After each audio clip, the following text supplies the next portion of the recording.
agent in charge of Salt Lake City, Mayim Saeed, a counterterrorism expert with 20 years experience who would have led this high-profile investigation. The men and women who serve at the FBI and the American people deserve a director who has the ability and the character to restore the Bureau to its place as the preeminent law enforcement agency. I want to close on a personal note. I came of age in the 1960s. We experienced a number of horrific assassinations, including President John Kennedy, Senator Robert Kennedy, and Dr. Martin Luther King. We are going through a similar period of division and political violence.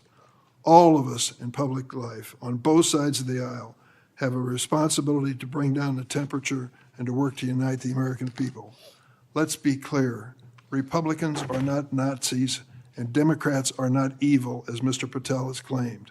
Democrats are not responsible for the murder of Charlie Kirk, and Republicans were not responsible for the murder of Melissa Hardman.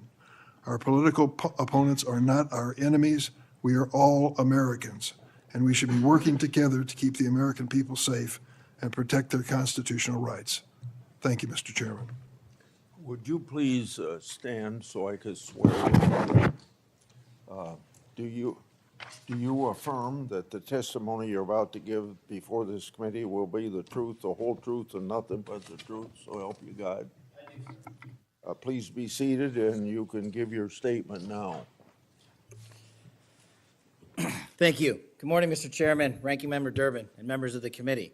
It's an honor to be here with you today as the 9th Director of the FBI. I want to provide by providing a briefing into the tragic assassination of Charlie Kirk. It's important that this FBI is transparent as possible without jeopardizing investigations. Charlie Kirk was shot at 12:23 p.m. on September 10th. I think this timeline is critically important. Less than a day later, the FBI, at my direction, released the first set of images of the suspect that we captured based on our analysis on the ground.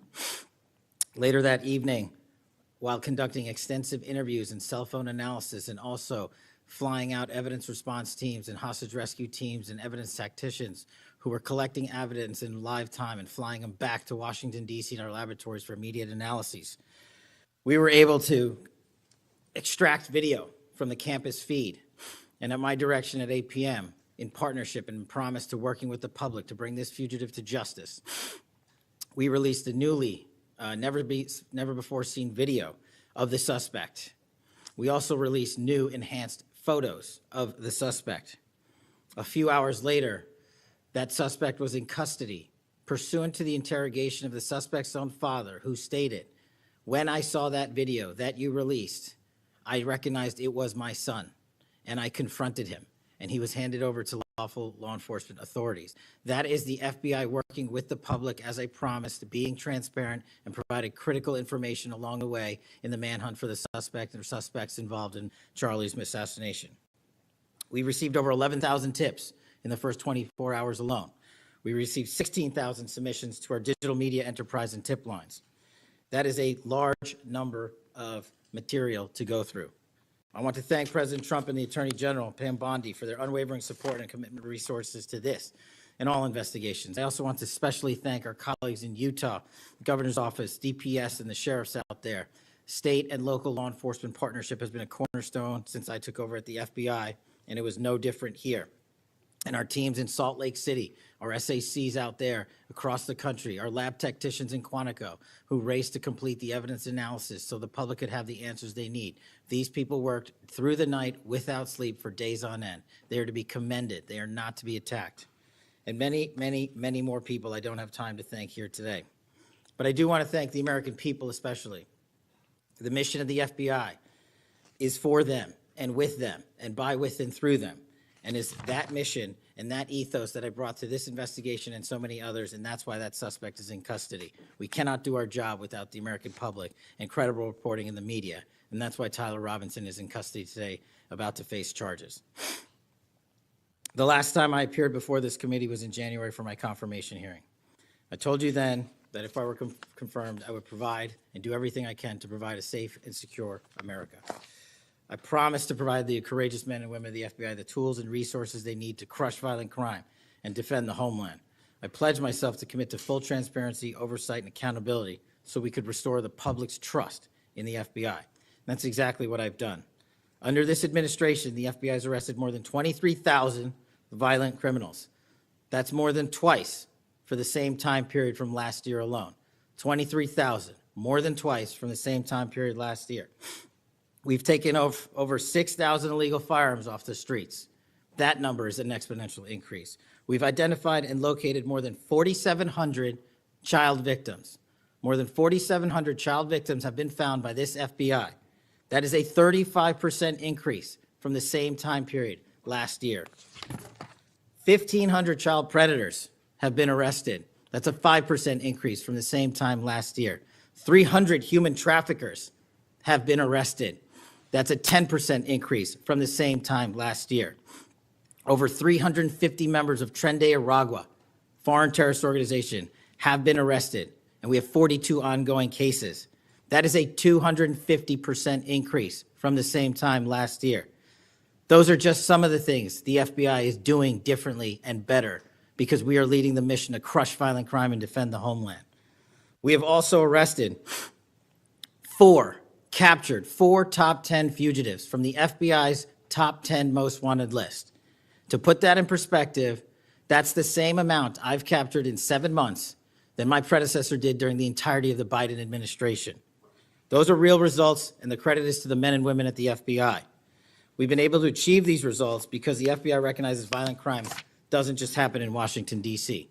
That's why one of my first decisions as a director was to get the people, the Bureau's professional staff, out to the field. And we've done that with great speed. And every single one of your districts and states has received a plus-up of FBI personnel, agents, and special operators to the tune of almost 1,000. We did that because crime had unexpectedly and unacceptably exploded across the country. In fact, one of the stats that the American people should thank the FBI the most for is we are on track to have the lowest murder rate in modern American history. The lowest murder rate by double-digit percentages. A major factor in the drop of this violent crime is the FBI's flagship Operation Summer Heat. We use this initiative at the direction of the President and the Attorney General, surging resources to our major and mid-major cities across America, conducting intelligence-based operations to target the worst of the worst, to target the gangs, to target the transnational organizations, to target the TCOs, and to target the drug trafficking cartels. And we have taken them out city by city. There's a lot of work left to be done, but we're off to a great start. Just ask the citizens of Seattle, Miami, Memphis, Charlotte, Chicago, and so many more places. Specifically in New Orleans and Nashville alone, there has been an increase in the number of violent crime arrests by an average of 250% for each of those cities. And there has been a drastic reduction in crime across the board in mid-major cities across this country, thanks to the men and women of the FBI. How are we doing that? We are attacking the drug epidemic. We've seized nearly 1,000 kilograms of meth and cocaine off the streets of America. We've taken over 1,600 kilograms of fentanyl off the streets. Maybe one of the greatest achievements we have this year, 1,600 kilograms of fentanyl. That's a 25% increase from the same time last year. To put things in perspective, that's enough fentanyl to kill a third of the American populace, 115 million Americans. We're also going after the companies that manufacture these precursors overseas in places like mainland China and their cutting agents. In fact, this month in Cincinnati, we announced groundbreaking charges aimed at the individuals and businesses responsible for flooding these opioids and their precursors and cutting agents into the streets of America. And for the first time that I can remember, we are charging these businesses and enterprises, not just in America, but in mainland China, and seizing their operational necessity to have money by seizing their cryptocurrency wallets. We're also equally important to protecting the homeland. We know we have a no-fail mission. We're committed to keeping our nation safe from terrorism, cyber attacks, and foreign adversaries. Whether stopping threats inspired by foreign terrorist organizations or lone wolf actors, or sponsored by hostile nation states. This year, we've already made nearly 60 counterintelligence arrests. 60 counterintelligence arrests this year alone is a 30% increase from the same time period last year for the CI work at the FBI. I'm proud when we can share our successes, such as when an espionage charge was brought against an active duty U.S. Navy sailor caught spying for the People's Republic of China. But I want the American people to know the FBI is protecting the homeland from foreign adversaries in a way that will never make the news, and a lot of the good work that they do will never be able to discuss in this setting. We're working on cyber threats. We're attacking malware infrastructure, going after ransomware attackers, delivering a new partnership with the private public sector engagements we've taken with the companies who are attacked by these foreign adversaries and nation state actors and individual enterprise rings from around the world.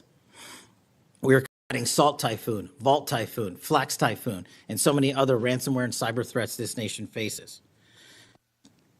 We're also arresting people such as Tajik national in Brooklyn, who is suspected of sending tens of thousands of dollars to support ISIS.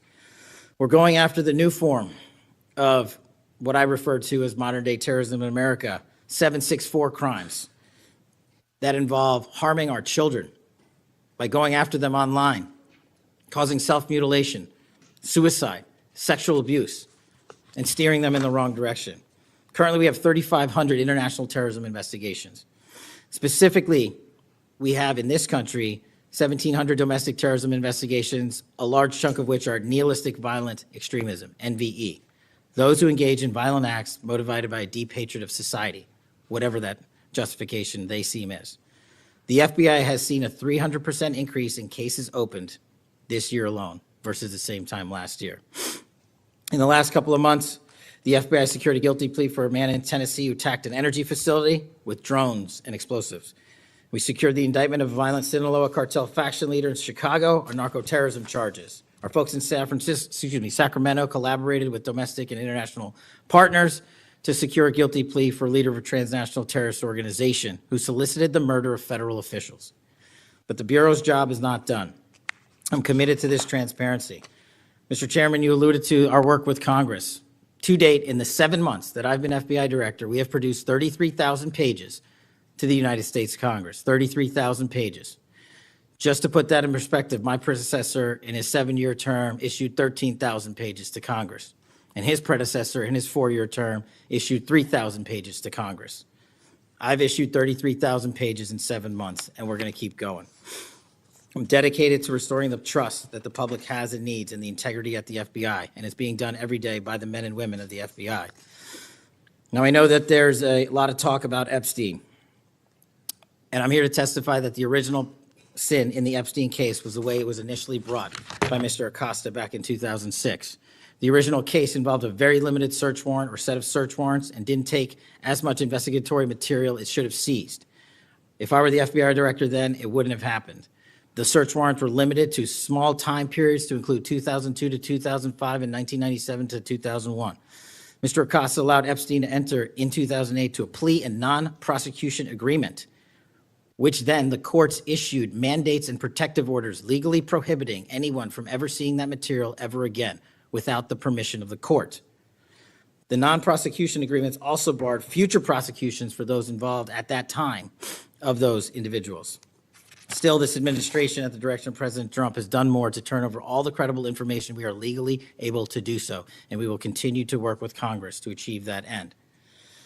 Under the direction of the President, thank you for your support for our mission to working to jointly deliver transparency and congressional oversight to the United States. Lastly, I want to close with the President's initiative here in Washington, D.C. as an example of what we're doing around the country.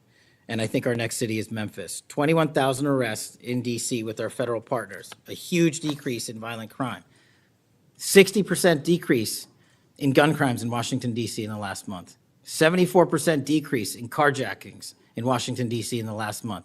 53% decrease in homicides in Washington, D.C. in the last month. The drugs are disappearing, people are freely walking around the states, and we're restoring the nation's capital to its glory. That work is through the interagency process that the FBI is proud to be a part of, and the initiative spearheaded by President Trump and the Attorney General. And perhaps most notably for investigations, in Washington itself, it was the intelligence that the FBI gathered through our source network here in D.C. that helped us identify the suspects in the horrific murder of the D.C. intern Eric Tarpinian. We're proud to be a part of that investigation. We're proud to put the resources to bear of the FBI. And in closing, Mr. Chairman and members of the committee and Ranking Member Durbin, I'm honored to be the 9th Director of the FBI. I'm not going anywhere. If you want to criticize my 16 years of service, please bring it on. Over to you.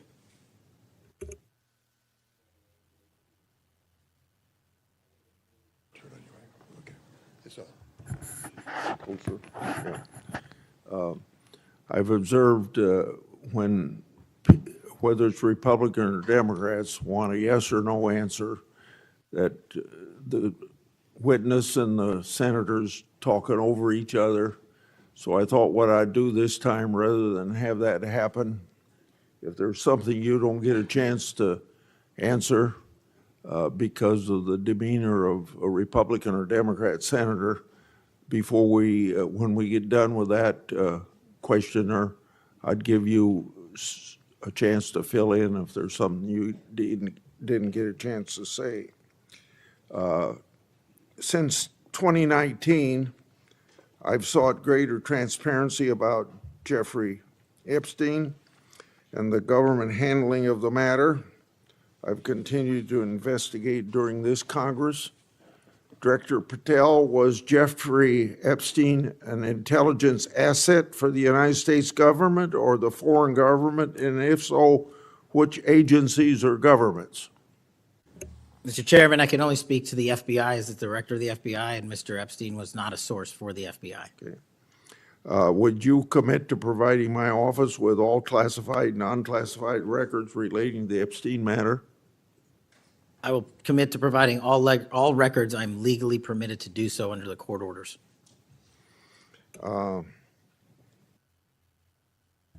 It seems to me that I accept your answer to my question, but the broader intelligence community ought to answer these questions as well. Victims deserve an answer. Regarding the initial FBI 1023 document that I made public last Congress, that document mentioned 1, text messages, 2, audio recordings, and 3, financial records that allegedly proved a bribery scheme with the Biden family and foreign interests. Regarding those records, did the Ray FBI make any effort to determine whether they existed? Did the Ray FBI make any effort to obtain those records? Not to my knowledge, Mr. Chairman. Since this matter hasn't been fully investigated, the FBI has an obligation to the public to do exactly that and figure out why it wasn't investigated.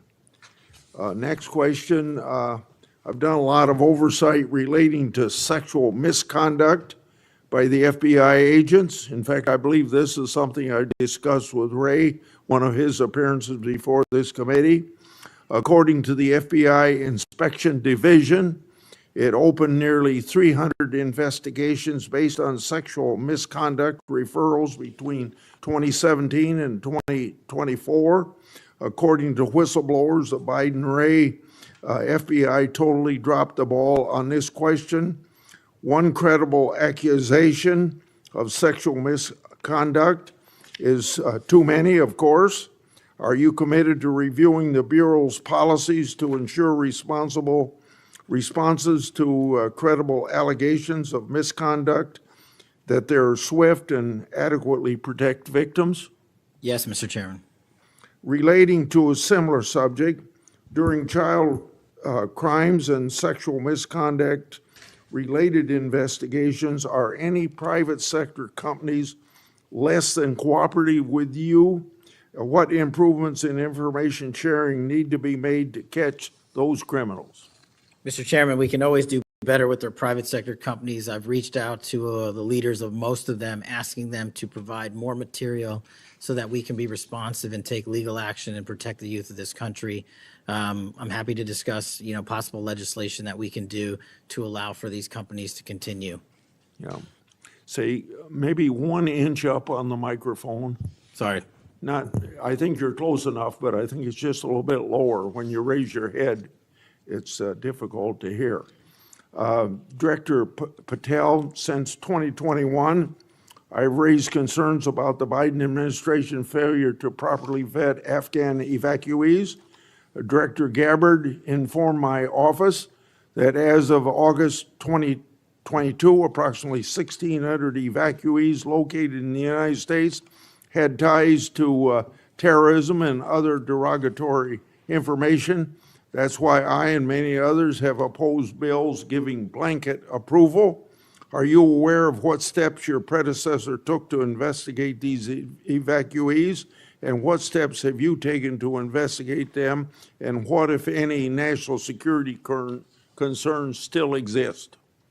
Mr. Chairman, I can't speak to the steps my predecessor took, but I will make sure we do a sweeping review and get back to you on that. As far as the Afghan refugees and evacuees, as during my tenure, we are going through the databases to make sure that no known or suspected terrorists enter this country to harm our nation. And also, is my resolve as FBI director, one of the first acts we undertook was a manhunt of one of the Abbey Gate bombers and leaders in that crime spree that killed 13 brave Americans. And within 2 weeks, we caught one of the leaders of the Abbey Gate bomber and brought him to justice here in 2 weeks from Pakistan. And so my commitment to you on Afghanistan in all matters is complete and without border. Yeah. Through my and other investigations, we found that the Biden administration lost thousands of undocumented children. We never heard a peep from senators wanting to help find them, even after I invited them to do so. In September 2025, the Trump Health and Human Services announced the creation of an interagency crime coordinator cell to find these and other missing children. That interagency group reportedly includes your agency. What resources and personnel have the FBI assigned to this new interagency effort, and what steps have the FBI taken to assist in locating missing children that the incompetent Biden administration lost? Protecting our youth is maybe the top priority for the FBI. As it specifically relates to your question, Mr. Chairman, as I stated, we've surged resources not just to this cell, but across the nation to our FBI's field office to locate children who have been trafficked, who have been victims of sexual abuse. And we have located 4,700 children in the 7 months since I've been FBI director. And that is a 35% increase from the same time period last year. And we're not stopping, and we're committed to doing that work on our tribal lands as well. And we are finding victims of child trafficking and child abuse every county and every district, and we're not going to stop. Okay. As I mentioned during my opening, I'm releasing documents with Senator Johnson about Arctic frost. Specifically, the documents show its scope expanded to include 92 Republican organizations. From evidence that I've seen, it looks to me like another political hit job against Republicans. What steps has the FBI taken to make sure improperly predicated investigations and weaponizations like this don't happen again? The simple answer, Mr. Chairman, is the FBI will only bring cases that are based in fact and law and have a legal basis to do so. And anyone that does otherwise will not be employed at the FBI.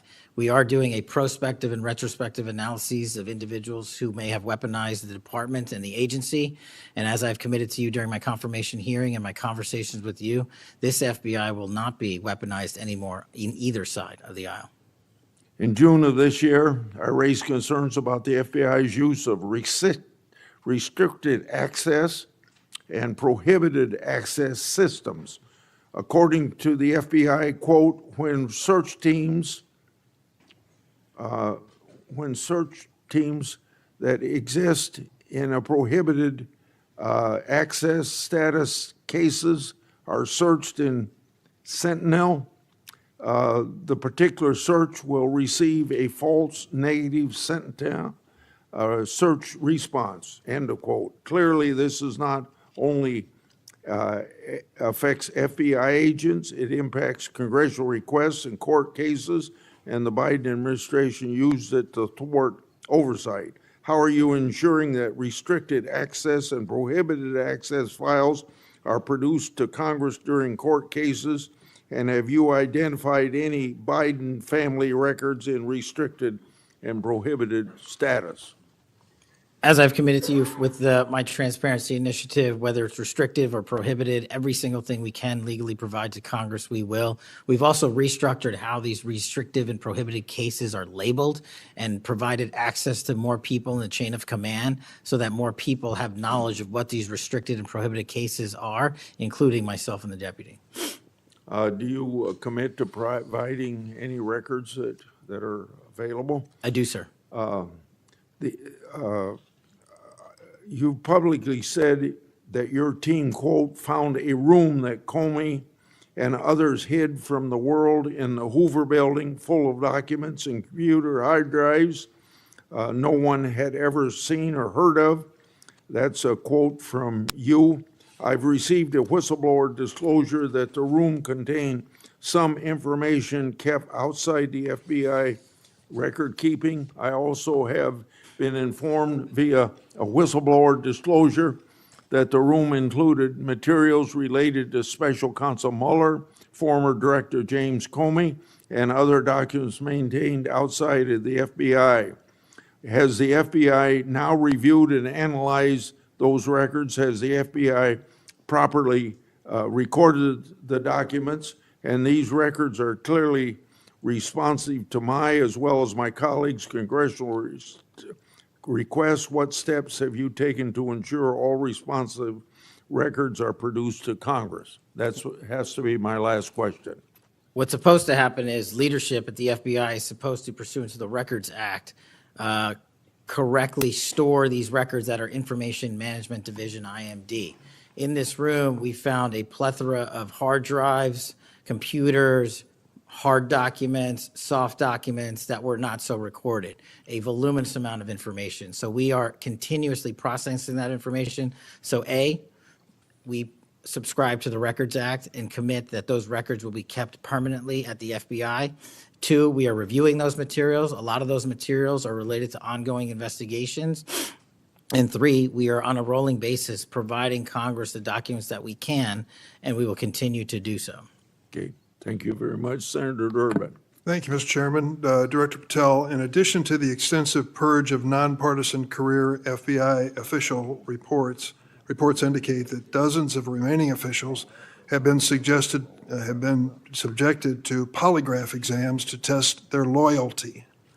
My understanding is that approximately 40 officials have been asked to sit for a polygraph during your administration, and several have been asked whether they have ever made negative comments about you. Director Patel, FBI agents pledge their loyalty to the Constitution of the United States, not you personally. What is the basis for requiring polygraph exams of your workforce and asking them if they've made negative comments about you? I don't know what reports you're referring to, Ranking Member, and I reject any reporting that has false information in it, so I'm not going to respond to that. As far as polygraphs go, generally they are always and always have been utilized at the FBI to track down those that leak sensitive information and have unauthorized disclosures to the media, and we will continue to use them to ensure the integrity of the FBI. Did any individual on your senior executive team, the director's advisory team, or who serve in the positions on the 7th floor receive disqualifying alerts on their polygraphs? Senator, I'm not going to get into the personnel discussions that were had on a polygraph. Those are private discussions, and many of them relate to ongoing investigations. Did you or Attorney General Bondi provide any individual with a waiver so they could remain employed after they received disqualifying alerts on their polygraphs? I'll have to get back to you. You don't remember that? No, sir. My priority is protecting the American public, not getting into the weeds of polygraphs. And to have a decent memory when you come before a committee. I'm happy to talk about all the good work the men and women of the FBI are doing, including provided the lowest crime rate in American history. If you want to talk about how to protect the citizens, Chicago has seen a 30% reduction in its murder rate because of the men and women of the FBI. You take credit for that? I'll happily do that. You The take interagency partners and the men and women of the Chicago PD have never been more Include powerful. local law enforcement, please. Have you ever seen my testimony across this country where I always lead with our interagency partnerships with state and local law enforcement? It is the pillar of what I am doing. And on the 7th floor, for the first time time in FBI history, I have installed police officers and sheriffs right on my 7th floor to report to us every day what's going around the country on the street level, because that is a priority of the FBI and is the only way we are going to work. I don't take credit for anything, but I will defend the men and women of the FBI and the cops that help us get it done. You should. Director Patel, to your knowledge, did a whistleblower ever make a disclosure to Attorney General Bondi indicating that the New York field office was withholding Epstein-related records? I'm not familiar with that whistleblower. You know that there was such a whistleblower? I'm not familiar with that whistleblower. In response to the blowback she received, Attorney General Bondi also pushed the FBI to review approximately 100,000 Epstein-related records on an arbitrarily short deadline in March, and the FBI was directed to flag any documents that mentioned President Trump. Nothing came of that review until July, when DOJ and FBI released an unsigned memorandum stating there is no incriminating client list. Why was this July 7th memorandum unsigned? Would you prefer I've used AutoPen?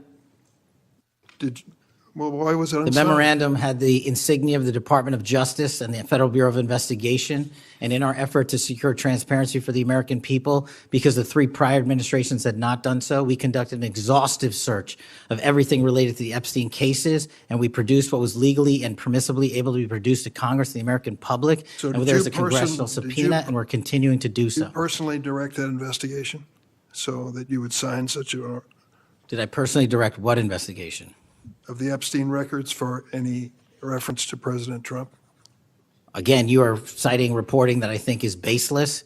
We conducted an investigation of the Epstein case files pursuant to the direction of the President of the administration to provide all credible information, and we are working with Congress pursuant to a congressional subpoena to turn over all the documents we can.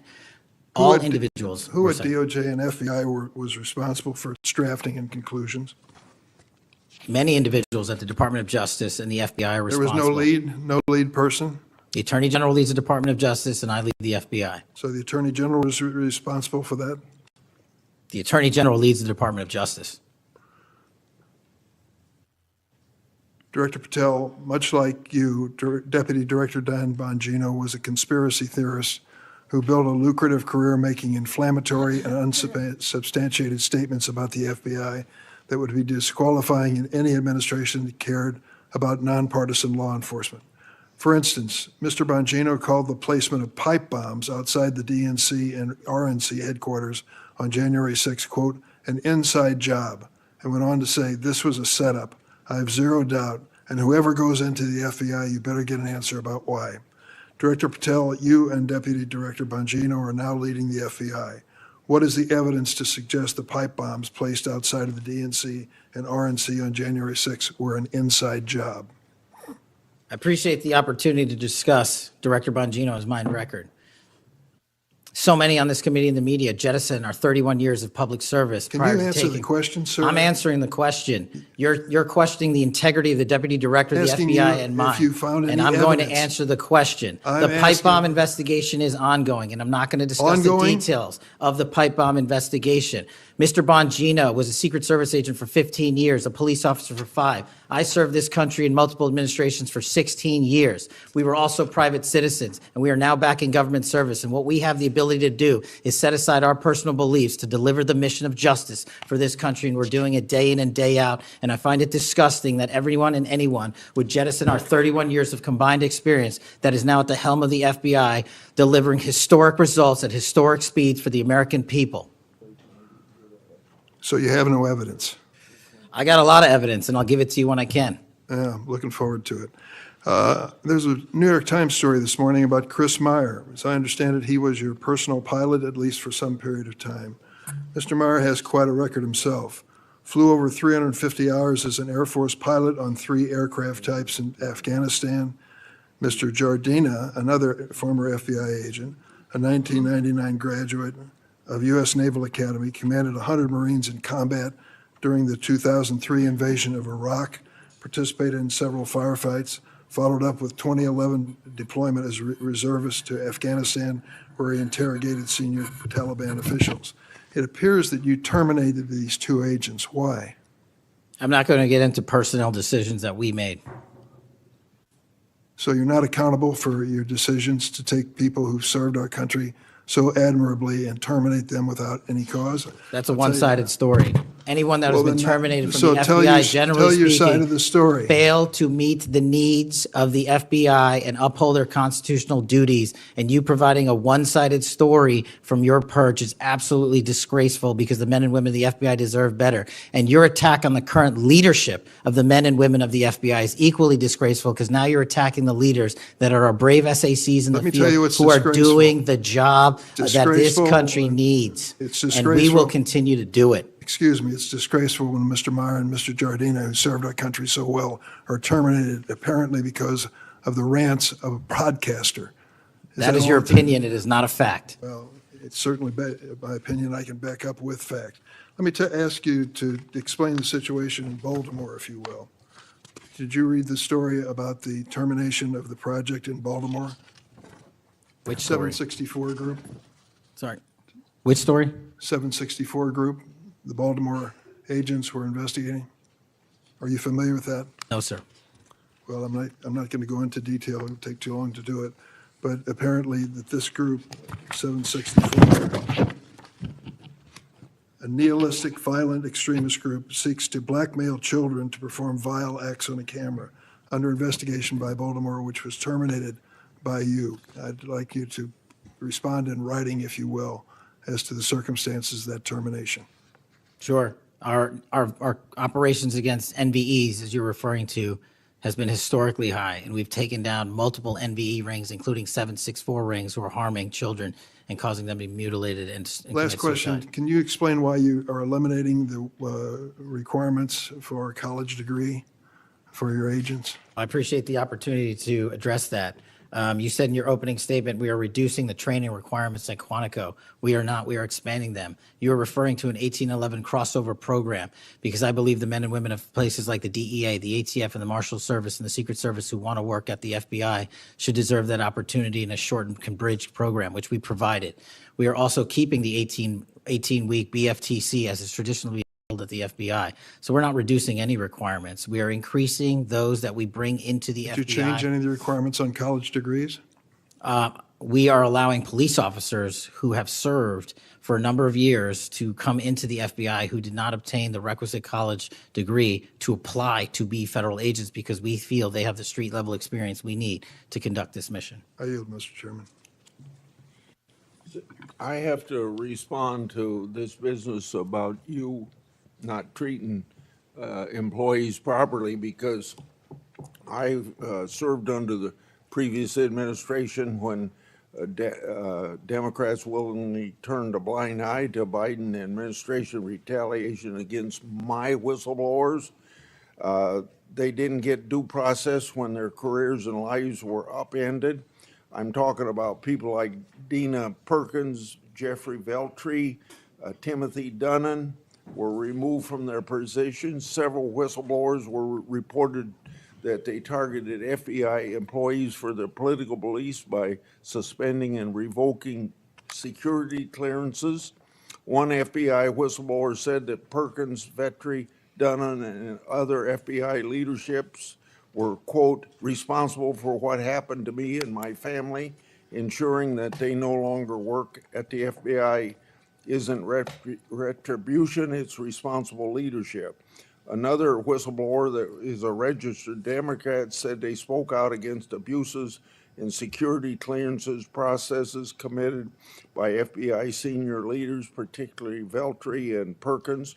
Then Perkins and Dunnan suspended their security clearances and put them in unpaid leave. I'm going to put some more examples like this in the record so I don't take up a lot of time for my colleagues. Senator Graham.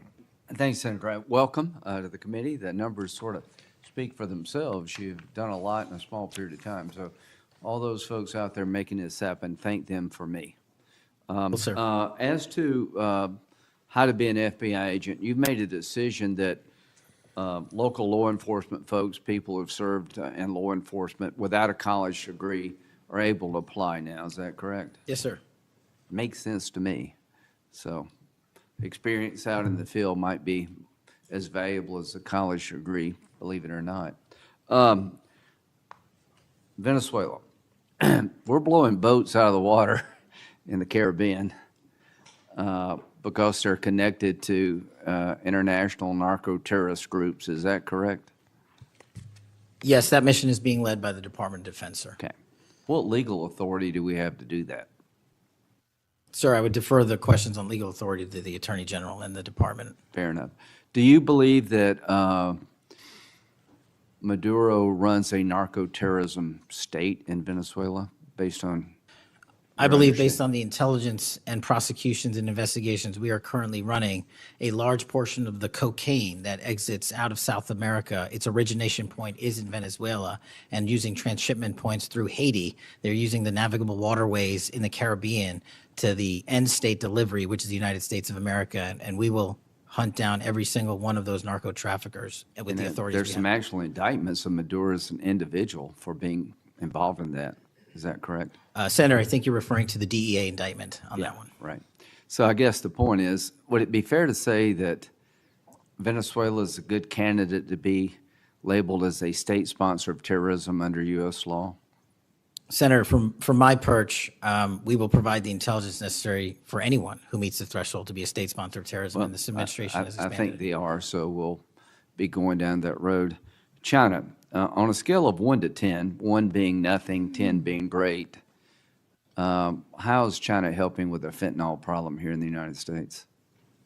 Under this administration, we have taken, as I highlighted the Cincinnati case, the precursors Yeah. are the problem. The fentanyl is the end state that kills American Well, citizens. the precursors are made in China, right? They're made in China. And so for the first time in a decade, I had a call with my counterpart in the MPS, the Ministry of Public Services, to attack the precursor chemical companies and have those chemicals Is it labeled. too early to rate the success?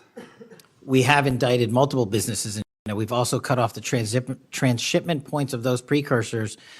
They switched. Once we got on their track about their delivery routes to the Mexican drug cartels directly, they started going to India. We called the Indian authorities and they shut down those transshipment points. So we're continuing to work with our So partners China overseas. is helping, would you say? They are starting to help, and we are hoping, under this administration's leadership, we can get more of Let their me help. know, in the coming months if that continues, because if they are helping, that's a good thing. Yes, I think sir. we need to celebrate the breakthrough. If they're not, that would be a bad thing. So after the assassination of Charlie Kirk, there seems to be one refrain from everybody, and that's about the effect of social media. Do you believe that social media is one of the instruments radicalizing America and inciting violence? Well, it's not, my belief is based on the data, and the data shows that social media is wildly out of control when it comes to You're radicalizing. dead right. So what did you just say? This guy's the FBI director. He says that social media is wildly out of control. Now, free speech, we all agree with that, but you can't yell fire in the theater, right? Yes, sir. Free speech doesn't allow you to go online and groom a child for sexual, No, it does not. okay? Free speech doesn't allow you to go on the internet and basically incite somebody to kill another person, right? Absolutely not. So if it's illegal offline, it should be illegal online, agreed? Whatever the law is.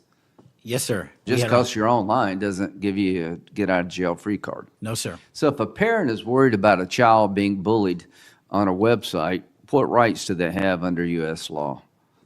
We have to balance the rights, as you said, Senator, of free speech versus those that encroach Is there upon any violence. law that can shut down one of these sites for bullying children or allow sexual predators on the site? We are able to attack certain sites on the dark web. When it comes to the open internet infrastructure system, we have to reach a threshold to attack a company's position that only subscribes to violence. Can the parents sue that company? They can. They can? They can sue not the social media companies. That's what I'm talking about. They can sue the companies. No, I'm talking about the social media company that gives lives to this behavior. No, you're referring to Section 230, sir. Would you advocate a sunsetting of Section 230 to bring more liability to the companies who send this stuff out? I've advocated that for years. All right. We need to do this, folks. These companies are taking content that it makes you sick, that could get you killed, get you poisoned, and there's nothing we can do about it under our law, a person can do about it because of Section 230. So if your child is being sexually groomed online or bullied online, and you go to the social media company and ask them to take it down, they refuse, you have like zero rights. How many images of sexually exploited children are pervaded every year on social media sites? The number is astronomical, and Senator, if I can just add one step to that analysis. Please. It's not just what's on social media that is quote-unquote real. It's the introduction of artificial intelligence and Right. generative AI that is creating even more child sexually abused material and even more sexually violent acts online and mimicking people. Would you say that the way social media is structured today, really no accountability, 36 million images in 2023 of sexually exploited children, that this is a public health hazard? It is. Would you say that it's a mental health problem, particularly for younger people? It absolutely is. Do you agree that some of these sites are designed to be addictive? I think not only are some of these sites designed to be addictive, unfortunately, the reality is some of these sites are designed to generate income, and many people are generating income based on this illegal trade. Do you think it's now time for America to deal with this problem? I'm all in, I have been all in, and I'm happy to work with Congress to do so. Well, I tell you what, having the FBI director all in is great news for me, and I hope the committee will respond and that we'll be all in, trying to fix a problem that I think is doing a lot of damage to our country. When it comes to John Bolton, was there new evidence involved in the raid on his home? Sir, that investigation is very much ongoing. As you know, there was a raid of his house pursuant to a legal Was there a search warrant obtained to go in? Absolutely, sir. Okay. All right. We're looking to have that search warrant unsealed Okay. at the Yeah, appropriate I time. think that would be good, quite frankly. In December 2023, Director Wray said he sees blinking lights everywhere regarding to foreign terrorist threats against our homeland. How would you characterize the state of threats to our homeland by foreign terrorist groups? Foreign terrorist organizations have adapted and started utilizing online platforms, and so has the FBI. And so while they are adapting and expanding how they harm our country, we have as well. They have not stopped. There's been a resurgence in places like West Africa and elsewhere of foreign terrorist organizations, and also the newly emboldened drug trafficking organizations in Mexico. It's going to take a whole of government approach to get. Does Hezbollah fall within that group? Yes, sir.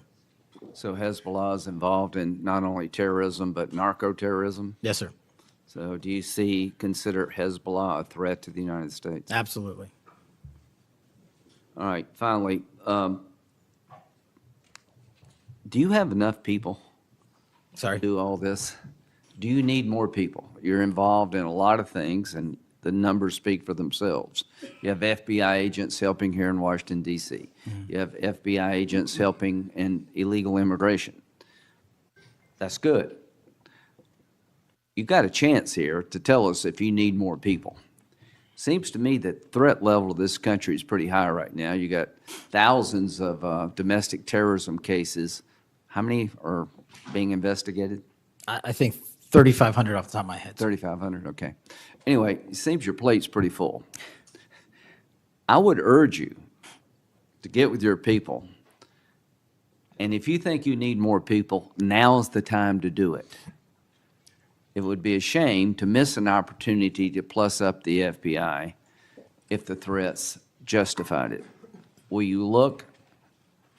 I will look, sir. Okay, but are you comfortable you have enough people right now? Right now, I'm comfortable with the reallocation of agents and personnel outside of Washington, D.C. and plussing up states like South Carolina in double-digit numbers, and I'll get back with my team on this one. Thank you for your service. Senator Whitehouse. Boy, is my timing good. It is very good. Director Patel, welcome. Thank you, sir. When you were here for your confirmation, we talked about your so-called enemies list. It appears to me that there have been adverse actions of various kinds taken against about 20 of the 60 people on your enemies list. You've been in office for 7 months. At that rate, you've got 14 months until you've hit all 60. Can you explain that? Again, that is an entirely inaccurate presupposition. I do not have an enemies list. You can continue to characterize it as you wish. The only actions we take, generally speaking, for personnel at the FBI are ones based on merit and qualification and your ability to uphold your constitutional duty. You fall short, you don't work there anymore. Well, there was a list. You don't like it to be called an enemies list, and it had about 60 names, and about 20 have had an adverse action. So those are, I think, pretty clear facts. Let me move on to your grand jury testimony, which we also talked about when you were here. I think you indicated that you understood that a witness in the grand jury is free to discuss afterwards whatever they told the grand jury.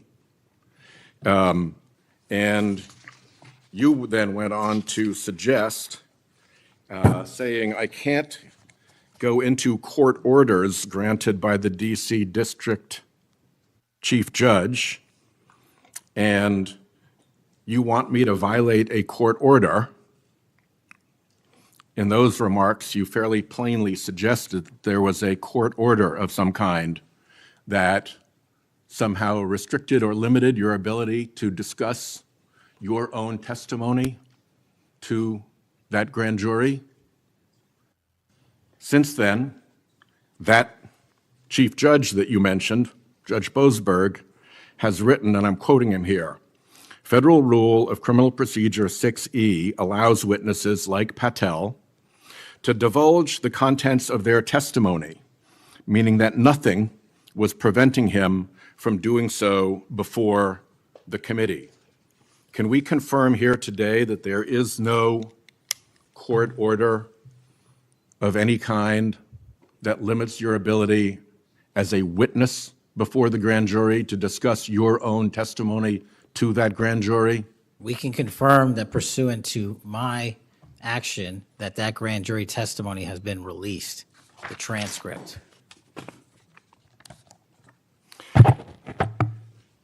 Let's, in what forum was it released, may I ask? Publicly.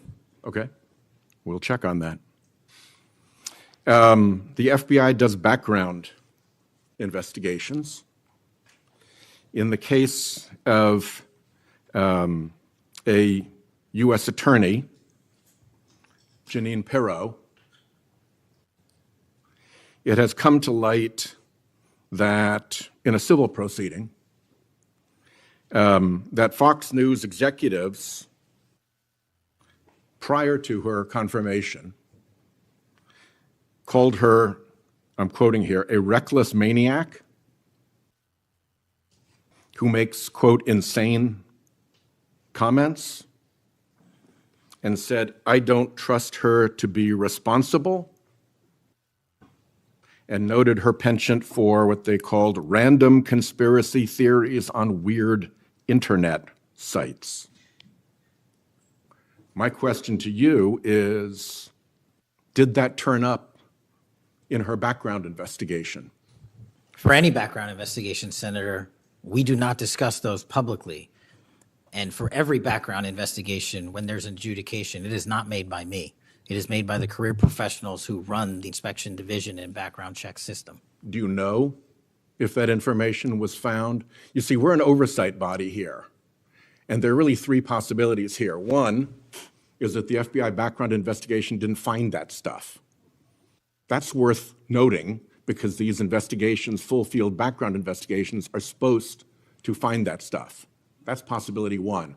Possibility two is that the FBI did in fact find that information and then did not report it to the administration or to the committee. And the third is that you found it, you reported it to the administration, and they went ahead with her nomination knowing that she had been described as a reckless maniac who made insane comments, who wasn't trusted by colleagues to be responsible, and who had a penchant for random conspiracy theories on weird internet sites. Are you saying that this committee does not have any authority or reason to look into which of those things is true? This committee can look into anything it wishes. I'm telling you that the background investigations that are done by the HRD division are done by career individuals. They do not report the details of those to me. They adjudicate those independently and individually. That's how it's always been done. What happened during the pause of FBI background investigations that was alleged in the complaint against you and the FBI by the FBI agents who were terminated? On February 12th, Emil Bovee directed the FBI, quote, to pause any FBI background investigations of Trump nominees until Patel was confirmed, which happened on February 20th, is the general description of what they alleged. Why, do you know, were background investigations paused? Was it so material like this could be scrubbed out of them? And have they been resumed without that pause fully and normally after your arrival on February 20th?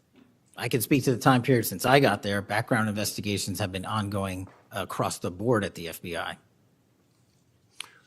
Why was the pause, do you know? I was not there. Wasn't explained to you when you got there? Oh, by the way, boss, they've had an 8-day pause on background investigations. You think that would be something that would be explained to you at some point? Again, I leave it to the men and women at the HRD division to run background investigations. I do not interfere with them. I get that. But what I don't get is whether you were told about that pause, and why would you not be told about that pause? I don't recall that, sir. All right. The allegation also relates that part of the employee review of senior staff was whether or not they voted for Kamala Harris in the 2024 election. Since when is who you voted for a proper question for agents to be asked? I don't know what allegation you're referring to, Senator. If it's from an ongoing matter in litigation, I can't discuss that. But what I can discuss is I can only speak to the FBI's background investigations. There are other background investigations conducted across the government. I can only speak to So mine. just to clarify, I'm not talking about the FBI full field background investigations. I'm talking about internal employee reviews for promotion, for termination, for job actions of various kinds. And my question to you is it now the policy of the FBI to ask agents who they voted for, and since when is who agents voted for a proper question for the FBI to ask? Taking those in reverse order, it's not a proper question, and it's improper to allege that I'm doing that. And also, at the FBI specifically, under my leadership, we do not ask who you voted for. And just one correction for the record, if I may, Senator, it's Security Division that runs background investigations, not HRD. Okay, I'll accept that correction. And in the event that we cannot locate your grand jury transcript, just expect a question for the record that will give you the chance to either provide that transcript again if it had been previously provided, or to make the statement that Grand Jury Rule 6E allows you, to the best of your recollection, truthfully, about what it is that you told that grand jury. Do you understand that? That's why I wanted the transcript released, and we'll get it to you, sir. Thank you very much. Thank you, Chairman. I think I want to take an opportunity when we hear about your political weaponization to remind my Democratic colleagues that what's happened the last decade, federal law enforcement, intelligence community, even when Trump was president, has thrown everything at him. They've even gone after his associates and Republican Party organizations. One investigation after another, one prosecution after another.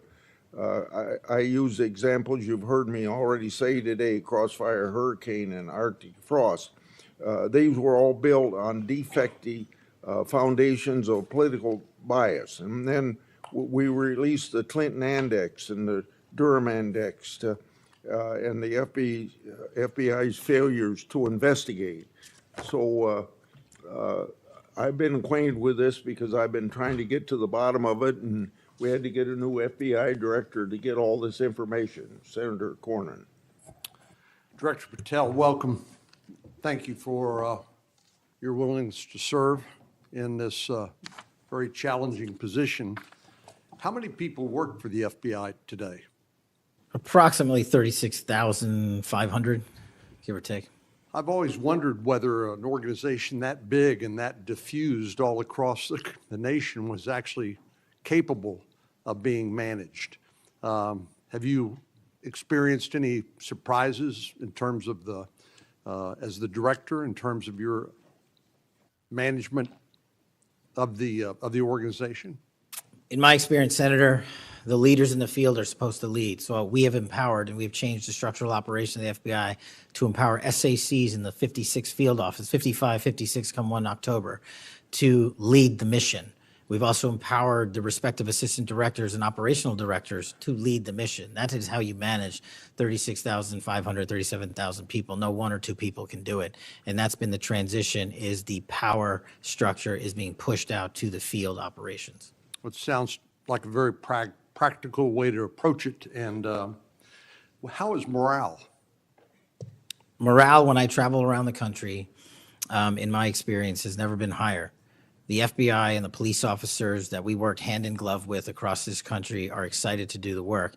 And the stats that I'm citing are no achievement of mine. The stats that I'm citing in the 7 months that I've been there, such as a 42% increase in cyber arrests alone this year, is because the men and women at the FBI have been empowered in the field. They want to do the work. They're getting the opportunity to do the work. And with our great partners in the respective states like Texas, and where we just returned a top 10 most wanted fugitive in Cindy Singh, are getting the ability to make those prosecutions a reality. By the way, Senator Durbin was asking about polygraphs. Aren't polygraphs a standard part of the standard test given to people with security clearances across the intelligence community They are. as a condition to maintaining your security clearance? I believe they are. Speaking of intelligence, one of the things that I've wondered about over time is, the FBI is a premier law enforcement agency in the nation, but you also have other important responsibilities in counterintelligence. And there's been different debates or people wondering whether, including me, whether that's an appropriate role for the FBI to play. And I guess the most challenging part of that is, if it's not at the FBI, where would it go? But can you, given your background, I know, as working on the HPSI and your intelligence background, can you talk a little bit about what you think about the counterintelligence role of the FBI agents and how that's working, whether you think it's performing the way it should, or whether there are other changes or reforms need to be made in order to improve its functioning? As you know, the threats from our adversary nations are just proliferating every day. So what do you think? The espionage activities of our adversaries have never been so high, and I think the counterintelligence mission is properly housed within the FBI because we've been vested with those authorities for Congress, and I believe that mission set is working. And if I can, sir, since January 20th of this year, the FBI has made 55 arrests on the counterintelligence mission alone. That's a 30% increase in CI arrests from the same time year-to-date last year. We've arrested 33% increase in PRC counterintelligence arrests, an 83% increase in Russia counterintelligence arrests from the same time last year, then a 60% increase on Iran counterintelligence arrests from the same time period last year. So we are already on total exceeding the entirety of the number of arrests from the previous year on counterintelligence matters across the board. And in my opinion, the FBI is the only agency that can do it. Now, we work with the interagency to do it, and we need them, but we have the mission set. Thank you. Sometimes I wonder whether we sort of repeat the way we do things because we've always done it that way. And I'm getting up to building up to this issue of the narco trafficking and what President Trump has ordered the Defense Department to do in terms of to take out some of these transnational criminal organizations that are importing poison into the United States and responsible for killing tens of thousands of Americans, maybe hundreds of thousands of Americans over time. Do you think a law enforcement model for dealing with these narco traffickers is adequate to deal with the threat? Or do you think we need to start thinking about this in maybe new and different ways? Obviously, we're not engaged in a war per se, although it is a war metaphorically. And the law enforcement model seems to be not working from the standpoint of dealing with the volume of the threat and the magnitude of the threat. Do you think we need to start thinking about how do we deal within constitutional legal parameters to deal with this problem in a different way to be more effective in protecting the American people? Absolutely. And the way to analogize this and why I've advocated for the designation, and I'm thankful that the Trump administration has designated these cartels and narco traffickers as foreign terrorist organizations, is because we must treat them like the foreign terrorist organizations post 9/11. We must treat them like the Al-Qaedas of the world because that's how we're operating. And just treating them with law enforcement capabilities alone was wholly insufficient to wipe out the targets in their entirety. They always had the next man up philosophy. If you take out the leader, they got 10 guys behind him. But in order to eliminate, and that's the key, eliminate the drug trade, and eliminate the pouring into this country of narcotics, we have to use our authorities at the Department of War and the intelligence community to go after the threat like we did terrorists when we were manhunting them. And now we have that ability, and we're seeing that in live time, whether it's on the strike on the boat or going down into Mexico and working with our Mexican authorities with these intelligence assets to say we've located not just the person in charge, the cadre in charge, but the entire network. And we are now able to dismantle that entire network. It's going to take time. The manhunt after 9/11 took some years, and this is going to be a years-long mission. Well, I'm glad you mentioned the counterterrorism mission because we've had a lot of experience, the U.S. government writ large, with dealing with terrorism in the Middle East and elsewhere. And obviously, some of our friends and allies, like Mexico, for example, are very sensitive about sovereignty and being able to control what happens on their territory. But yet we're beginning to see more and more cooperation, as you point out, in that regard. And so in your opinion, has the counterterrorism model, have the lessons learned by the U.S. government writ large, are they being aggressively applied? Are there other things we need to do to make sure that those skills, those lessons learned are applied more broadly to the threat of narco trafficking? I can only speak to the FBI. We are applying all of them to our the CT mission set to the CN mission set, and we're using the new authorities given to our intelligence community partners in the Department of War to combine these collective efforts and in a new way, meeting together and creating an interagency process that gets after the threat dynamic. And whether that's a kill operation, a capture operation, a surrender operation, or a host nation takedown, like we did with the counterterrorism mission sets in Afghanistan, in Iraq, and Pakistan, and elsewhere, we are applying that to the drug traffickers in Mexico and Venezuela and Colombia. Thank you very much. Thank you, Mr. Chair. We have seen too much political violence in this country. We all know that. Just last week, Director, your friend Charlie Kirk was gunned down on a college campus. I'm sorry for your loss. In Minnesota, only 2 months ago, a madman took the life of my friends, Melissa and Mark Hortman, shot Senator John Hoffman and his wife Yvette a combined 17 times. And evidence indicates that he would have killed a lot more if law enforcement hadn't intervened. Just last month in my state, we were again shook to the core when little kids were shot down through stained glass windows in Annunciation Catholic Church in Minneapolis. And while the victims weren't politicians in this case, they were 6-year-olds and 8-year-olds, the manifesto that the shooter left behind was political. But in the words of your own federal law enforcement, this person was an all-purpose hater. Went after blacks, Hispanics, the president, Muslims, Jews, nearly everyone. And this happened during the first Mass of the year for these kids. They were excited to see their friends, meet their new teachers, and 2 children, 8-year-old Fletcher Merkel, 10-year-old Harper Moisky, were murdered. 21 other people injured, some of the kids, 18 kids, severely. Fletcher was just starting 3rd grade. He loved his family, his friends. He loved fishing and cooking. In his dad's words, any sport he was allowed to play. Harper, the other child, we celebrated her life this Sunday, thousands of people. Her parents described her as bright, joyful, and a deeply loved 10-year-old whose laughter, kindness, and spirit touched everyone that she knew. We've heard the words of young children who were saved because 12-year-olds laid on top of them, or a kid with disabilities who was paralyzed, whose teacher pulled him out of the wheelchair, threw him under the pew, and laid on top of him. We do thank the local FBI director and the local U.S. Attorney's Office for their work in both of these cases, the Hortman case and this. But I did want to focus on one local law enforcement moment that I'm not sure has made with all the news going on in Minnesota. When the first 911 call, and you've heard about other places where this waited and waited, the first 911 call was made at 8:27 a.m. The first officer was on the scene just 4 minutes later, local Minneapolis police, at 8:31 a.m.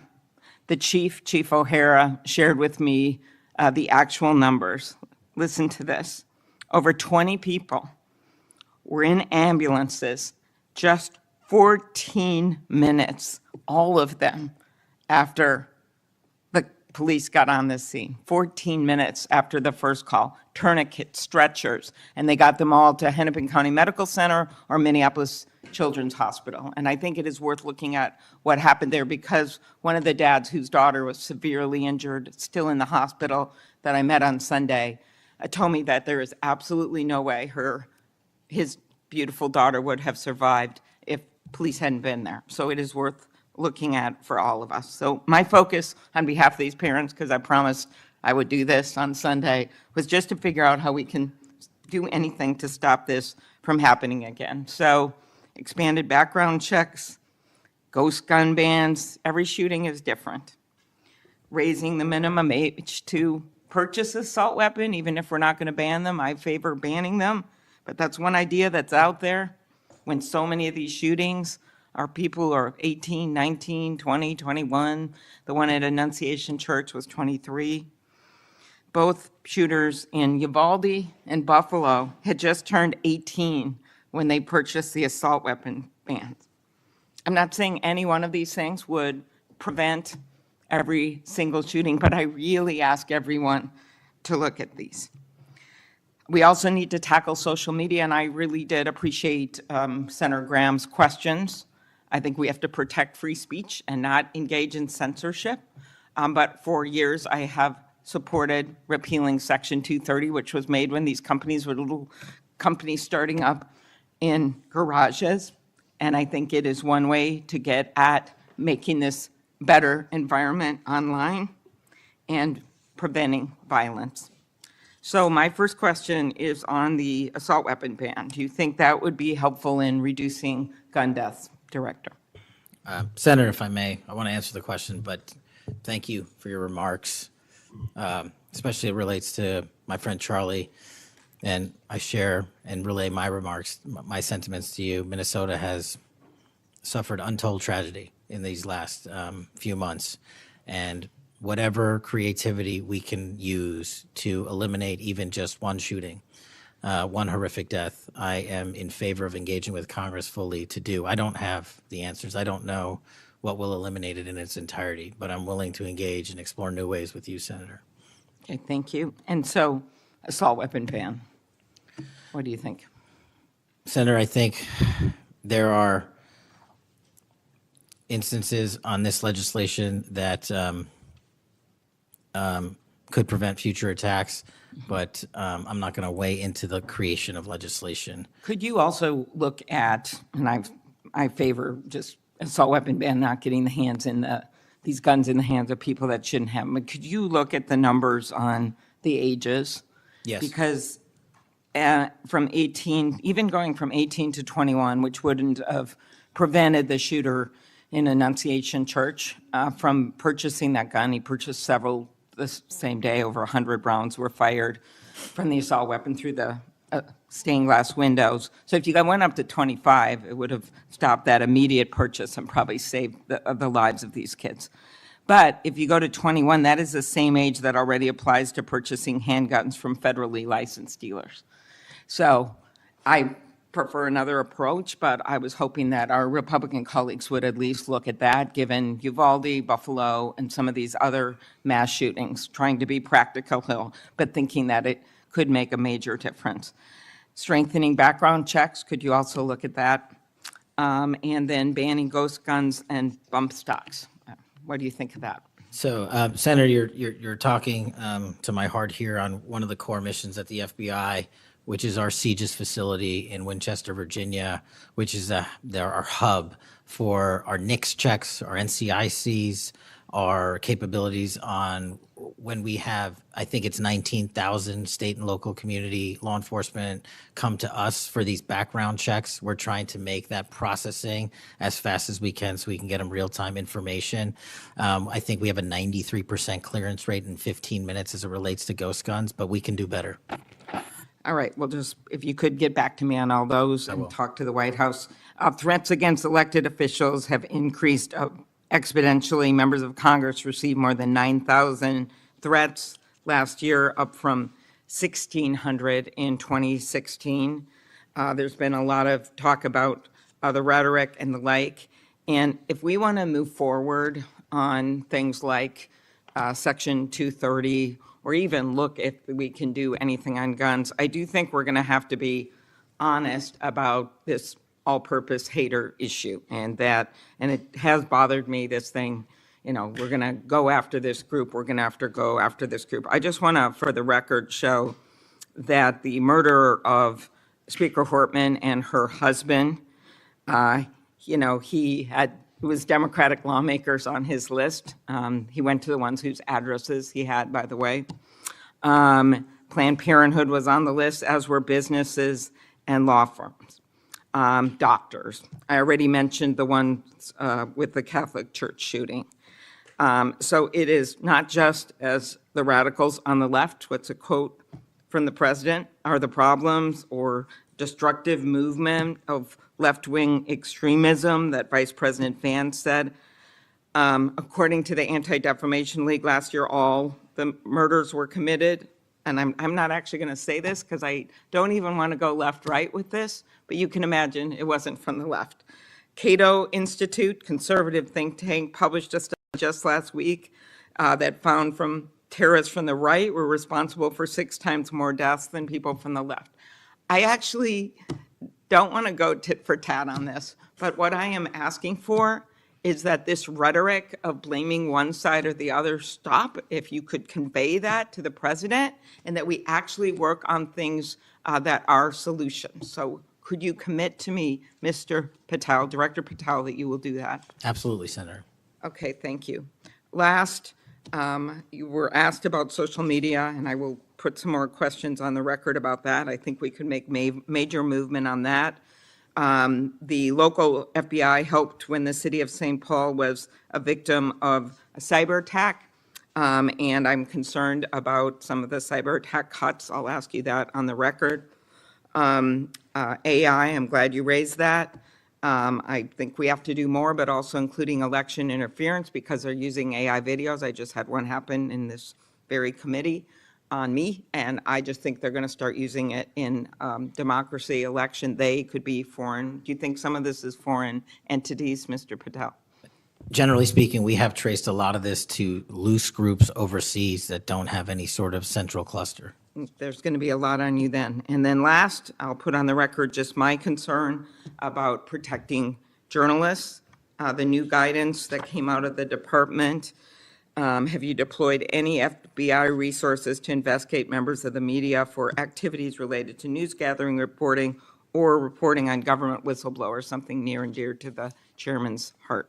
the only time we would involve an investigation of a journalist if they've conducted or committed an allegation of separate criminal activity, most prominently leaks of classified information. Thank you. Senator Hawley. Thank you very much, Mr. Chairman. Director Patel, good to see you. Thank you for being here. You're leading the FBI at a very critical time for that agency and also a critical time for our country. And I want to start by talking to you about the tide of violence that we have seen, ideological violence against people of faith, particularly Christians. You just think here, take a rough catalog. Just in the last couple of years, we've seen shooting at the Covenant School, Christian school in Nashville. We've seen school shooting at the Annunciation School. We've seen church shootings multiply. We've seen acts of crime and violence, vandalism, arson against churches and parishes all across the country. And then, of course, last week, Charlie Kirk, who said, "I want to be remembered for my courage, for my faith," was shot on a college campus. Let me just start with the assassination of Charlie Kirk. Is the FBI, and I appreciate the tremendous work the FBI has done in this investigation, is the FBI investigating the Kirk assassination as part of this broader pattern of anti-religious, anti-Christian violence? We are investigating Charlie's assassination fully and completely and running out every lead related to any allegation of broader violence, and we're producing results on that we'll disclose when appropriate. Good. I'm glad to hear that. Let me just ask you a few questions about that, if I could. Sure. Reports have suggested that the FBI is investigating a broader network of groups that may have had some knowledge of the shooter's plans. Can you give us any details on that, following up what you've already said in public? How's the FBI working to find other potential accomplices, folks who may have known about the shooter's plans, folks who may have encouraged him? Any update on any of that? So in terms of what we do for an interrogation perspective, we go and reach out to the family and community immediately. And we've conducted those investigations and interrogations with local law enforcement, and we're continuing to do that because those closest to the suspect are going to hopefully know the most about the suspect and his beliefs and his ideology. On top of that, unfortunately, it has been leaked that there was a Discord chat, and for those unfamiliar with it, it's a gaming chat room online that the suspect participated in. So what we're doing, we've already done, is serve legal process, not just on Discord, so that the information we gathered is sustained and held in a evidentiary posture that we could use in prosecution should it be decided to do so. And we're also going to be investigating anyone and everyone involved in that Discord chat. Okay, very good. I see the public reports that the Discord thread had as many as 20 additional users. It sounds like you're trying to run down all of that to see if that's accurate, who else may have been on that thread, what they may have known. Is that fair to say? It's a lot more than that, and we're running them all down. It's a lot more than 20? Yes, sir. And you're running all of that to ground? Every you said? single one. Yeah, fantastic.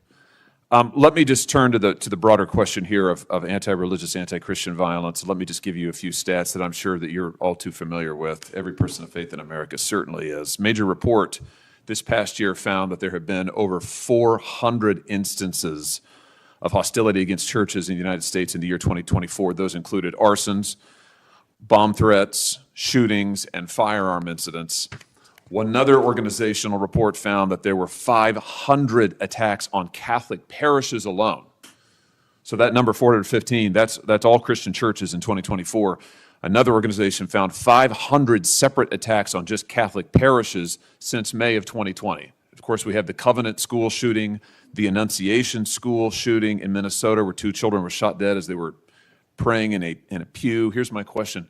What is the FBI doing to take on this rising tide of violence that seems to be motivated by anti-religious hatred? Specifically, sir, we have 60 anti-Catholic hate crime incidences reported to us that are being investigated. Publicly, I can tell you we have 5 hate crime investigations with anti-Catholic bias ongoing currently in the in the cities of Kansas City, Louisville, Houston, Nashville, and Richmond. That's what I can say publicly, but any ideologically based attack against any faith, as a man of faith myself, will not be tolerated, and the full resources of the FBI are committed to all of it.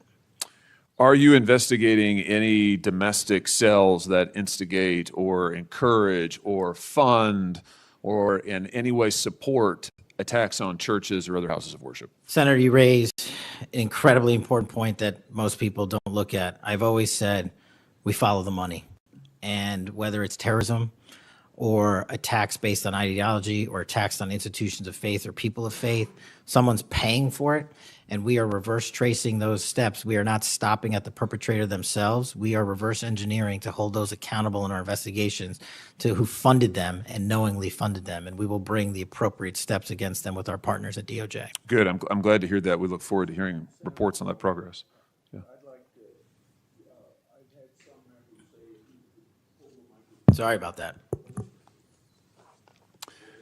Let me just ask you this in the same vein, Director. Since the Dobbs decision, the FBI has advertised $25,000 rewards for information on attacks on abortion clinics.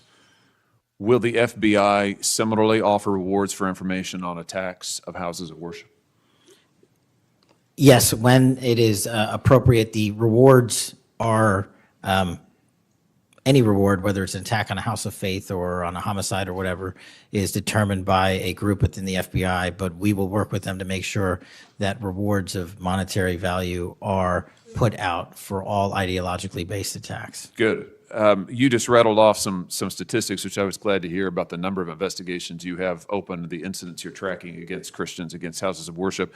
Let me just ask you if you consider designating a senior official as a liaison to houses of worship, to Christian and other religious organizations, to publish metrics on investigations and arrests related to church attacks, church threats, vandalism, arson, et cetera. Will you set up a system for liaising and then reporting so that everybody can see, this committee and the public can see just how many attacks we're talking about, just what the level of threat and violence is and what the FBI is doing to combat it? Senator, you're speaking my language. The private-public sector partnership on this specific issue, just like the other ones we've talked about, is equally transformative to finding those involved in these criminal activities. And with your assistance, and I would ask you if you're able to identify someone who's an expert in that area, we will work with them. We will take their information because as great as the FBI is, we're only as good as the information we can get, and we don't have the reach that the private sector does in some of these areas. Very good. Happy to help on that. Let me ask you about something specific to the FBI, because sadly, as you know, the FBI, when it comes to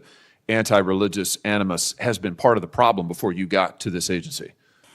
And I know that you remember the infamous memo generated by the FBI that attempted to recruit informants in houses of worship, in particular in Catholic parishes. Your predecessor testified when this information, I just want to reiterate, this memo became public because of a whistleblower.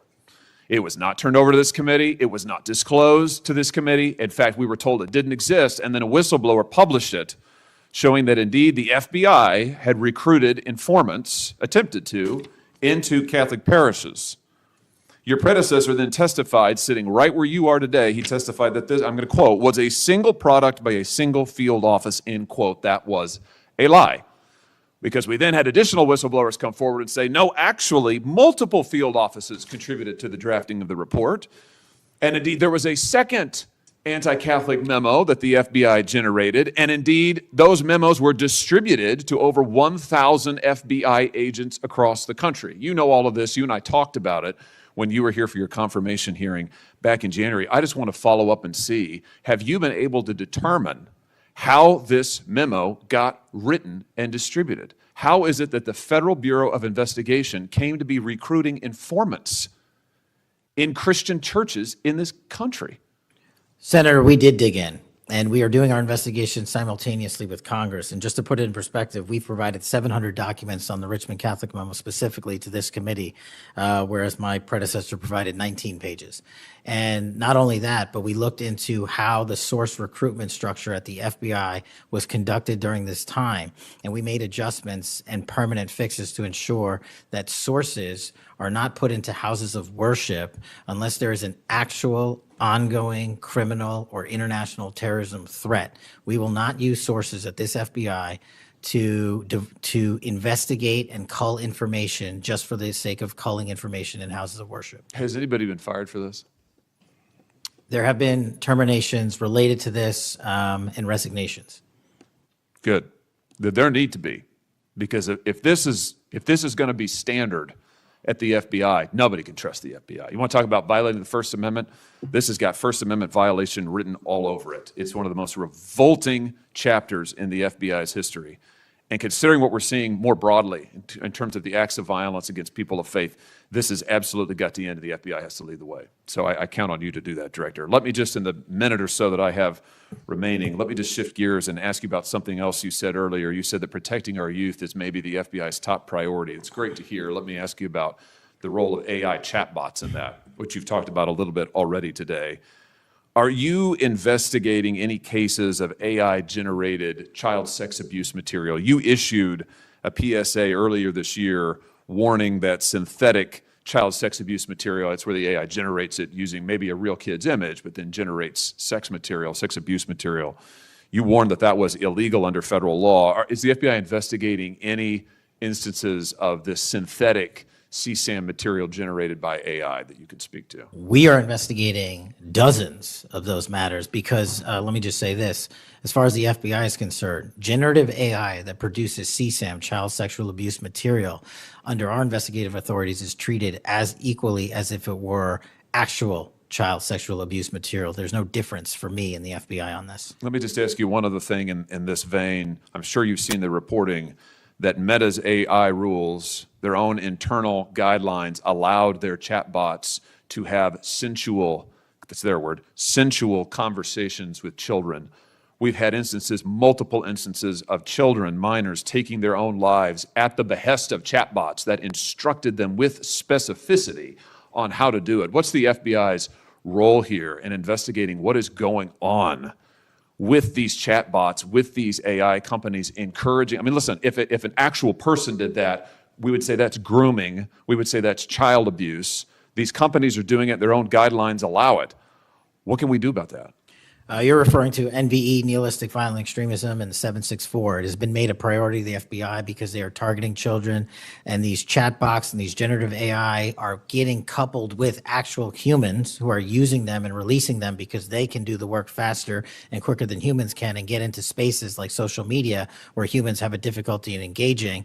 And what we're doing is treating any extension of generative AI as the criminal themselves. And we have, I think, I've got to get the number back to you, but over 1,000 investigations related to NVE. We've had numerous takedowns and arrests of 764 individuals.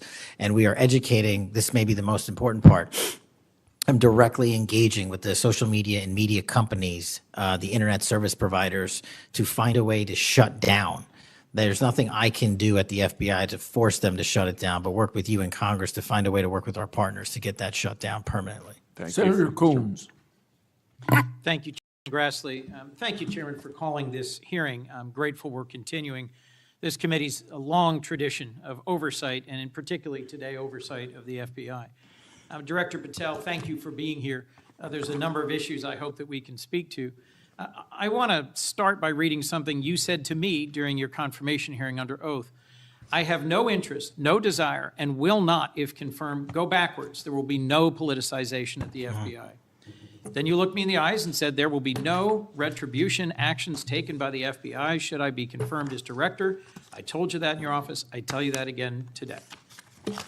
I'm concerned that that's not what's happened, that since you took over as director, you've forced out senior leaders across the Bureau, in particular targeting those that worked on investigations of President Trump. The former acting director has just sued you for firing him for political reasons. So did a leader in the DC field office. And the well-respected leader of the Salt Lake City office was pushed out last month, leaving that office shorthanded at a particularly difficult time. I'm worried that these actions compromise the Bureau's ability to keep Americans safe. Hundreds of agents have resigned. You are lowering application standards to fill vacancies. You've reassigned large numbers of agents to work on immigration and street crime, issues other law enforcement agencies can handle, perhaps more effectively with the FBI. But I'm concerned that this compromises the Bureau's ability to address national security risks, uniquely its capability. In fact, you've shut down the Office of Integrity and Compliance, which makes sure that agents act in a lawful and ethical way, and reassign staff away from domestic terrorism investigations exactly at a moment I think we are all concerned about it. I also have to ask, you came before the Appropriations Committee in May and told us you wanted a $500 million budget cut for the FBI, literally an effort to defund the police. I am grateful for the work of the men and women of the FBI. They've done great work this year in Delaware, partnering with the Dover Police Department to support human trafficking victims, partnering with the Middletown Police Department on armed robbery and carjacking. And it's urgent, I think, that we fix the direction and the prioritization within the FBI. And I wish we could focus on those efforts today. But I'm seeing an FBI leadership more focused on social media clout and on political revenge than on fighting crime. Director, have you ever ordered that an FBI employee be terminated because he or she worked on an investigation into President Trump? Senator, thank you. One quick correction for the record. There's 280 NV investigations. I gave the incorrect number to Senator Hawley. Thank you. Understood. As far as a lot of your statement, I disagree with it, and I'm happy to address it. But the only way, generally speaking, an individual is terminated at the FBI is if they have violated their oath of office, violated the law, or failed to uphold the standards that we need them to have at the FBI. So those who say that they've been fired because of working on investigations into President Trump are lying or misrepresenting? Well, those matters are alleged in litigation, which is ongoing, so I can't comment on those specifically. Could you comment on why you fired former acting FBI Director Driscoll? I can't because it's ongoing litigation. Could you say now definitively under oath that the rank and file agents who were assigned to work January 6 cases will not be terminated because that's what they were assigned to do? I've said it before and I've said it again. Your case assignment, as I was given case assignments when I was a young prosecutor, does not dictate your career or your termination. Thank you. Then let me go to the appropriations question. In May, you testified before the subcommittee on which I serve, defending the president's request that we slash the FBI's budget by about $500 million. The day before, you testified the opposite in front of the House. Where are we in terms of the budget request? Senator Graham earlier said if you're requesting more funding for more agents, let us know. We're nearing the end of the fiscal year. In front of the committee on which I serve here in the Senate, your request was for a reduction of hundreds of millions of dollars. Where are we? Where we are in the budget cycle is we at the FBI are in support of the president's budget, and we are in support of eliminating waste, fraud, and abuse. We've already identified tens of millions of dollars of duplicative contracts that the FBI was spending on software and private sector engagements. We've also identified duplicative workloads. So we are transitioning those folks out of doing the same thing twice over and into the field. And that's my focus right now. And the move of the FBI headquarters is also going to save the FBI $3.5 billion in the American taxpayers. So we're focused on eliminating waste, fraud, and abuse. And as I told Senator Graham, if I'll go back and talk to my team, and if we need more, we'll let you know. Are you planning any additional reductions in force, Director? No. How many vacancies are you currently trying to fill within the agency? In terms of the 1811 ranks, there's a few hundred open vacancies that we have funded. And so we're filling all of those with our hybrid 1811 program and our new recruitment program, and I think a lesser amount of IAs and SOS. So if hundreds of agents have retired or taken the fork in the road offer, and you have vacancies, but you're requesting $500 million less, how does having fewer FBI agents help you tackle violent crime and address our national security issues? Just to put it in perspective, cybersecurity Senator, issues? sorry, I didn't mean to cut you off. If we had this $500 million, we've done the math. It would take us 14 years to onboard every vacancy that's on the books currently at the FBI because we can't hire these folks and train them overnight. It's a years-long process. So we are currently focused on recruiting the best and filling the positions to the best of our needs. And we, even if we had this extra money, wouldn't be able to hire them overnight. We're looking for where the need is greatest, where in the country we need to send them, and how we can change the training requirements, which is why I'm thrilled to have police officers. They might not have a college degree, but they got the street smarts and the cop smarts to become FBI agents, and that's what we want. Let me turn to Section 702. Yes, sir. When you testified in front of the CJS subcommittee, we talked about this issue. You told me you were in favor of reauthorizing FISA Section 702 when it expires next year, Right. so long as the reforms implemented last year, reforms like better training for agents and real consequences for inappropriate searches of Americans' communications, were maintained. You also said that you had some ideas about how to make Section 702 better going forward. Can you give me an update on the FBI's implementation of these reforms and the direction you think it should go? Absolutely. I think you're referring to the query process, and if you're not, let me know. But any instance of abuse or mistakes that were made in the query process have now been changed. It used to be you can make multiple mistakes and continue to access the query database system. I've changed that. If you make a mistake, you're immediately sidelined, a review is conducted. And if it was an actual mistake, i.e., there should have been S on the end of that name and there wasn't, then we put you back in. But we have to review those matters. So that's happening. And if there was an intentional mistake, you have no more access to the 702 query system and its database. So we've also done an audit of the entire 702 system and the query databases. And now we are nearly 100% of the audit. And I think we found one or two, I'll have to get back to you, quote unquote mistakes within that system, which are currently being reviewed. Thank you. You had told me in May that you'd send me updated statistics about the Section 702 searches of Americans' data. I haven't received it.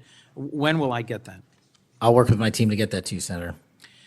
And frankly, in May, when you were testifying that you were implementing these reforms, you were also closing down the Office of Internal Auditing at the FBI. Now, that was the office created in the first Trump administration to improve the Bureau's compliance with Section 702.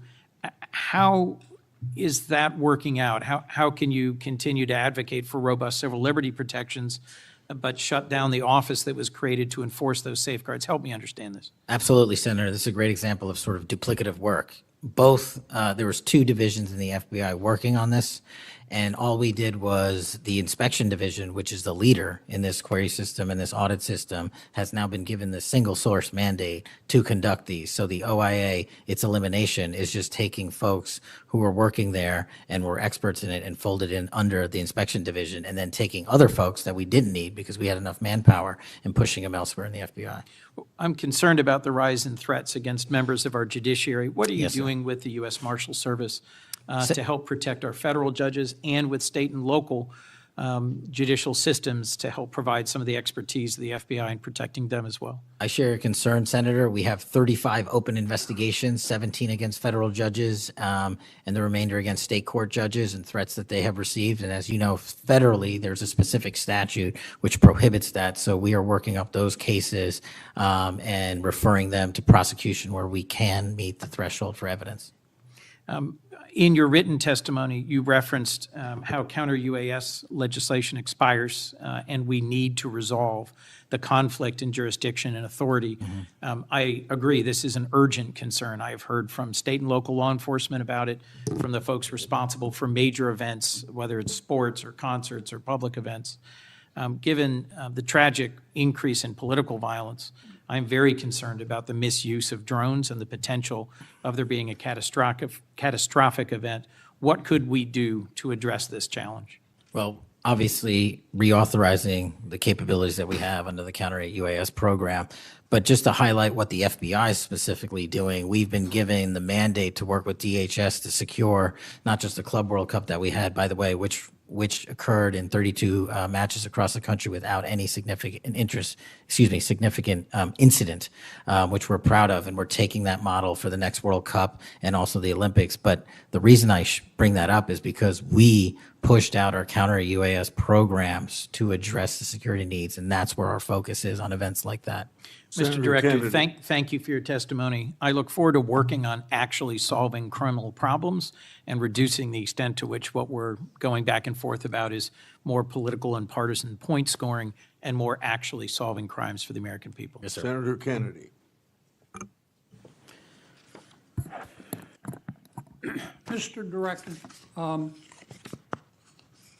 you and the FBI working with state and local law enforcement officials in Utah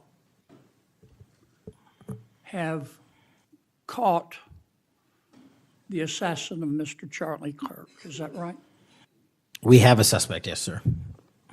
And you did that within 48 hours, did you not? 33 hours. 33 hours. Congratulations. We've had other political assassinations. Back in back in June, an assassinated Representative Melissa Hoffman, Mr. Hoffman, Senator John Hoffman, and Mrs. Hoffman in Minnesota.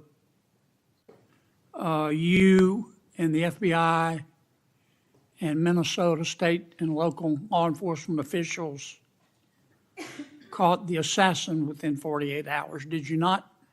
I believe that timeline's correct, Senator. Congratulations. Sometimes we miss the forest for the trees. Good work.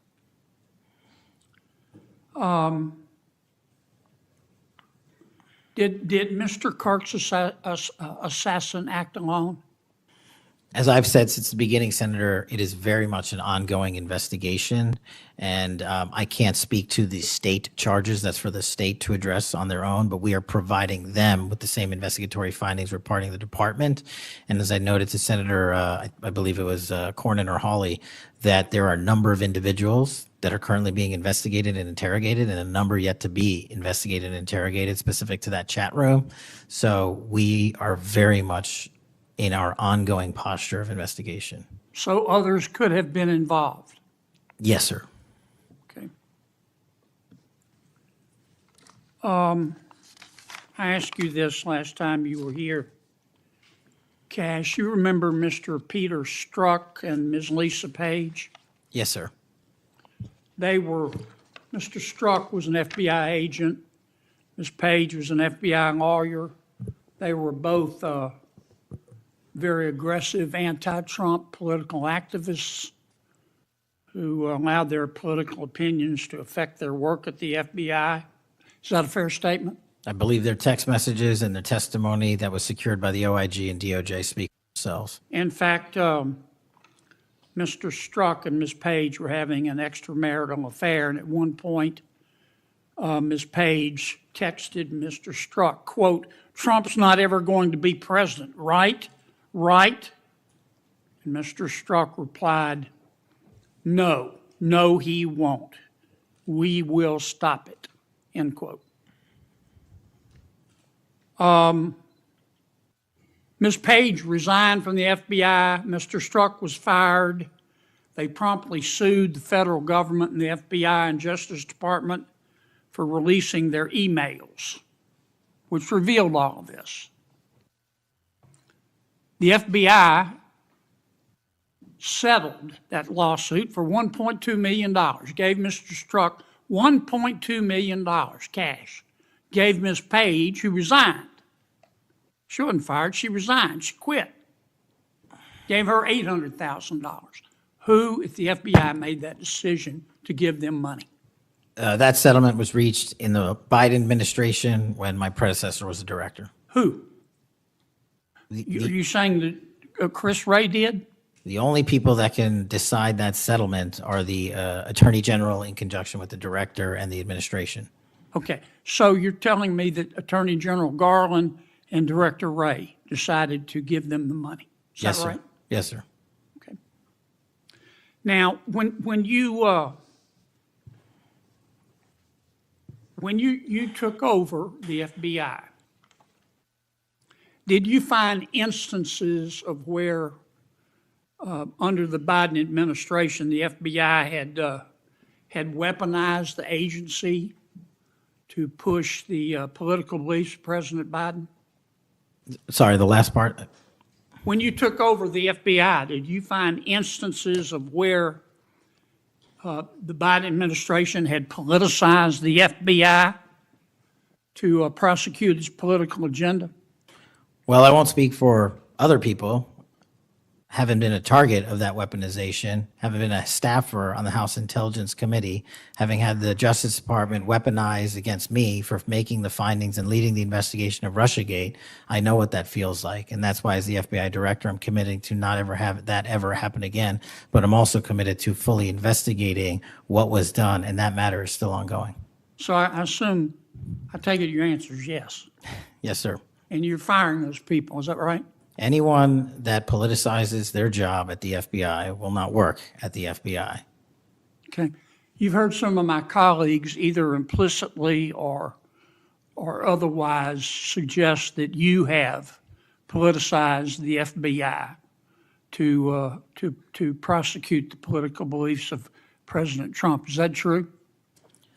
I don't know how that can be true when the stats that I cited, to include the 23,000 arrests, 6,000 weapons seized, 1,600 gang and criminal enterprise organizations, 4,700 children found and rescued, more enough fentanyl seized to kill a third of America. The men and women of the FBI are now on an apolitical mission, and this is why the numbers are historic in 7 Have you months. fired people because they voted for Vice President Harris? I don't ask people who they vote for, and neither does the FBI. Okay. But you've given people polygraphs, have you not?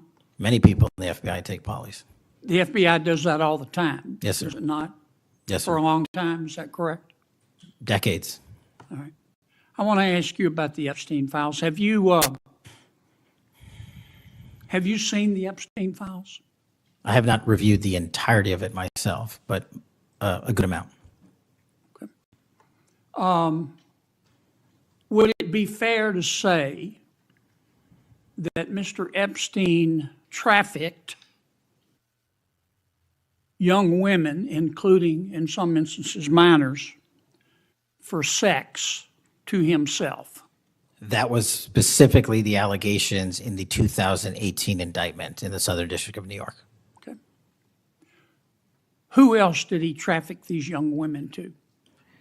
In terms of what the investigation, again, going back to 2008, Mr. Acosta, who limited the investigation and limited the search warrants and limited the parameters of the investigation, the only thing we are able to speak to publicly, because he was given a non-prosecution agreement by Mr. Acosta, is that first time period from, I believe, don't quote me on this, 97 to 2001-ish.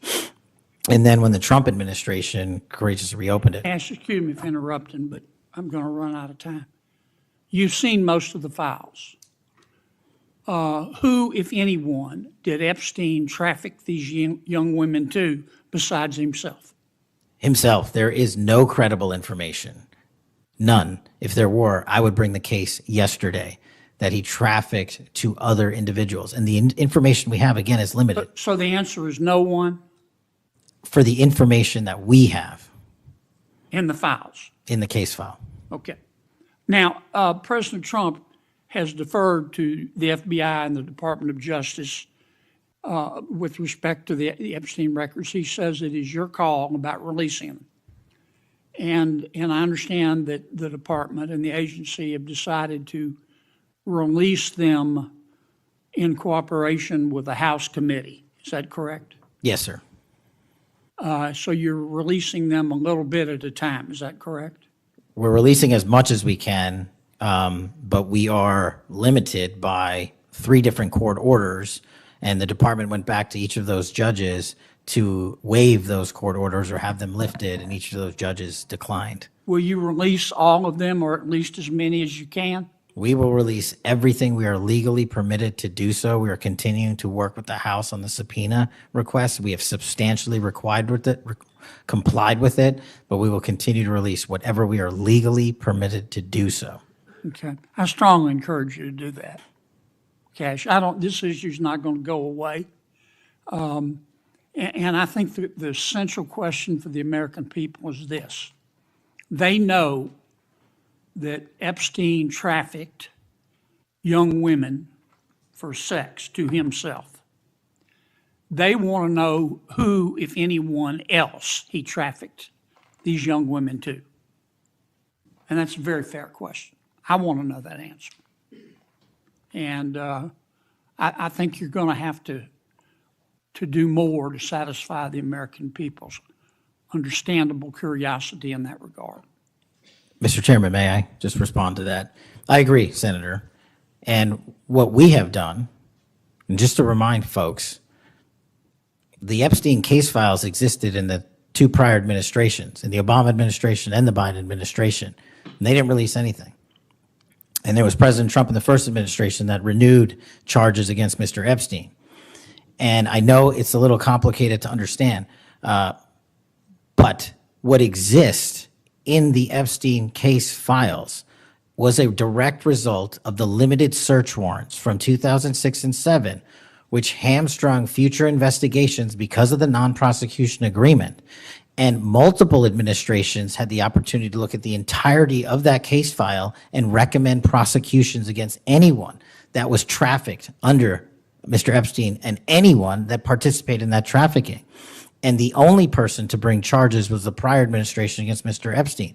Now, I am not saying that others were not trafficked and others were not involved. What I am telling you is that based on the information we have, and we have continuously and publicly asked for the public to come forward with more information. If there is, we'll look at it. But based on credible information, we have released all credible information, and the information that the Department of Justice and the FBI never releases is information on investigations that are not credible. And we don't release the names of victims who weren't credible, but in the same time, we don't release the names of victims who were credible. And so that's by law. And so the information we are releasing now is historic, and it is also to the maximum capacity that the law allows. And I know that's not going to satisfy many, many, many people. But if they wanted it done right, then the investigation from its origination should have been done right, and he should not have been given a get-out-of-jail-free card to do jail on the weekends for 12 hours a day, and he should have been investigated fully for the entirety of his crime and criminal enterprise, not just from 1997 to 2001. Senator Blumenthal. Thank you, Thanks, Mr. Patel. Thank you, Mr. Chairman. Director Patel, thank you for being here today. You'll recall well in January at your confirmation hearing before this committee, I raised the prospect of politically motivated retaliation, and you promised me, as you did other members of this committee, quote, every FBI employee will be held to the absolute same standard and no one will be terminated for case assignments. You went on to tell me, quote, all FBI employees will be protected against political retribution. And you assured one of my colleagues that you would honor the internal review process of the FBI. I'm not going to mince words. You lied to us.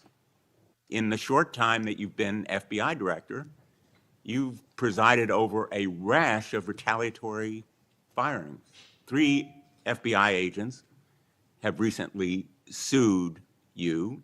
They are FBI agents with 60 years between them of distinguished service, rescuing hostages, saving kids from predators, dismantling drug cartels, and their allegations, their civil allegations, are a searing indictment of your tenure as FBI director. But it's not just those 3.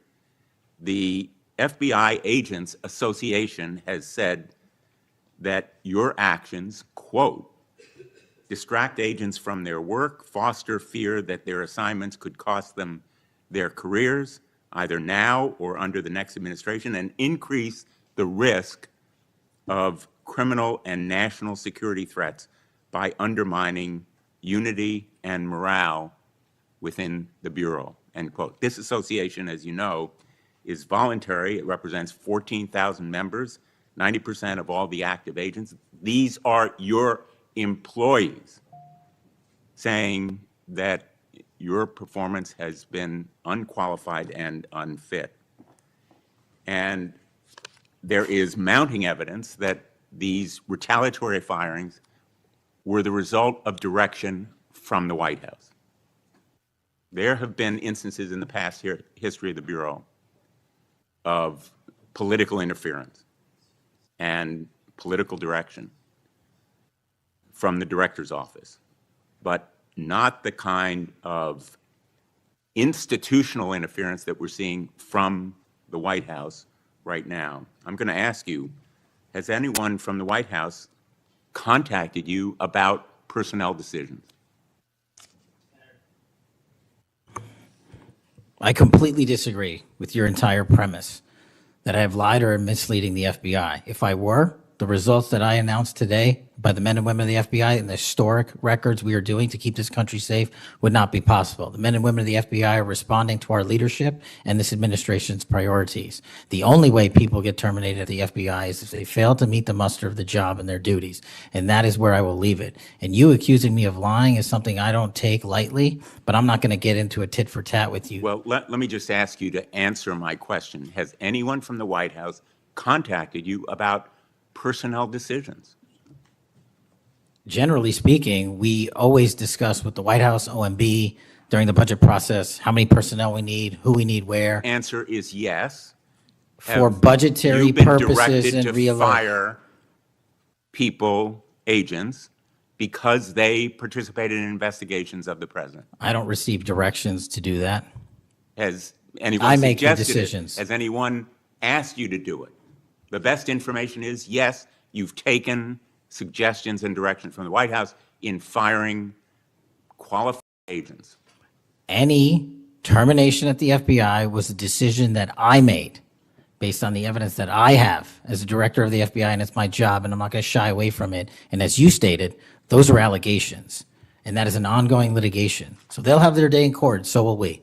The allegations are not just in that lawsuit, Director Patel, and I think your testimony confirms that, in fact, you've taken direction from the White House I don't. in it those does not. retaliatory firings. It literally does Because you've not. acknowledged that, in fact, they have been in contact with you about personnel decisions. The Let me- White let me House move has on. been, do not put words in my mouth, we're on the record. The White House, like any administration, contacts its agencies on the budgeting process and where it needs personnel and where the mission priorities are. That always happens. If they didn't do that, they would be abdicating the responsibility to law enforcement. I will always work with my partners in the chain of command at the Department of Justice and the White House to ensure that this FBI is delivering the results we are delivering, to include the lowest murder rate in modern U.S. history, to include the most fentanyl seizures in modern U.S. history, to include the most lives saved and the most children found in Just modern asked U.S. you, history. That is a working FBI. That is not a failing FBI. Let's move on to a related area. In White House discussions, have you been asked or directed by the White House or others to engage in a crackdown on political groups or organizations, nonprofits, after the murder of Charlie Kirk? To direct at political organizations? No. I've been asked by my chain of command to properly root out criminal activity wherever it is in whatever investigation we are conducting, and that's what we're doing. Have those distinctions about whom you're going to target been based on direction from the White House? Nobody gives me a list on who to target. My targeting list is from the men and women at the FBI. Have you talked about investigating certain groups, nonprofits, or foundations or institutions? Whatever those investigations are, they're ongoing, and I'm not going to get into those. Have you used polygraphs to determine loyalty of agents? No. Have you committed that you will respect the First Amendment rights of agents? I have wildly committed to respecting the First Amendment rights of agents, but at the FBI, you have to balance your First Amendment rights with your mission. Have you imposed any sort of loyalty test in the course of using polygraphs or in any of the other personnel decisions? Polygraphs have been utilized at the FBI for decades. They will continue to be utilized in the fashion by the professionals that administer them. Have you asked under the polygraph test about individuals' loyalty or about their voting records or any kind of past statement? Just to make it abundantly clear, I don't tell the professionals how to conduct polygraphs or what questions to ask. They make those decisions. And I, as the director of the FBI, never ask anyone who they voted for. Have you investigated donors to a political party simply because they are donors? Simply based on that fact alone, no. Have you investigated donors for another reason? Many donors may be involved in criminal enterprises and criminal activities, and those individuals will be investigated. Can you commit to make public the Epstein files that so far have not been released, if this committee is able to review them on a classified basis? I think this is an important distinction. The Epstein case file is not classified, to my understanding. So we are providing what we legally can, and we are going to give Congress what we are legally permitted to do so to the maximum extent of the law. Will you enable the chairman and the ranking member to review them on a classified basis? That doesn't make any sense. If the material in the Epstein file is not classified, there is no basis for a Well, it would classified review. protect the confidentiality of them if they were able to review them on a classified basis. If anyone in this room can get the multiple district court judges to lift their court protective orders in the ceilings, we will happily provide you with more information. Are you in favor of merging the DEA and the ATF? That's not something for me to comment on. Well, those agencies work with you, don't they? With me, not for me. Are you in favor of orienting the FBI toward a national police function as opposed to the enforcement of federal law? The FBI does enforce federal law across the country. That's what we do. But isn't it a fact that you have told the leadership of the FBI that you view it as moving toward a local and state police function? No, we are prioritizing working with our local and state partners, and they will tell you that that has never happened with this much engagement in the history that they have been serving as local law enforcement officers. I believe local cops are the best intelligence source and the best understanding of their communities, and I folded in my FBI agents under that direction to work with them to get the job done. Thank you, Mr. Chairman. For the fourth time today, I want to remind people that my oversight has made clear that Director Ray's FBI was politicized. I've released a trove of records to prove it, not only today, but in past days. I've also said some FBI personnel who have been fired, retaliated against my whistleblowers, and I don't remember my Democratic colleagues defending my whistleblowers when their careers were ruined. Senator Schmidt. Thank you, Mr. Chairman. Before I get into the thrust of my comments and questions, Director, I want to thank you. In our meetings prior to your confirmation, during your confirmation, we talked about your desire to get more agents out into the field, out of Washington, and take on violent crime. And you fulfilled that. St. Louis received the largest permanent per capita infusion of FBI agents anywhere in the country. And I know it's not only an isolated event, but we certainly appreciate your honoring your commitment to do that. And I know there's a lot of great opportunities ahead to take on violent crime, which you've highlighted many of the successes in your introductory comments. It's obviously no secret that this hearing takes place in the wake of a horrific American tragedy, the assassination of Charlie Kirk. For those of us who knew him, I know you did too. It's still sort of difficult to put into words what a tragic loss that is, not just for his family, but for our country, for free speech, for a belief that we can have a free exchange of ideas. And he was quite literally shot in the throat in an attempt to silence him and take his life. And so you have this task now of this investigation. There's been an arrest. But I think that we face an even larger crisis that law enforcement alone can't tackle alone. It's a crisis that has culminated in the assassination of Charlie. But it doesn't end there. It's I think every bit present right now, and the challenge is greater than quite frankly, I would have imagined. Seeing some of the comments that have taken place after the assassination, and something that I think as a country we have to reckon with. And it's something deeper, much deeper than a rejection of law and order or the norms of civil society. We've entered a very dangerous time, I think, in our country. And that should be clear to everyone. Political violence is a sign of a deep and corrosive sickness in any society. But in America today, the problem is just not political violence in the abstract. It is the specific kind of political violence which is overwhelmingly driven by a specific set of actors and groups. None of this emerged out of thin air.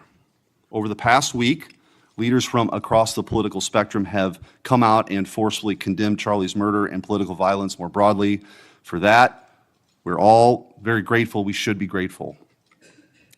There have been calls to unite and come together in the wake of Charlie's murder, and I want to do that. I do. Someday I pray that we can be united as a country again and go forward together as a one people and under one flag, but we are not united. Upstream from the dehumanization and demonizing political violence and rhetoric tearing apart our country is a divide on how we view America and Americans. Is America good? Is America evil? Is there something inherently special about Western civilization, or is this 2,000-year project rotten to the core? And if it is something worth fighting for, which I believe, how do we do it? With words and ideas like Charlie did, or with firebombs and assassins' bullets? Political violence is always wrong. Period, full stop. It doesn't matter which side, in the name of any ideology or cause, it's wrong. But in America today, political violence is not a problem that falls equally upon both sides. We have to be honest about this. We must reject an attempt to paint it as some kind of random phenomenon with no particular creed or ideology, a kind of spontaneous insanity which takes place outside of any broader social context and has no pattern at all. That's wrong. So free speech, yes. Political violence, no, but we have to be honest about what's happening. Already, we're hearing people talk about Charlie's assassination in those terms. We're told that we can't possibly know what drove a killer to plan and carry out a murder of the most prominent conservative activist in America. But that's a lie. We do know. The facts are plain and clear, and we have to speak truth in this moment, or there's no other side of the mountain. The vast majority of Americans are against political violence, but there is a vocal, active minority that encourages and celebrates it, and that minority is overwhelmingly on the left. Just last week, a YouGov poll found that a full 25% of those people who describe themselves as very liberal say it can be justified for citizens to use violence to achieve political goals.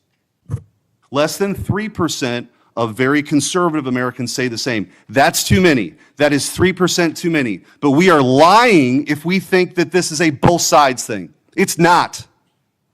We have to confront it. And you're going to have an important job of rooting out these terrorists. This is an ideology that runs very deep. The numbers are virtually identical to the ones I just noted when it comes to whether or not it's okay to celebrate the deaths of people whom we disagree with. And while large majorities in both parties were opposed to celebrating political violence, Democrats overall were nearly twice as likely as Republicans to believe that it is usually or always acceptable to celebrate the death of a public figure they oppose.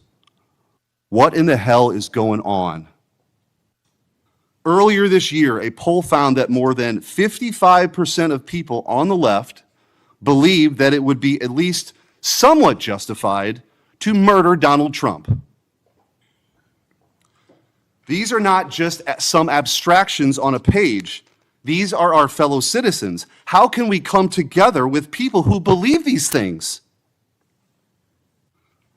We've all seen the flood of posts on social media over the past week, not just a fringe few, but thousands upon thousands of people gleefully celebrating a father of two young children getting gunned down in broad daylight. I wish I wouldn't have seen that video. I wish my kids would not have seen that video. Blue Sky, the left-wing alternative to X, was so overwhelmed with these posts that the platform was forced to issue a statement warning its users to stop glorifying the murder. And it wasn't just random social media trolls. It was journalists elite college professors, and even politicians, all but saying Charlie's assassination was justified because of what he thought, because of what he said. We saw the flood of hit pieces, the most powerful media outlets in the nation dishonestly attacking and villainizing Charlie for the most vicious possible terms. How can you ask us to unite under that? There can be no unity between good and evil. Somebody has to win this thing. And as a country, we have to absolutely reject it. And don't tell me it's both sides. It didn't happen in a vacuum. Over the past decade, we've seen an explosion of political violence, not just one-off lone wolf attacks, but organized, systemic political violence at a mass scale. It is not organic. It is the offspring of a dark and clandestine system funded in part with our own tax dollars, winning with a large network of foundations, NGOs, activist organizations, and front groups. This system lurks behind every radical leftist movement in our nation today. The George Soros empire has financed a vast ecosystem of radicals, all working together, dropping off bricks at riots to unleash a tidal wave of violently anarchists on our streets and to prop it up in an army of researchers and experts and journalists and propagandists who downplay the political violence. What he's doing is serious. I'm going to ask you, because I don't have a ton of time, The opposite of what we should be doing as a committee. and I would point out, we've heard years of the left, their loudest voices calling anyone on the right extremists, MAGA Republicans, fascists, Nazis, an existential threat to democracy. Check yourself. And don't give me this both sides bullshit. Mr. Director, I want to ask you. Tell me if each one of the following perpetrators or alleged perpetrators were acting from a left-wing or right-wing political violence. The man who tried to kill Republican congressman at the congressional baseball practice, nearly killing House Majority Leader Steve Scalise. Left-wing or right-wing violence? Sir, I believe it was a left-wing ideology. Okay. Burned down cities during the Summer of Love in the George Floyd riots. Left-wing violence or right-wing violence? Sir, I'll rely on you on these. I don't have off the top of my head. I'm sorry. Okay. Left-wing. The Waukesha Christmas Parade massacre. Left-wing or right-wing violence? Left-wing. The Lee Zeldin stabbing attempt, left-wing or right-wing? Left-wing. The Covenant school shooting in Nashville, left-wing or right-wing? Left-wing. The Butler, Pennsylvania assassination attempt on President Trump, left-wing or right-wing? Left-wing.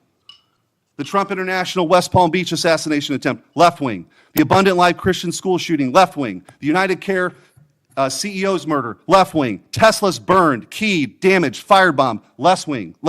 The murders at the Israeli embassy, left-wing. The ICE facilities firebombed, left-wing. The Minnesota Catholic school shooting, left-wing. The anti-white Charlotte and North Carolina stabbing, left-wing. The attempted Utah News State firebombing, left-wing. And now, of course, the culmination of this vile trend, a left-wing assassination of Charlie Kirk. So don't give me this both sides. If we want to get to unity, let's be honest. Let's be honest. Free speech, yes. Political violence, no. But let's be honest. Senator Hirano. Thank you, Mr. Chairman.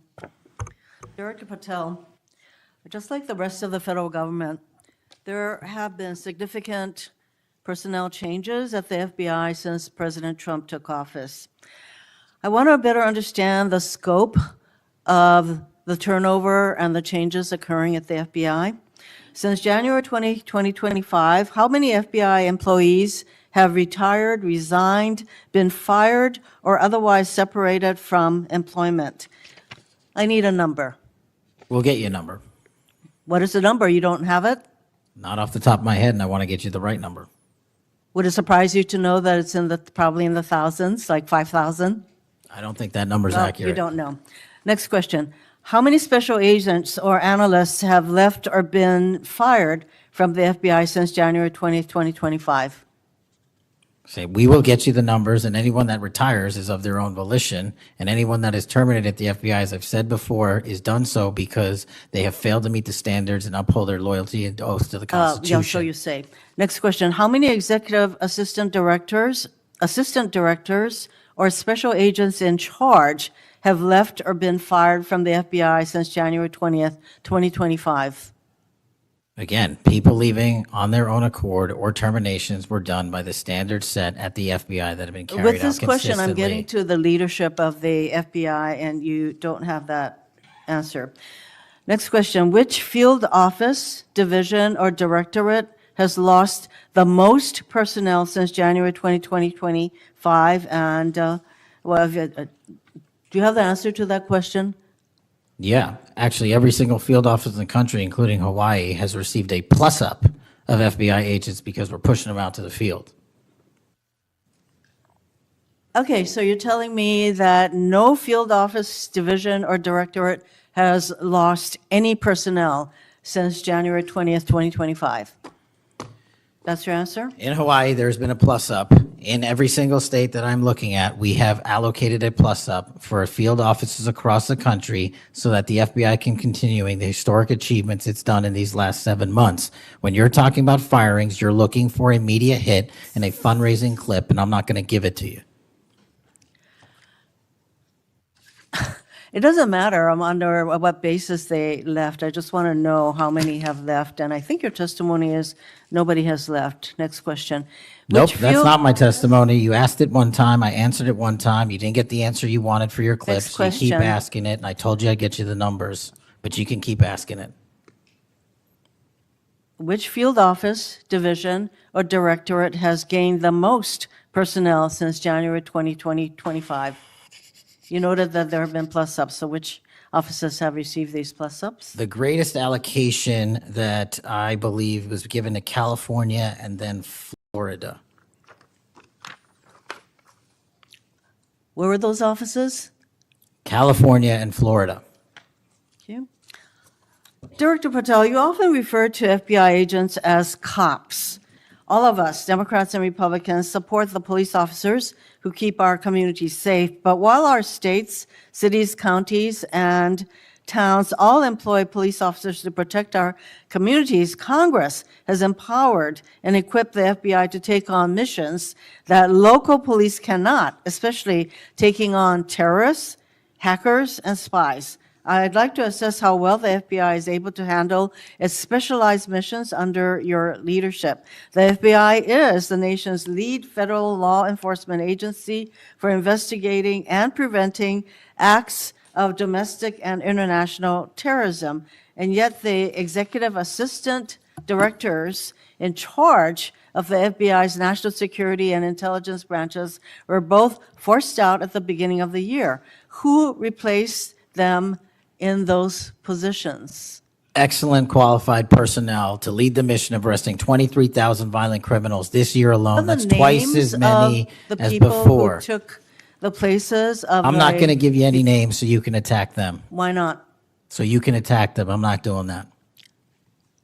The You're not people gonna sitting give in me the those seats names are of- extremely qualified to handle the job. We You're not would gonna not give have me the the names results. of We would- personnel who We would should not be have the on your- reduction Right, of fine, violence in the moving state on. of Hawaii if we did not allocate the Earlier resources we this did. year, FBI counterterrorist special agents and investigators were reassigned to assist with immigration enforcement. Reportedly, these counterterrorism experts were returned to the jobs they trained for in late January after Iran threatened to retaliate for our strikes on their nuclear facilities. Have those experts remained in the jobs they trained for since that time? Yes or no? FBI agents' primary responsibility is exactly what they are assigned to do. We always work with our So since they interagency returned part. to their positions, If you're not are going to they let me still in answer, those why don't you positions? just do your soliloquy in the 4.5 minutes you I have am left? not asking for a soliloquy. It's just a yes or no. Are those people who were returned to their jobs still on those jobs? Yes or no? They never left.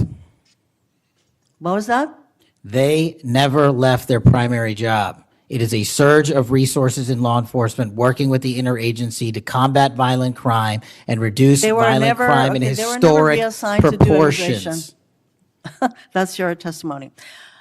Okay, Director Patel, the FBI is also the lead federal agency for investigating cyber attacks and Yes. cyber intrusions, both by foreign nation states and by non-state hacker groups. Since President Trump's inauguration, the executive assistant director in charge of the criminal and cyber branch and the head of the FBI's cyber division have both left the FBI.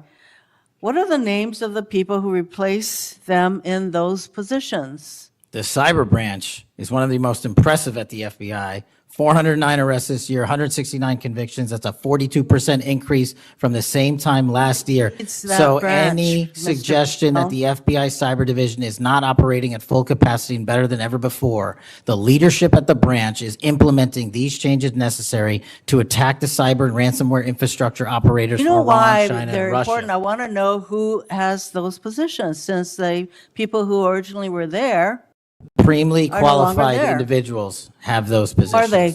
Supremely qualified Who individuals. are they? What are the names? You're not You getting don't them. know. Special agents who investigate cybercrime were also reassigned for immigration enforcement. Have those expert investigators returned to their duties? Yes or no? All agents remained on their primary duties while surging to allocate resources for interagency operations to the Homeland Security task forces across this country. So are you, Am I what? see, I'm not getting the yes or no answers. I get all this explanation, so there you go. No, you get the work that Are the men you and women of the planning FBI are doing. And you don't want that. additional personnel cuts to the cyber division in the future? The only people that will be terminated at the FBI will be those that violate their oath of office or fail to meet the high standards at the FBI. Director Patel, the FBI is meant to be the tip of the spear in combating terrorism against the United States from both foreign and domestic sources. It's also our lead agency in fighting the hackers who target our businesses and critical infrastructure. But instead of a specialized role fighting these kinds of terrorists, hackers, and spies, you have the FBI playing the role of local police and helping with immigration enforcement. I'm going to move on to my, you've been asked some questions about changes to your hiring standard, and including college degrees and possibly the age. But, one question I had is,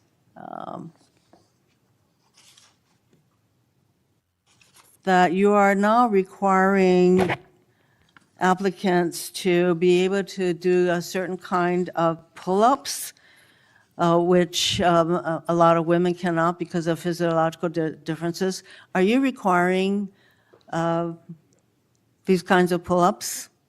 We are requiring a physical program at BFTC at Quantico because FBI agents carrying guns in the field have to chase down bad guys and do really hard work. The physical fitness standards of those agents So are are being you requiring appropriately these assessed. kinds of pull-ups? We are requiring everybody to pass the 1811 standards at BFTC. If you want to chase down a bad guy Excuse me, and put the him in reason I handcuffs, you asked- better be able to do a pull-up. The reason I ask is that there are concerns about whether or not being able to do these kinds of harsh pull-ups is really required of FBI agents. Doing Anyway, one pull-up Mr. is not Patel, harsh, I and there are am always gravely medical concerned. exemptions to that. I am gravely concerned by the state of the FBI under your control. And in fact, you are willing to take a cut on your agency of almost $500 million. So the FBI is losing dedicated employees, decades of expertise and specialization, leading to lost early retirements, firings, and reassignments to immigration enforcement or conducting local police work. Thousands have already left. For as long as you remain as the head of the FBI, I fear the number of departures and summary firings will continue to grow. Mr. Patel, before the vote on your nomination of this committee, I noted that your most significant qualification, this is not just something that I noted, but others, your most significant Gets this place going. qualification was your 100% loyalty to President Trump. And I fear that that continues to be the motivating factor in your position as FBI Director. Thank you, Mr. Chairman. Mayor, Mr. Chairman. Director Patel, did you have Yes. anything you wanted to say now? That is an entire falsehood. You can delete my 16 years of government service to multiple administrations all you want. The fact is that I was a public defender. I was a national security prosecutor. I was a House intelligence staffer. I was a deputy director of intelligence. I was a chief of staff to the Department of Defense and the Secretary of Defense. I led the counterterrorism missions for the White House. Those are just some of the jobs I held in my 16-year career. There was no loyalty then. There's no loyalty now to anything but the Constitution. Senator Brett. Yes. Well, before I begin, I want to thank Senator Hirono for what she said, acknowledging that there are physical differences between men and women. Talking about that women wouldn't be able to do as many pull-ups, and I think that she was making a case here that there should be different standards. There's a thing called Title IX, and this is why we continue to say we should have biological men and men's sports and biological women and women's sports. And so I look forward to utilizing that to talk to all of my colleagues on the other side of the aisle. Maybe they will stand with us in helping us protect women's sports. I think she made a great argument there for it. Moving on to today, Director Patel, thank you for being here. Thank you for your commitment to making sure that America is safe again. Thank you for doing that coast to coast and within our cities. I certainly look forward to talking about that and talking about your historic gains in these areas. But I would be remiss if I didn't begin my questioning with you about the horrific events that we have seen over the last week. Obviously, our heart breaks. Not only for Erica and Charlie's two children and for parents and families, but for America and for those of us who knew him, you being chief among those. So just my sincere condolences and thank you for the steps that you and the FBI have taken to make sure that we have someone within custody, and we're going to be able to move forward with that. But if you look over the last, since last summer alone, we had 2 assassination attempts on the president. We've had an arson attack on the governor Shapiro there in Pennsylvania. You have the murder of the state representatives, Melissa Hortman and her husband in Minnesota, along with the shooting of State Senator John Hoffman and his wife. Several anti-Semitic attacks, several attacks on Christians that were noted by Senator Hawley. We had the killing of 2 Israeli embassy staffers here in D.C., the June firebombing in Colorado. We could go on, and we saw a culmination, as Senator Schmidt said, with the brutal assassination of Charlie Kirk last week. I appreciate you committing to both Senator Hawley and Senator Kennedy, talking about making sure that all that are involved are held accountable. I think that is critically important, and I think that America needs that transparency. I want to read you some words of Vice President J.D. Vance. He said, "If we want to stop political violence like what happened to Charlie Kirk, we have to be honest about the people who are celebrating it and the people who are financing it." My question to you is, in light of Charlie's murder and all of the things that we have just referenced and have been talking about today, what steps is the FBI taking to more aggressively crack down on those who promote, encourage, finance, fund these types of engagements and this type of political violence? Thank you, Senator, for your kind words. So in terms of how we crack down on the root cause of this violence, for now putting aside the ideological motivations and how they got there, the monetary issue is a real issue. And as I've said before, we follow the money. So we work with our partners at the Treasury Department to trace where the money came from, how these individuals paid for the training they received or the platforms they were using, and also how these individuals collectively got together in whatever groups they were on whatever social media sites they were on, to utilize clickbait to make money Bingo. For their ideology. And so to trace all of those, we are using, not just in Charlie's investigation, but others, lawful process and serving 2703D orders on any entity that is related in any way financially to any of these criminal acts of violence. And we are going to hold them accountable with our partners at the Department of Justice. Excellent. I would love to stay abreast of that, and just, we must get to the bottom of it. We must follow the money. Someone is funding this discourse. Do you believe, obviously there are people here, unfortunately American citizens, that may be engaged in that, but do you also believe that some of this may be coming from overseas? Yes. Okay, let's get to the bottom of it, and let's make it stop. Yes, ma'am. I want to ask you about the Dobbs decision. So we know that it was leaked in May of 22, and then we had the Marshal Service say, we found nothing in January of 23. I find that absolutely mind-boggling that we can't figure out who leaked that opinion. We know it was done in attempts to undermine the process, and then the intimidation of the justices occurred after that. Tell me what you can do as FBI director to help us get to the bottom of what happened and actually hold someone accountable for their actions. So I can't speak to what the marshals did and how they conducted their investigation. I can tell you, generally speaking, the FBI has taken over the investigation on the leak because it was such a detrimental leak. So you commit to getting to the bottom of it. We are utilizing the full resources of the FBI as we usually do on leak investigations, and we will make sure our results are public at the appropriate time. We need answers. I want to talk about child sexual exploitation. Thank you for making protecting our youth your top priority. We know that that is the greatest gift that we have. That is our greatest treasure here in the United States is the next generation.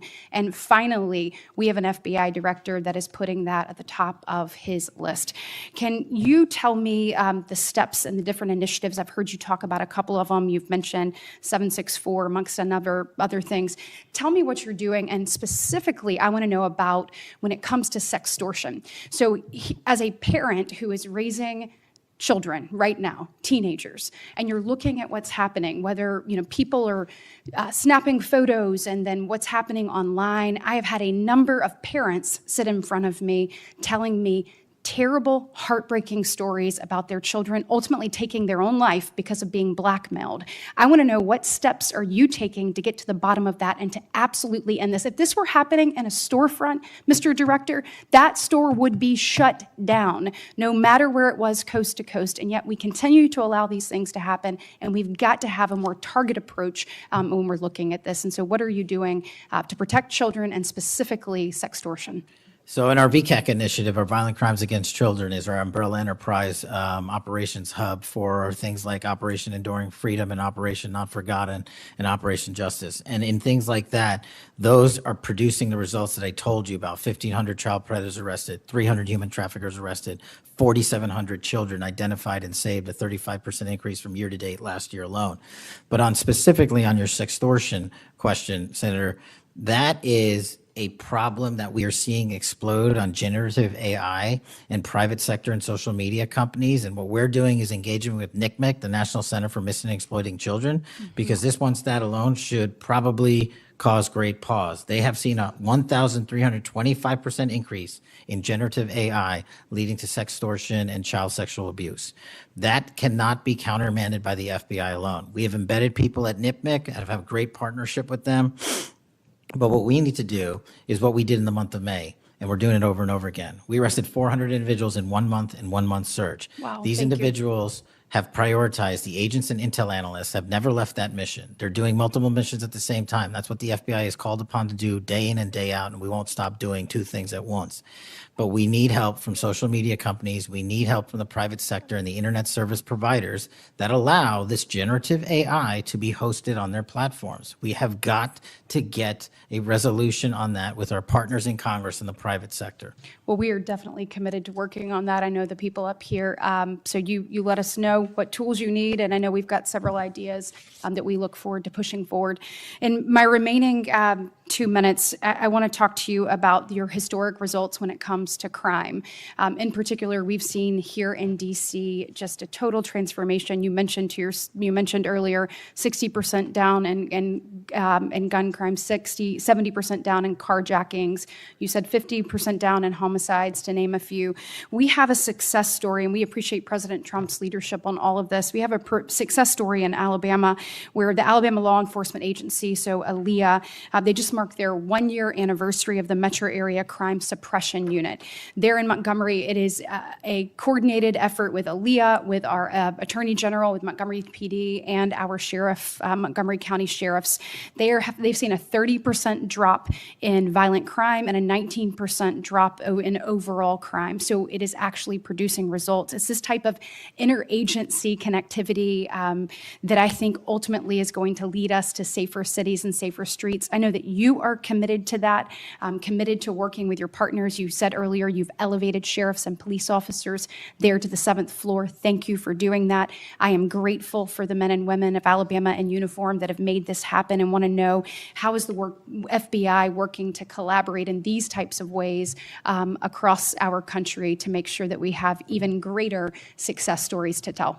Well, the collaboration's happening at our Redstone Arsenal in Alabama. We bring 4,000 students through our Redstone Arsenal for training every year.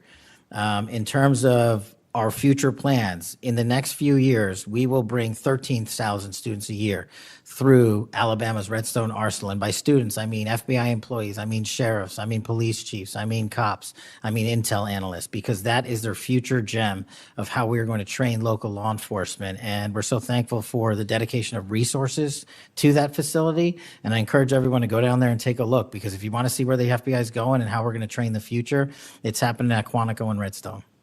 We are very proud of it, and thank you so much for your leadership. Senator Booker. Thank you, Mr. Chairman. Mr. Patel, I want to start off where we left off last time. I asked you whether you had any knowledge or discussions about removing FBI officials and installing political personnel before you were confirmed to that position. And I wonder, did you then understand or have conversations with the White House about the intentions to do so? Before I was confirmed, Yes, sir. did I have discussions with the White House to remove FBI personnel? Yes. No. So you're saying that you had no discussions with the White House before you were in the position about the removal of any personnel from the agency? As I was preparing for my confirmation hearing, I had numerous discussions involving the type of people that would be employed, and that those that were failing to meet the mark at the FBI would no longer be employed if I were And I'm confirmed. assuming that mark had to do with loyalty to the Trump administration. No, you're wrong. Okay. I'd like to revisit another subject from that hearing. Did you testify, excuse me, you did testify before the grand jury that President Trump had declassified the documents at issue in the Mar-a-Lago classified documents case. Is that correct? I don't have the grand jury transcript. That's why I released it. Whatever it says is the best evidence. You know, that's what you said to Senator Whitehouse, that your grand jury testimony was publicly released. It has not been. In fact, in July, a court denied a news outlet's bid to get that transcript. But the court said quite clearly that you are free to discuss your grand jury testimony. So I ask you again, did you testify before the grand jury that President Trump declassified the documents at issue in the Mar-a-Lago classified document case? And that is why I took your invitation to work with the department and the court to have that transcript released. And the transcript is the best evidence of what I said then. So you're saying right now this committee can have access to what you said before the grand jury? To whatever was released. Under my understanding, Senator, So that the hold Department of on, hold on. Justice You and I both released. understand the law. Let me finish. I understand under Rule 6 of the Federal Rules of Procedure, a grand jury witness, in this case you, is not barred from sharing their grand jury testimony.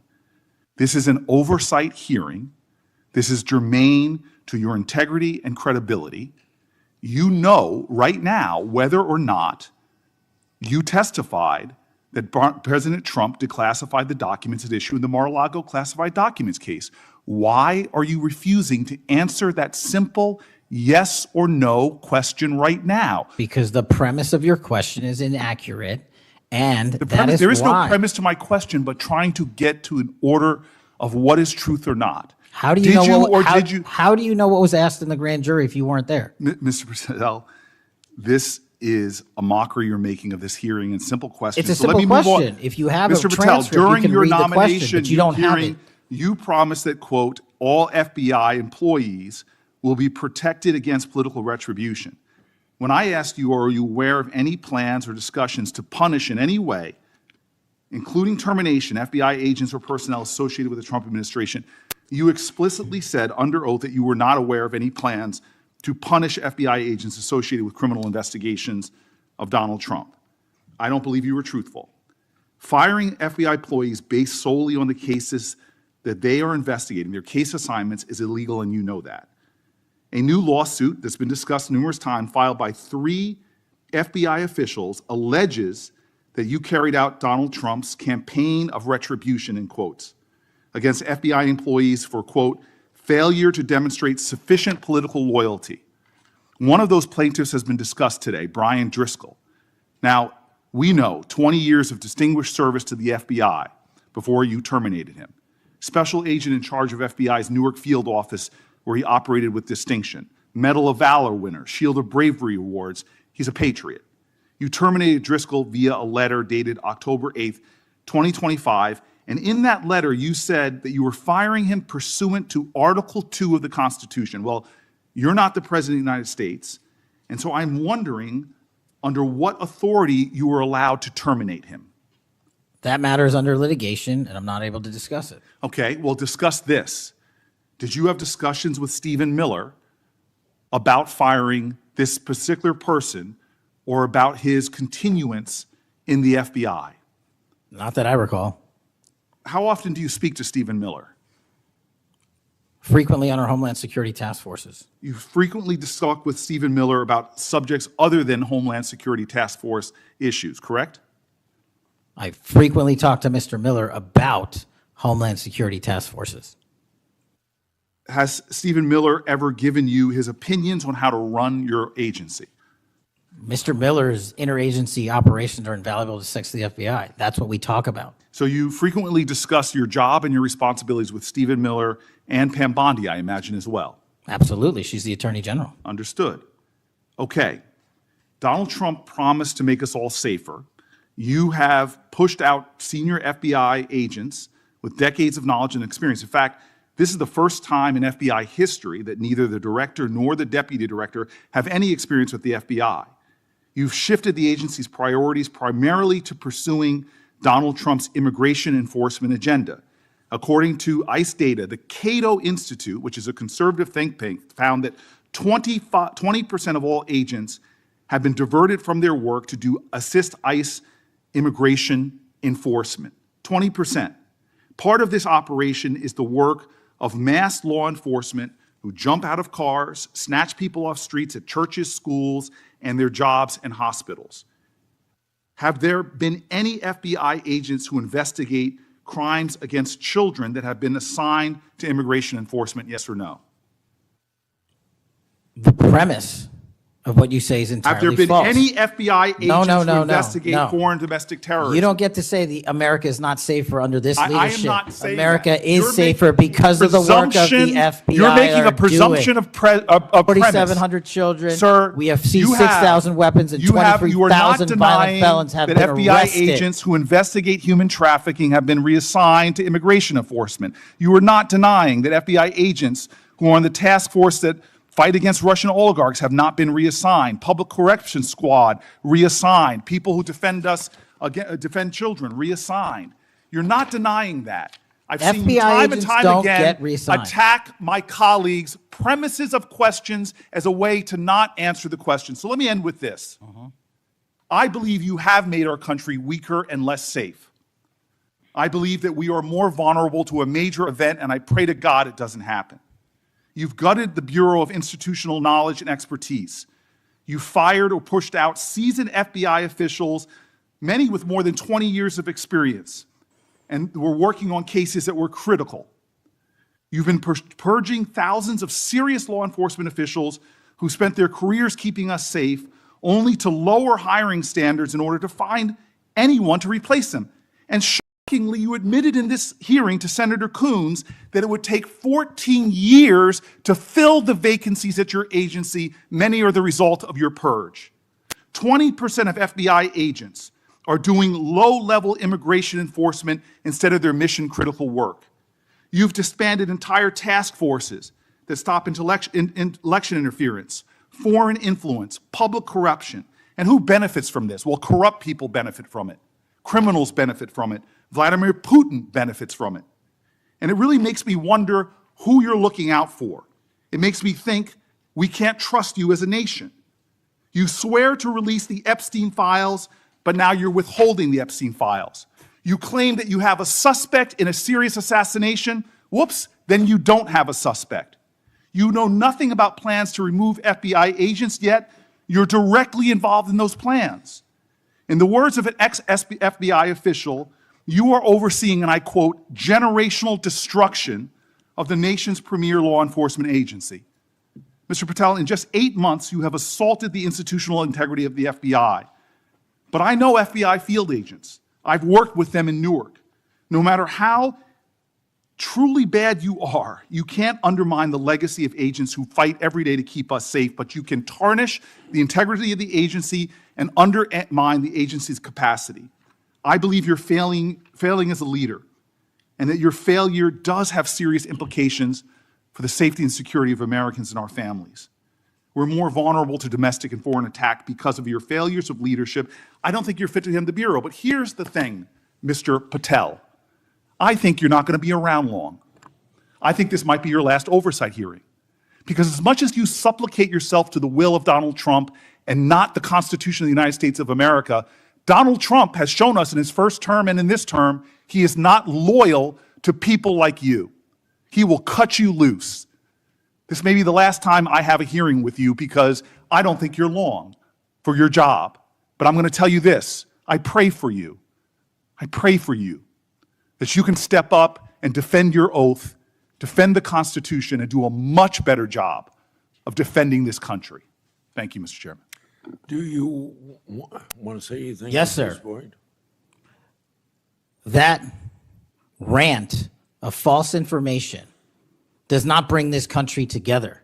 If you want to work on bringing this country, it's my time, not yours. My God. If You're you gonna want to lecture talk me about, dividing this country, it is I my follow time. you on your social media posts that It is tear my this country time apart. to There address should be a your unifying- falsehoods. Oh, You are an you can try embarrassment all to the you division want in this country. to not Senator, take it is my responsibility time. for what You you had have your said. time. Sir, you're Your making a time is mockery of this over. committee. Sir, you don't tell me my time is over. You The know how people far of New we've Jersey come tell me since what my you time tell- is. Senator- You can't lecture me. You can tell me Sir, my time's over? You may be the charge of the I'm not FBI, going anywhere. but I am not afraid of you, sir. Mr. Chairman, Not afraid of you. Mr. Chairman, point of order. Senator Booker, I announced at the beginning of this meeting that this back and forth, talking over each other, doesn't work. And I said if that happened, I asked Patel not to respond, and I was going to give him some time after the senator's time was up to respond.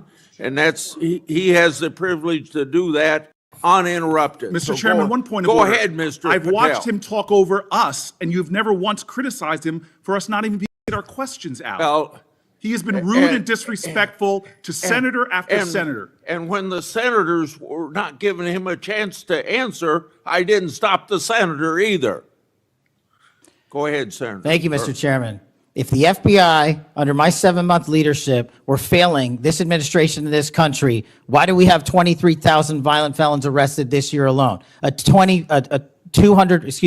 double increase from that time last year. Why is it that we have seized 6,000 weapons? Why have we found 1,500 child predators and arrested them? Why have we 300 human traffickers in jail? Why have we found and identified 4,700 children? Why have we seized 1,600 kilograms of fentanyl, enough to kill a third of the American public, a 25% increase alone from last year? 88,000 kilograms of cocaine seized, 7,000 kilograms of meth seized, and that's just on our criminal operations in summer heat. How is it possible that we are taking 8 kilograms off the streets of the cities in New Jersey and preventing the deaths of 607,000 people this year alone, a failure of the FBI and my leadership? How is it that we have counterintelligence arrests already this year exceeding the numbers from the entirety of last year? 33% increase in PRC, 83% in Russia, 60% in the CI space as it relates to Iran, and we haven't even talked about CT, the southern border, the northern border.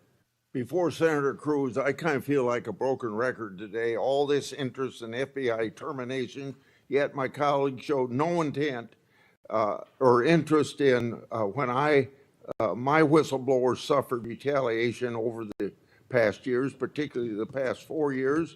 Indeed, one whistleblower has alleged that Brian Driscoll's insubordination, whether an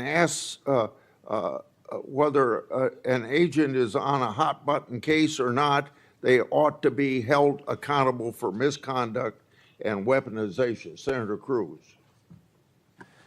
Thank you, Mr. Chairman. You know, I have to say, it used to be that to see theater, you had to go to the Kennedy Center. Now, apparently, you need only go to the Senate Judiciary Committee. and see our Senate Democrats berating the director of the FBI, which, okay, it's not, partisan politics is not new in the United States Congress. But what is remarkable is what Senator Booker was berating Director Patel about.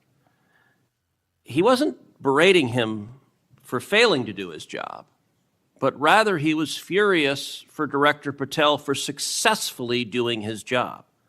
For 4 years, the Democrats under Joe Biden had an open border that undermined the safety of every single American. They allowed 12 million illegal aliens to come into this country to invade this country, and every single day Americans were murdered, women were raped, children were assaulted by violent criminals that Democrats released. Now, Director Patel, I found Senator Booker's questioning really bizarre. He asked you, have you reassigned FBI agents from human trafficking to immigration issues? Director Patel, are the Mexican cartels that are bringing people illegally into this country engaged in human trafficking? Yes, sir. What the hell does it mean to reassign someone from human trafficking to immigration? The greatest human trafficking in the world has been over the last 4 years at our southern border. It is modern-day slavery that the Democrats still defend. They still defend those open borders. Mr. Patel, he also said, did you reassign FBI agents from protecting children to immigration? How many children have you found that were victimized by the open borders of the previous administration? 4,700. 4,700. And yet, oddly, I don't hear a Democrat here saying, gosh, thanks for protecting those kids. 35% increase year to date last year.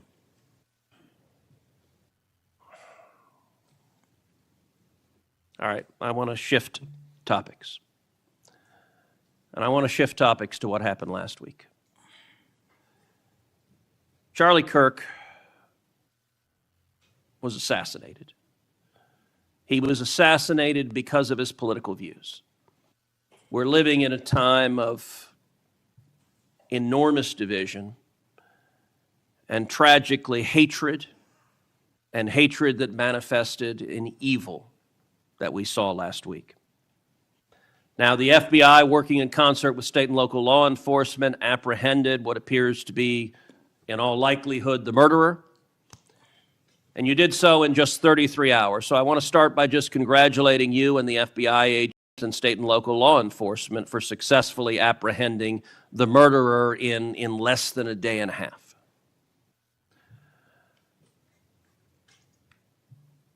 In the wake of that assassination,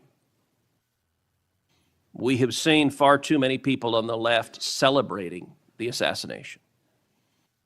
We've seen Democrats, we've seen activists cheering it on. We've seen, tragically, teachers in high schools, teachers in elementary schools, university professors cheering on the murder of Charlie Kirk. You and I both knew Charlie well. He was a good friend. He was an extraordinary man.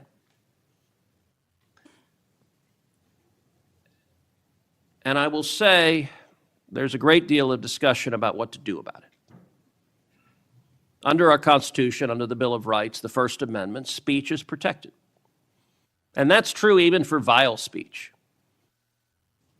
Someone can stand up and say the most hateful thing, and it's protected by the First Amendment. Nazis and Klansmen can march in the streets, and even though their speech is bigoted and horrible and racist, the First Amendment protects it. Conduct, however, is not protected by the First Amendment, particularly conduct that is violent. Violent conduct that is threatening others, that is harassing others, that is injuring, or in this case, murdering others, is most assuredly not protected by the First Amendment. And so I would encourage you and the FBI to focus on conduct. Now, speech can guide you to those engaged in conduct. And I will say one question that I have and many have, and I recognize this is an ongoing investigation, so I don't want you to say anything that would compromise the investigation. But what can you tell us at this point about what evidence there exists of other individuals who may have had prior knowledge of this assassin's plans to murder Charlie Kirk on September 10th?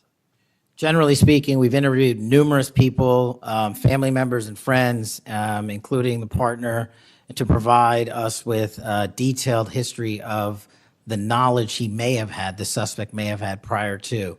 We're still mapping out who, if anyone, was involved as an accomplice. As I said, the investigation is ongoing. We're also speaking to and going to interview numerous individuals online who were part of a chat group that was involved in this heinous assassination. And we're also going to work with our state and local partners out in Utah to find out what community organizations, if any, participated or had any foreknowledge of this information. But it's very much ongoing. I remind everybody that it's not even been a week since Charlie's tragic death. Is it accurate, it's been widely reported that the assassin's roommate was a transgender man who was transitioning to be female, and it's also been reported that they may have been romantic partners. Is that accurate? Yes, Senator. And I assume the FBI is investigating. It has also been reported that there were transgender chat rooms that may have had some awareness of the plan to commit this murder. Is that accurate as well? I'm sorry, can you repeat the question? It's been reported that there were chat rooms of transgender activists that indicated some degree of potentially of foreknowledge of this murder. We're still developing that. Do you have any information the bullet casings had on them both Antifa and LGBT wording on them? Do you have any indication of the source of those engravings and what inspired them? As to the actual source, we're still developing that. I want to encourage you in the course of this investigation, absolutely go after anyone who aided and abetted. But I want to more broadly encourage you, follow the money. The violence we are seeing is not purely organic. There is, I believe, significant money that is spreading dissension, that is spreading violence. Antifa. Do you believe Antifa is a terrorist organization? I believe Antifa is associated with a lot of violence in this country. As to its designation, I'll leave that to the appropriate authorities. So I would encourage the administration to designate Antifa as a terrorist organization, to go systematically after Antifa. They've committed acts of violence all over the country. And the shell casings have multiple references to slogans that Antifa has popularized. I believe there is considerable money funding it. I would note that I've introduced legislation called the Stop Funders Act. Stop Funders Act would add rioting to the list of predicate offenses under RICO. I believe the money should be tracked and prosecuted under RICO. And both the Antifa and Black Lives Matter riots of a couple of years ago and the pro-open border riots in Los Angeles and other cities of this past year, I believe there was significant money behind those riots. I'm not the only person who noticed at the anti-Semitic protests and violent protests on college campuses that many of the tents all matched. And so I would ask, would it aid your ability to prosecute these matters if Congress passed into law the Stop Funders Act and if rioting was added to the list of predicate offenses for RICO? Yes. Talk to me about the efforts of the FBI to go after the funders of the anti-Semitic protests on college campuses, the pro-open border protests in cities, and potential LGBT violence. Talk to me about the efforts to go after the money of those who are funding and promoting violence. As I've always said, Senator, money doesn't lie, and we've been following the money. And so that's what we're doing, issuing lawful process to organizations involved with criminal activity, because the money's got to come from somewhere, and it has to be funded somehow. So we have extensive investigations ongoing into numerous organizations that are related to violent criminal activity. Cutting off the money will make America much safer, and that is the core job of the FBI. And I thank you for doing your job. Senator Padilla. Thank you, Mr. Chairman. Mr. Chairman, glad to be on this committee and take our responsibility seriously to conduct oversight of the FBI, obviously one of the most critical law enforcement agencies in the country. As Senator Klobuchar and others on this committee have reminded us, the last several months have provided far too many reminders of the political violence crisis in America today and the gun violence crisis in America today, including the tragic killing just last week. Director Patel, this committee takes seriously its not just oversight role, but recognizing the FBI's important role in protecting the public from gun violence while respecting constitutional rights. If you recall, this was a significant subject area of my questioning during your confirmation hearing. The Bureau plays a central role in enforcing federal firearm laws, ensuring the accuracy of background checks, and monitoring trends like machine gun conversion devices and lost or stolen firearms. Now, during your confirmation hearing, you pledged that the FBI would enforce firearm laws fully and fairly, consistent with the Second Amendment. Yet we continue to see a sharp rise in lost and stolen firearms reported by federal licensees. Can you point to any measurable enforcement results like arrests, not just arrests, but also prosecutions or task force expansions since you became director? I'll get those to you, Senator. Nothing you can share here today? No, I'll get the full list to you. You came unprepared today to respond to questions which you knew were important, going back to your confirmation hearing. Now, the Bureau has warned about the public safety threat posed by machine gun conversion devices, which convert semi-automatic weapons to automatic ones. Can you at least reference what resources you're dedicating to this threat? Absolutely, Senator. Part of tracking ghost guns, as you alluded to, is having a sustainable database, which is hubbed out of our CJIS division in West Virginia. And we've allocated more resources so that FFLs can track and trace firearms that are stolen and make sure they don't get into the population. That's one of my primary concerns, that we don't want stolen weapons anywhere near anything. But the numbers continue to go up as reported by federal licensees. Let me get to my next question on this topic. You previously stated that you hadn't reviewed Fix NICS, a federal law that improves reporting to the National Criminal Background Check System. 8 months into your job, what concrete steps have you taken to ensure that NICS records are complete, accurate, and timely? That's actually a great question that we have dedicated a lot of resources to, again, at CJIS. The NICS system has been trying to get to 100% within 15 minutes. We are currently at 93%, with 87% of those being responsive in less than 60 seconds. So we got more work. Do you think additional resources would be helpful in getting to 100%, or do you still argue that less resources are necessary to get from 93 to 100? No, I just think we have to work on how fast our actual infrastructure processes these things. On to a question about resources. The FBI's core mission is to counter terrorism, espionage, and major criminal threats. Now, recent large-scale reassignments to immigration enforcement or politically motivated investigations cause me concerns that other critical missions are being neglected. One example, in March of this year, you created a Tesla-related task force and diverted personnel from the domestic terrorism operations section to work on that task force. What risk analysis justified that decision, and do you still consider domestic violent terrorism to be a lower priority? Any form of terrorism, domestic or international, is the highest priority at the FBI. And when you say divert resources away from those missions? I don't believe that's accurate. We did not divert resources away. When cars were exploding and people were being set on fire, I directed resources to address it. Well, then I'll suggest in your follow-up, and we can make this more explicit in our questions for the record, that you provide the accurate information about the diversion of resources. Because, again, when I understand that you authorize large-scale agent reassignments from counterintelligence and cybercrime to not just immigration cases, but others, it has an impact on the other priorities like nation-state threats and ransomware investigations. Moving on to a different subject area.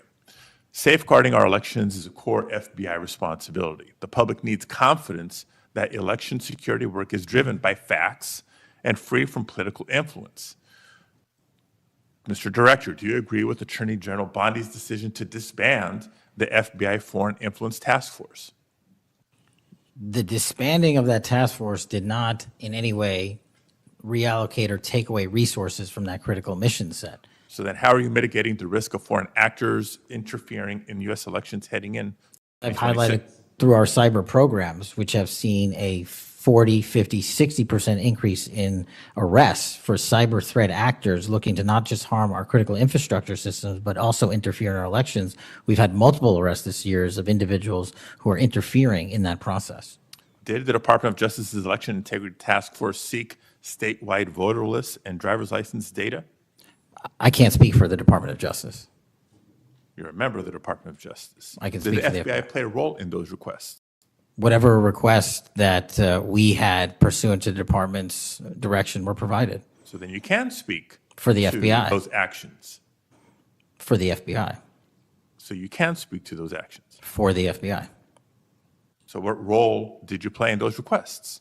Whatever requests we get from the department, I don't have those details in front of me. We provide whatever requests they have. I have not many details in front of you on a lot of the questions coming from this side of the aisle. So I do hope that there are substantive and accurate responses to our questions in writing. In my time left, Mr. Chairman, I just want to call out a couple of observations. The director before us has tried to explain, I won't say explain, tried to explain how he doesn't need another $500 million to do the job. And specifically that even if the FBI had an additional $500 million, it would take years. I think he referenced 14 years to fill the vacancies. But in the meantime, relying on partnership with local law enforcement to fulfill the mission of the Bureau. As we've discussed in other hearings and in other committees, by the way, given this immigration mass deportation agenda of the administration, the FBI is not the only one leaning on local law enforcement to do the job. ICE has made it clear that they're doing the same. Other law enforcement agencies within DHS is doing the same. So much so that ICE's recruitment, because they're not only not advocating for cuts, they're actually requesting additional dollars and have issues about policy with them. But if ICE's plan to do the job is not just hiring up significantly, they don't seem to have that as a concern, but the FBI does. Both ICE and the FBI are citing partnerships with local law enforcement, which, look, partnership and engagement is great. But having come from local law enforcement at the outset of my public service career, I also know that capacity and resources at the local level are strained, particularly in times like this. And when ICE is going on a hiring spree, and you have local law enforcement agencies worried about their ability to recruit and retain local law enforcement officers and not losing them to the federal government, then our reliance on those local law enforcement agencies is a perilous strategy to take and could undermine local law enforcement's ability to address crime at the local level, whether it's white-collar crime, organized retail theft, violent crime, et cetera, et cetera, et cetera. And in my final minute, I will also suggest this. Director Patel has referenced earlier in the hearing that one of the most significant value addeds of partnering with local law enforcement is that they have the best intelligent, they are the best intelligent source. Is that correct?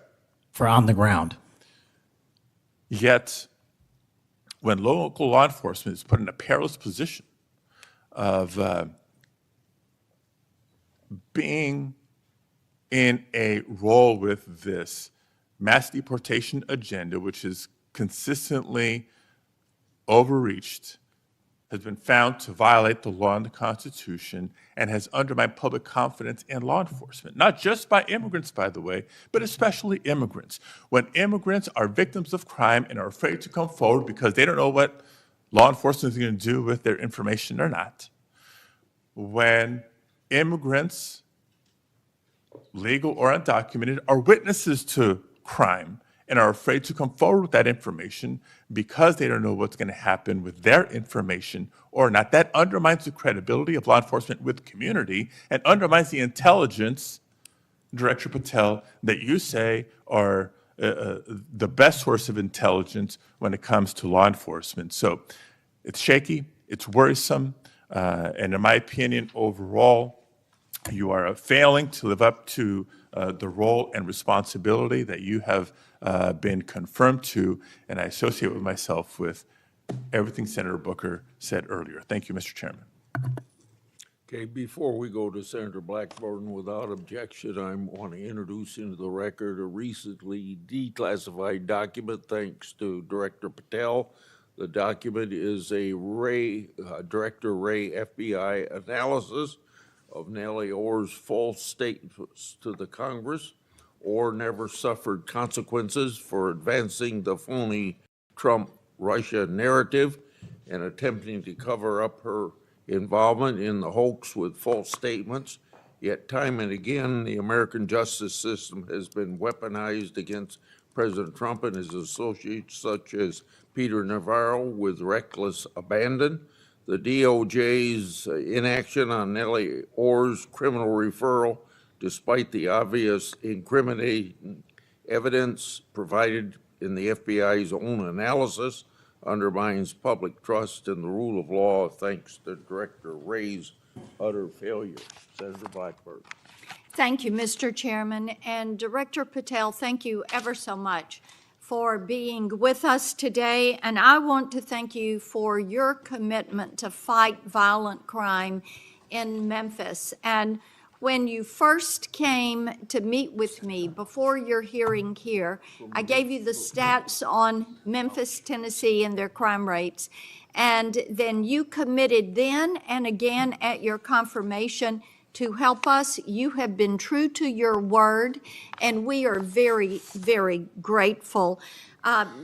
Operation Viper has been such a success. The 500 arrests are important. These are gang members and gang leaders out of Memphis, Tennessee. There are over 100 gangs in Memphis. So the impact of these arrests, the impact of 100 indictments of these gang members. And now we have a U.S. Attorney's Office that will actually prosecute violent crimes and actually take up and prosecute federal gun crimes. This is helping to make Memphis safe again. And yesterday at the White House, to have the president announce the second phase of this with bringing in the Guard, and we've got ATF and DEA and the U.S. Marshals and Homeland Security, and the work that you and General Bondi and the President have done is so appreciated by the people of Memphis, Shelby County, West Tennessee, and I am ever so grateful for the work you've done. You know, one of the things as we talk about Memphis and what a vibrant and wonderful historic city it is, it's important to realize Memphis is one of the logistics hubs in our country. You have I-40, which goes East Coast to West Coast. You have the Port of Memphis. You have FedEx. You have all 5 Class A railroads that are there, as well as so many companies that are important to Memphis. And I have found it so interesting that some of my colleagues want to complain about agents being taken out of the DC office and actually put to work in the field because they've been needed in the field. And you can look at the stats from Operation Viper and see the difference that they have made. And we so appreciate that. I do want to drill down just a little bit on the issue of cargo theft, which ties into the logistics hub in Memphis. We've got a lot of companies that go through there. IMC is a big logistics company. People in Memphis know what it takes to keep America moving. But what a lot of people may not realize is that many of these criminal gangs have been focused on cargo theft. This is how they pay for their activities. So in addition to the carjackings and the home robberies and the smash and grabs and some of the human and sex trafficking, they've gotten into cargo theft. And cargo theft in Memphis has increased over 5,000%. 5,000%.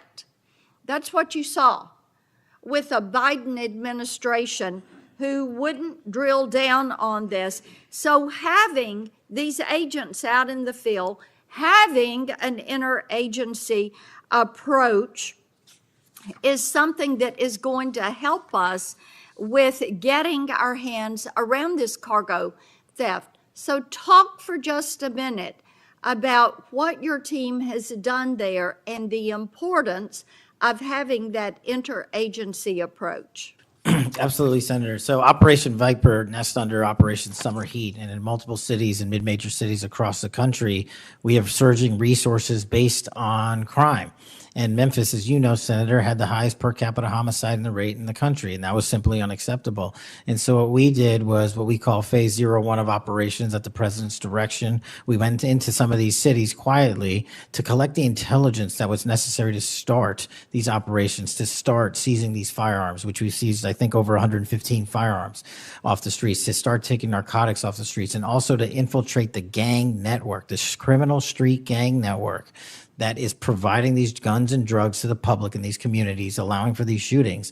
And so what the FBI is good at, what the FBI is great at, is partnering with our local authorities in places like Memphis and Miami, and Chicago, and so many other cities across the country to start the work, because you can't do the work on a dartboard basis. You need ground level intelligence, and that's what we do working with our state and local law enforcement.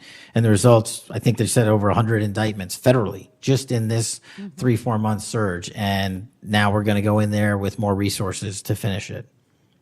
And we are grateful for that. And I think it's so important for my colleagues, what we have seen in Memphis. You mentioned something very important.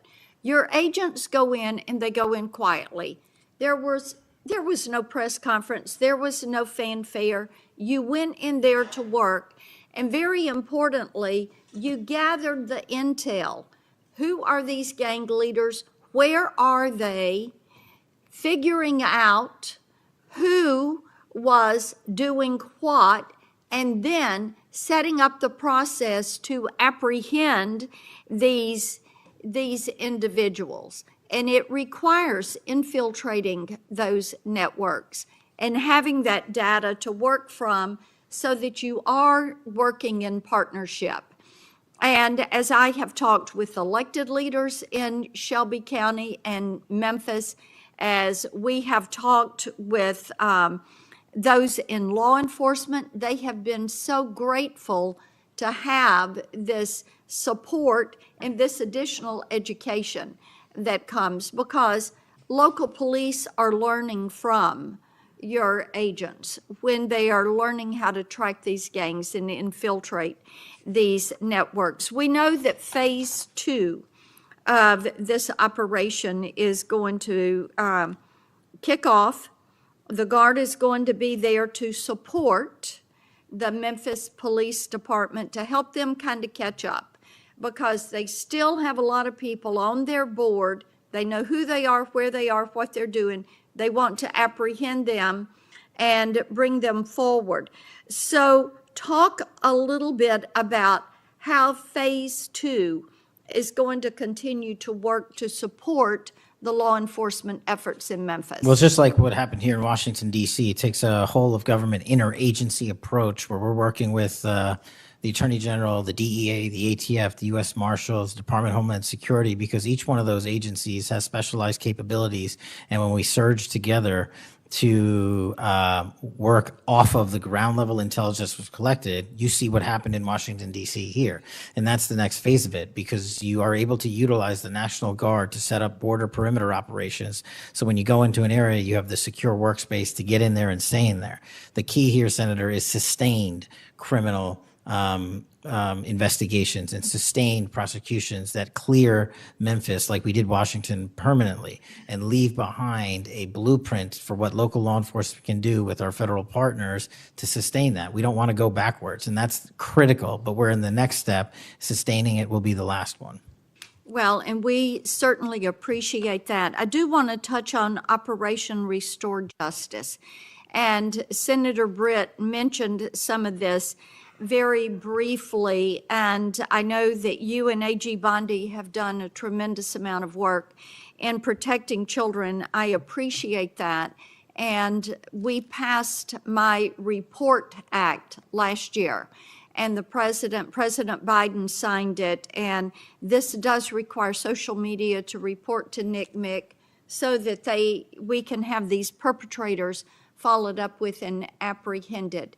That's a good start. We're still trying to get the Kids Online Safety Act passed.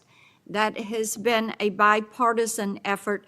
We have looked with disdain at what has happened with Discord and Charlie Kirk's alleged killer. Talk for a moment about what else Congress ought to do in order to give you all the toolbox you need to apprehend these predators and pedophiles. Well, I think we need to go after the monetary backbone of this infrastructure, like we discussed earlier. I think we also need to make parents across the country aware of how invasive some of these social media sites are and how much criminal enterprise is going on and how easily these kids can be sucked into it. And also, the only way, in my opinion, to do that, as Senator Klobuchar and I believe Senator Graham had stated, was, we need to work on Section 230. It's been too long since we've addressed it. Nobody's being held accountable. They're making money, and our youth is dying.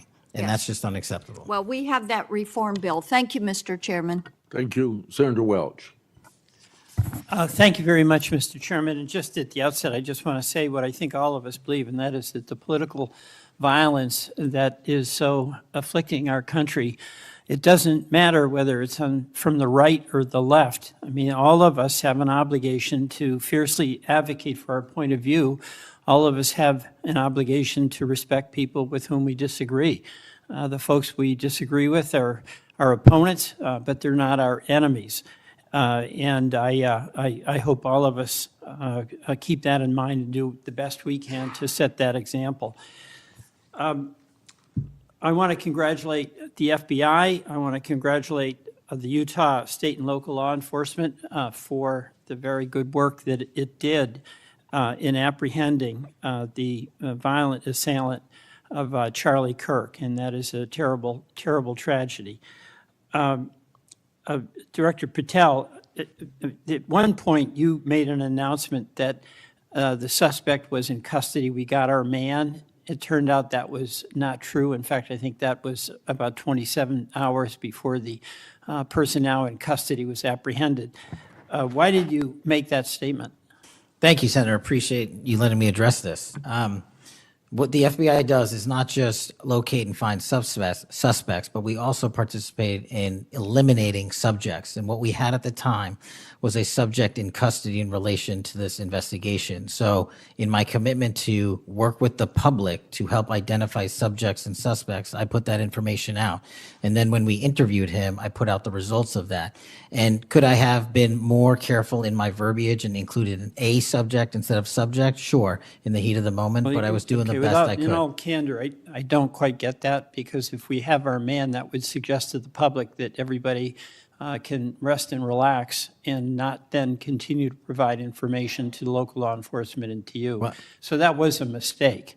I don't see it as a mistake. I see it as something working with the public to identify that there was a subject So in custody. if you put out a statement that says we've got our man, and in fact it turns out that you didn't have your man, that's not a mistake? But that's not what I said. Well, I'll go on. That's my understanding. A second thing that is really important in the FBI, but it's important in every agency, is that the folks who are doing good work get supported for the work they're doing. And a number of highly successful FBI agents have been let go, and I want to just ask you a little bit about that. You know who Brian Driscoll is, right?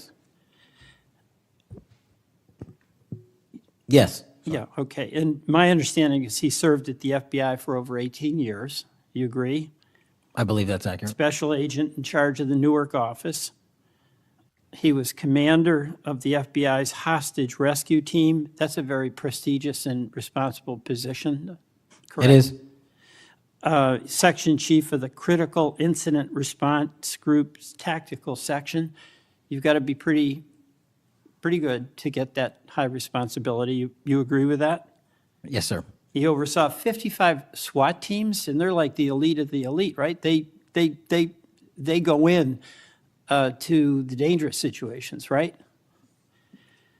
He got a Medal of Valor for his participation in a raid on ISIS terrorist Abu Sayyaf, who had kidnapped American citizens Kyla Mueller, right? Mueller? Is that right? I know. You're in agreement, right? I know Kayla Mueller's family, yes, I know the situation. Okay, and he got Kurt Meyer, somebody who had barricaded himself in a bar after he killed 4 people and wounded 2. And Driscoll was part of the team that went in there and took that guy out, right? I don't have all the details, but I'll take your word for it, Senator. And he got into trouble when Emil Bove demanded a list of FBI agents who investigated January 6th and was apprehensive that what did happen ultimately would happen, and that is those folks would get fired. I mean, do you agree with me that a boss who stands up for his subordinates when they did the job that was asked of them is a stand-up person and somebody to be admired? Generally speaking, yes, sir. Pardon me? Generally speaking, yes, sir. But Driscoll got fired, right? Again, that matter is under litigation, and the matter you referenced occurred before I was Okay, but director. let's just keep it fairly narrow here. He's fired, right? Yes, he was terminated. And he has to be, there's somebody communicates to him that he's terminated, correct? That's my job. That's your job. So you communicated to him that he was fired. I did. So, I have a hard time with this because that record suggests to me that this person is like worthy of consideration for the Presidential Medal of Freedom, and he got fired.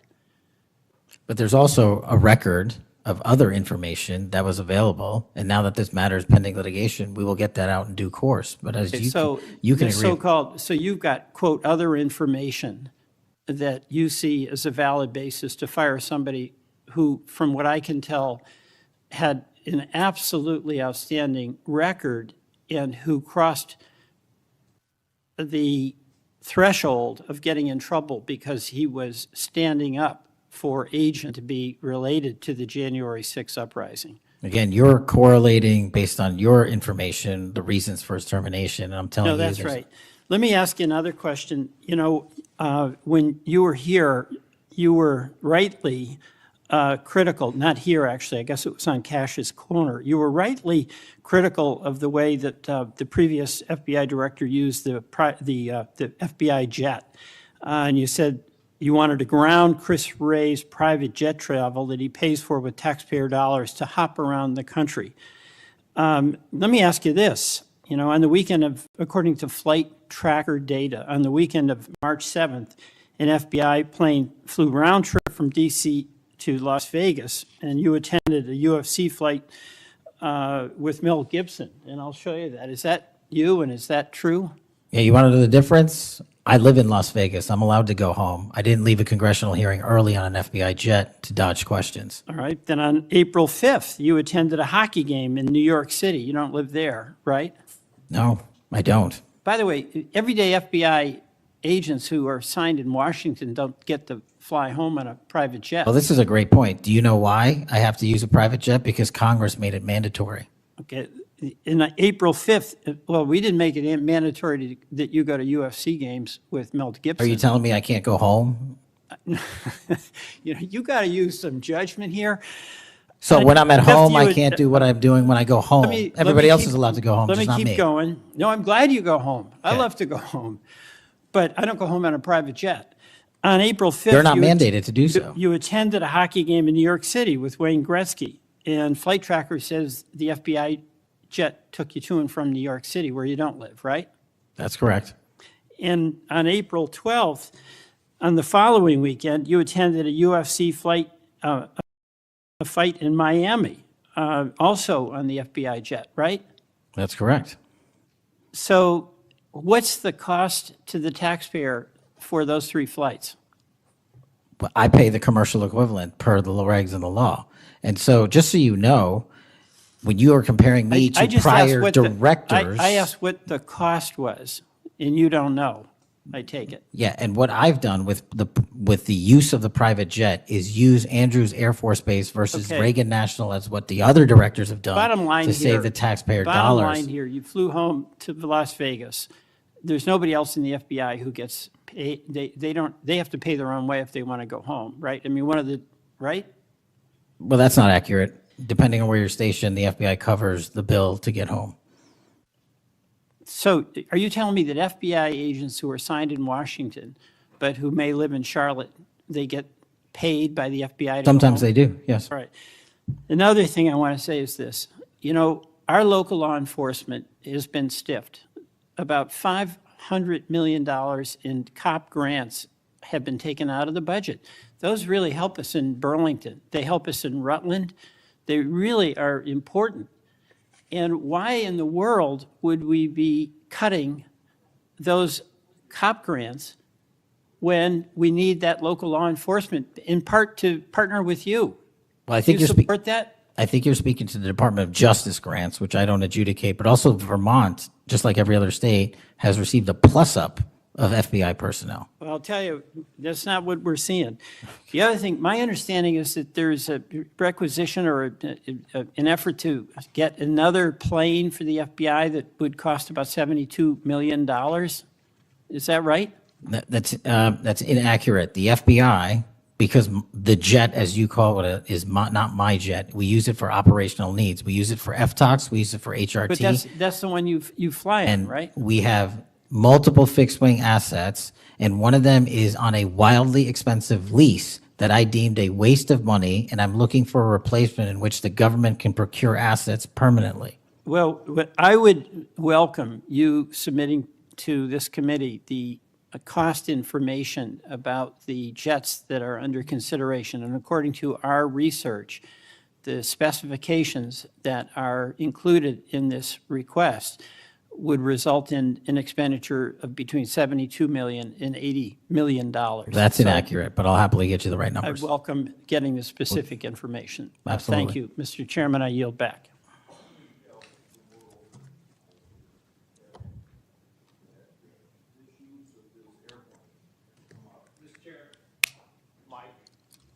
It's on, but I can get closer. Comey became FBI director 2013, and then something like when I became ranking member in the middle of a Congress, or I was ranking member, Comey needed an excuse to come to Des Moines, Iowa, or someplace in Iowa for a family reunion. He wanted to meet with me in Waterloo, Iowa. I think nothing more than an excuse to say he did something official on that trip.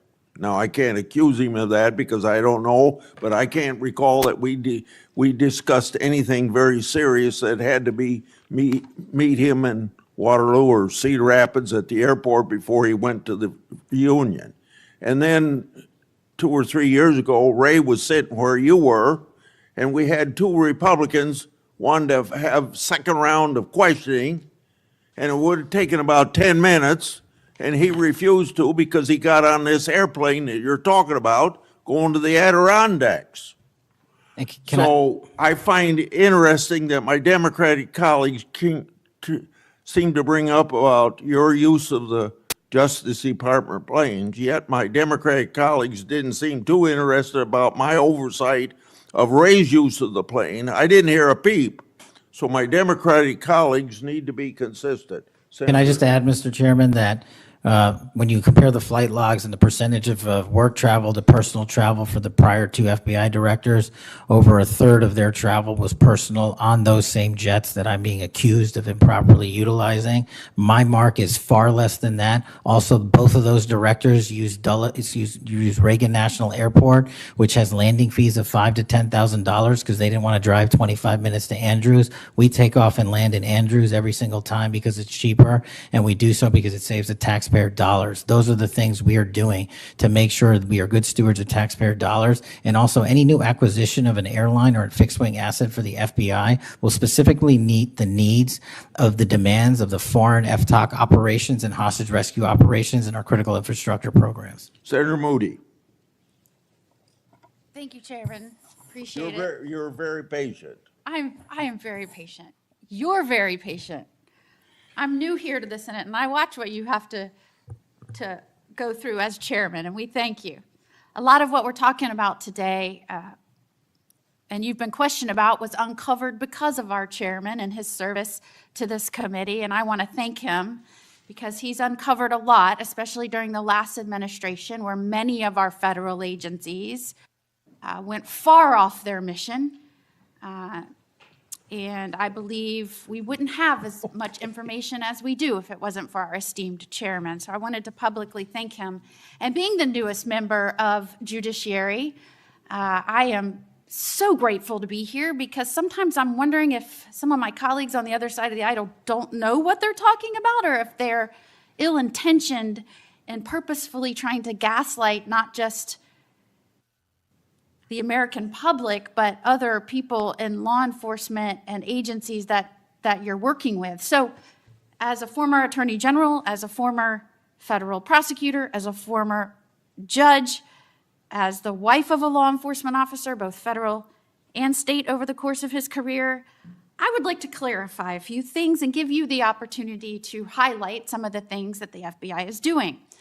And two of the things I heard thrown out there, and by the way, it was when some of my colleagues would breeze in just in time to rail on you and spout out misinformation and narratives that have no grounding in reality to criminal justice, and then breezed right out as soon as they were done. And I think that it does the American public more good when the oversight function of Congress allows for you to comment in a way that makes sense and is grounded in reality. So let's first talk about the reason why we are having to reassign, not just in the FBI, but in other agencies, criminal justice agencies, federal agents to accomplish different things, as has been done historically throughout our country. When we get into office, we have to examine and triage the threats facing this nation, threats facing Americans, and then allocate resources accordingly. I guess you are to be judged negatively because you are trying to reallocate the resources of the FBI to fix what the Democratic administration prior to this under Biden broke. So let's talk about the reassignment of federal agents and why that has been necessary. Would you say that the majority of assignments has been made because we are facing unprecedented levels of violence, both because of the unvetted surge of anywhere from 11 million to 20 million people across our border in the last 4 years, and because of the woke, weak, insane policies that have been pushed into states and cities around this nation by the left? Absolutely. And so I hear you being grilled because you have rightfully pushed resources where they needed to go to protect the American public.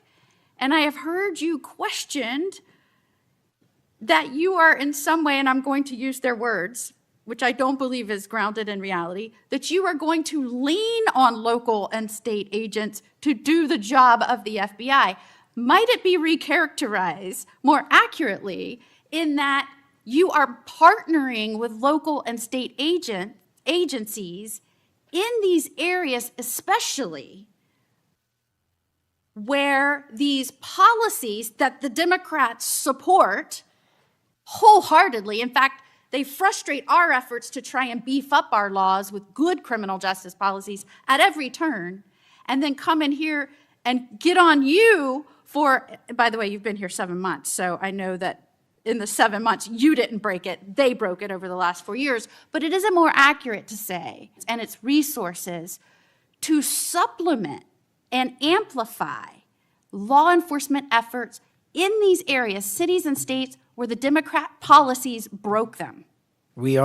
It's been an integral part of my tenure to use local and state partnerships. I say it everywhere I go. We cannot do the work without partnering with state and local authorities in every single state and every single county in this country.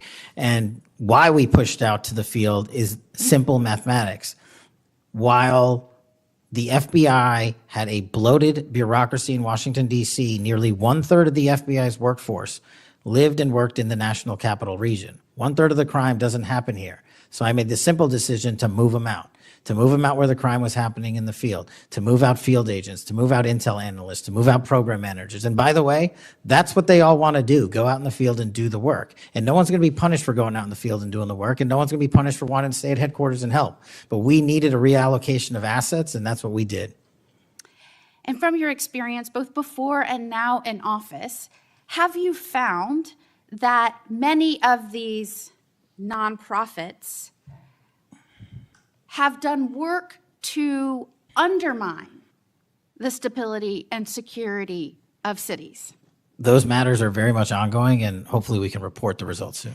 And I don't mean just those that may have aided and abetted or supported criminal acts. Those absolutely should be investigated and pursued to the fullest extent of the law.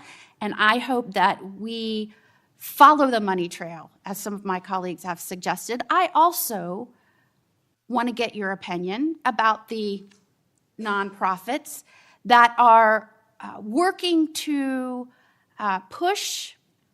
get elected and then push criminal justice policies that have made our cities and states less safe. Specifically, I'm going to push out all of the things that they espouse make the cities stronger.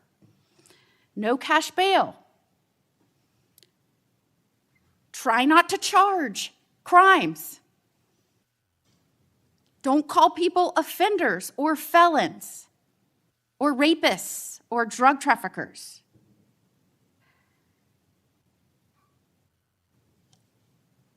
I can go on and on and on. But the gist is, don't charge. When you do charge, charge as minimally as you can. Don't put people on parole or probation following incarceration. Diversion should be the rule. I mean, I can go on. And we're seeing these play out in cities across our nation. I am one who believes it is always important to look at how we can do things better in our criminal justice system. But what has happened is some of these groups have hijacked that good intention by so many and used it as a way to subvert the stability of this country. And I firmly believe when that money is traced, you're going to find it's not only going not just to policies, but it's also going to pushing and promoting criminal acts. And I believe that money and support doesn't just come from infrastructure within the US, because I believe undermining our cities and this nation is something our foreign adversaries will get behind, and it will show that they are behind. Is the FBI trying in its reallocation of resources to make up and help in these areas where local law enforcement is trying its best, but it's fighting an uphill battle against mayors and city council and indeed governors that promote and support and pass laws and policies that follow these weak, insane policies? We go into every community where the crime rates are high, and if you look across the board, the crime rates are coming down across the country because the FBI is going in there and doing good police work, and we're not going to be dictated to by mayors or governors. We have federal law enforcement capabilities and responsibilities to our citizenry, and we're executing those on every single day, including rural communities and tribal lands. And you are, correct me if I'm wrong, welcomed and supported and enthusiastically praised by the cops that are there because they want those communities safer. Well, I think the police speak for themselves, and we'll let them do that at their own leisure. And one of the other gaslightings that I heard was that and we're trying to help them because they're having vacancy rates and they can't retain police, and you're causing that. Is it in fact that police across this country, because they've been defunded, they're not supported, they have groups that are continuously combating when they're trying to make the communities safer? I know this because when I was the Attorney General, they all wanted to come to Florida, and I welcomed them with open arms. In fact, we are increasing our ranks in Florida, sometimes to the detriment of other cities and states because they can't keep them. They tried to make it sound like it was your fault that we had vacancies in these police ranks around the nation, when in fact, aren't you trying to help bolster their ranks and help them because they have mayors and prosecutors and city councils and governors that won't help them? That's exactly what we did. We did it in D.C., we're doing it in Memphis, we're going to Chicago, Miami, St. Louis, so many other cities across the country.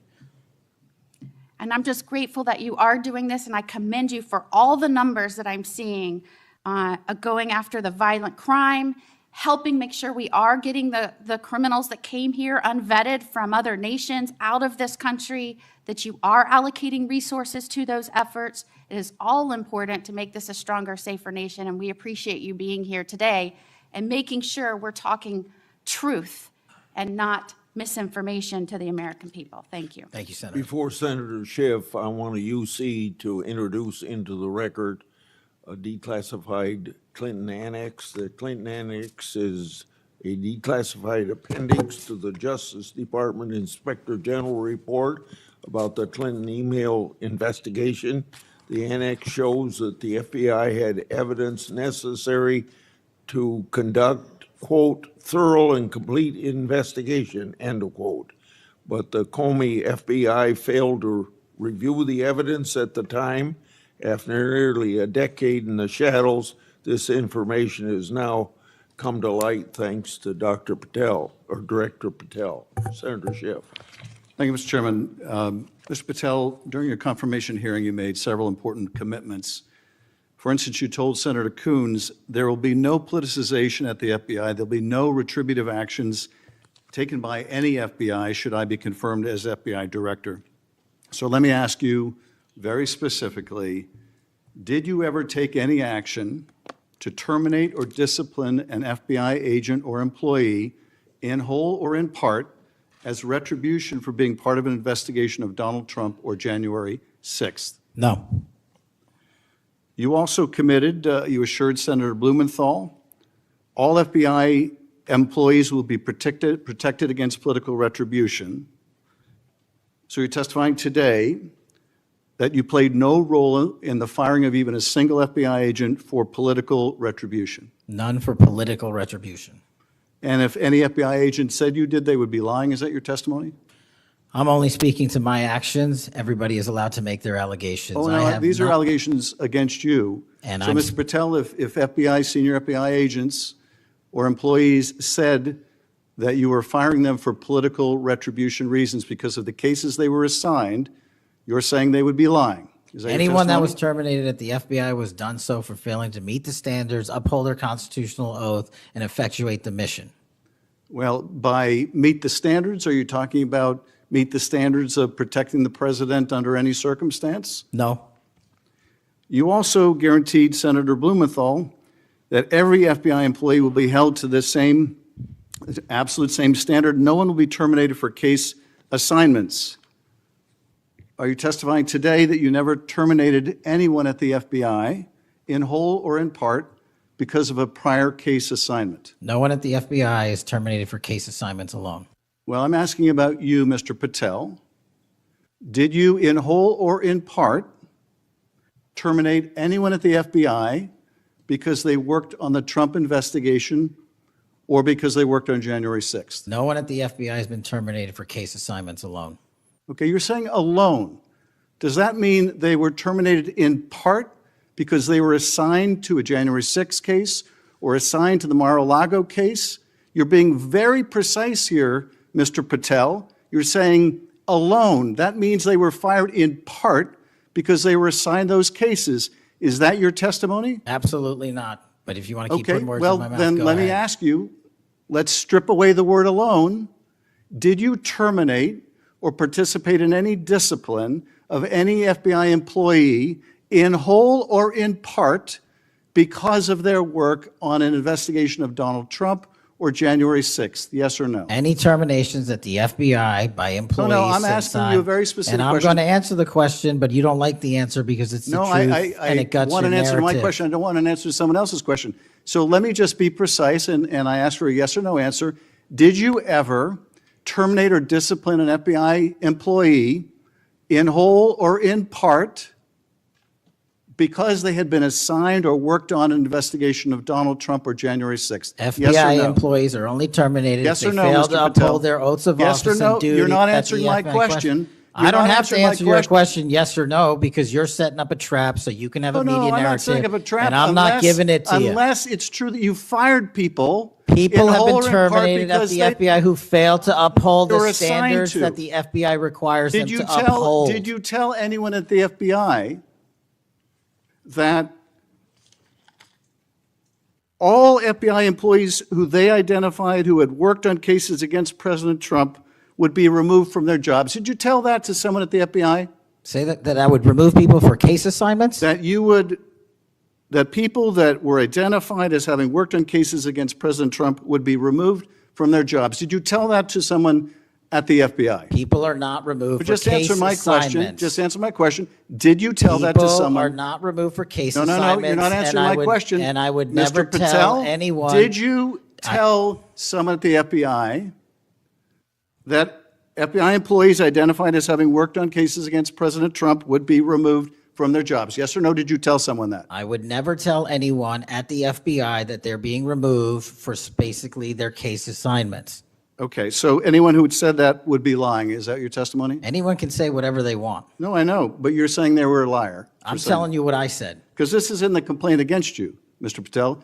So you're saying Mr. Driscoll and others are liars? I'm not going to address the complaint and the ongoing Okay, well then let me ask litigation. you, have you ever told anyone at the FBI that the FBI tried to put the president in jail and he hasn't forgotten it, and that your job depended on the removal of agents who worked on cases against the president? No. Did you ever tell anyone that? No. Okay. Did you ever tell anyone that you knew these summary firings you were undertaking were illegal, likely illegal, and that you would be sued and later deposed? Did you ever tell anyone that? No firings at the FBI or terminations were done for anything other than justified Did you ever cause. tell anyone that, Mr. No, Patel? Why don't you no answer my question? terminations at the FBI were ever done in my tenure for anything other than failing Did you ever to tell uphold anyone their that, oath of Mr. Patel? You willing to office answer or the their- question? The FBI. I guess I you're have not willing to answered answer the it. question. So let me move on. Let me Repeatedly. move on to the Epstein files. You said you're the most transparent FBI director in history, so I'm going to put you to the test. In 2024, you were asked by Glenn Beck about Epstein's Black Book. And you said, he asked, who has Jeffrey Epstein's Black Book? And you said, Black Book, FBI. And he said, but who? That is, I mean theirs. And you said, oh, that's under the direct control of the director of the FBI. That's what you said. Was that true, Mr. Patel? I'll rely on you quoting it accurately. I did that a Was couple it years true ago. what you represented to Mr. Beck and the president's supporters out there, or were you lying? No, Was it true that the Black Book, Epstein's Black Book, was in the possession of the FBI director? The Black Book was in the possession of the FBI. Okay, so now that you're the FBI director, you have possession of the Black Book, right? That index has been released. So you have Jeffrey Epstein's Black Book? What is known as Jeffrey Epstein's Black Book has been released by us. And you released it. And let me follow up on Senator Kennedy's question, because he asked you, and I'll be very precise here,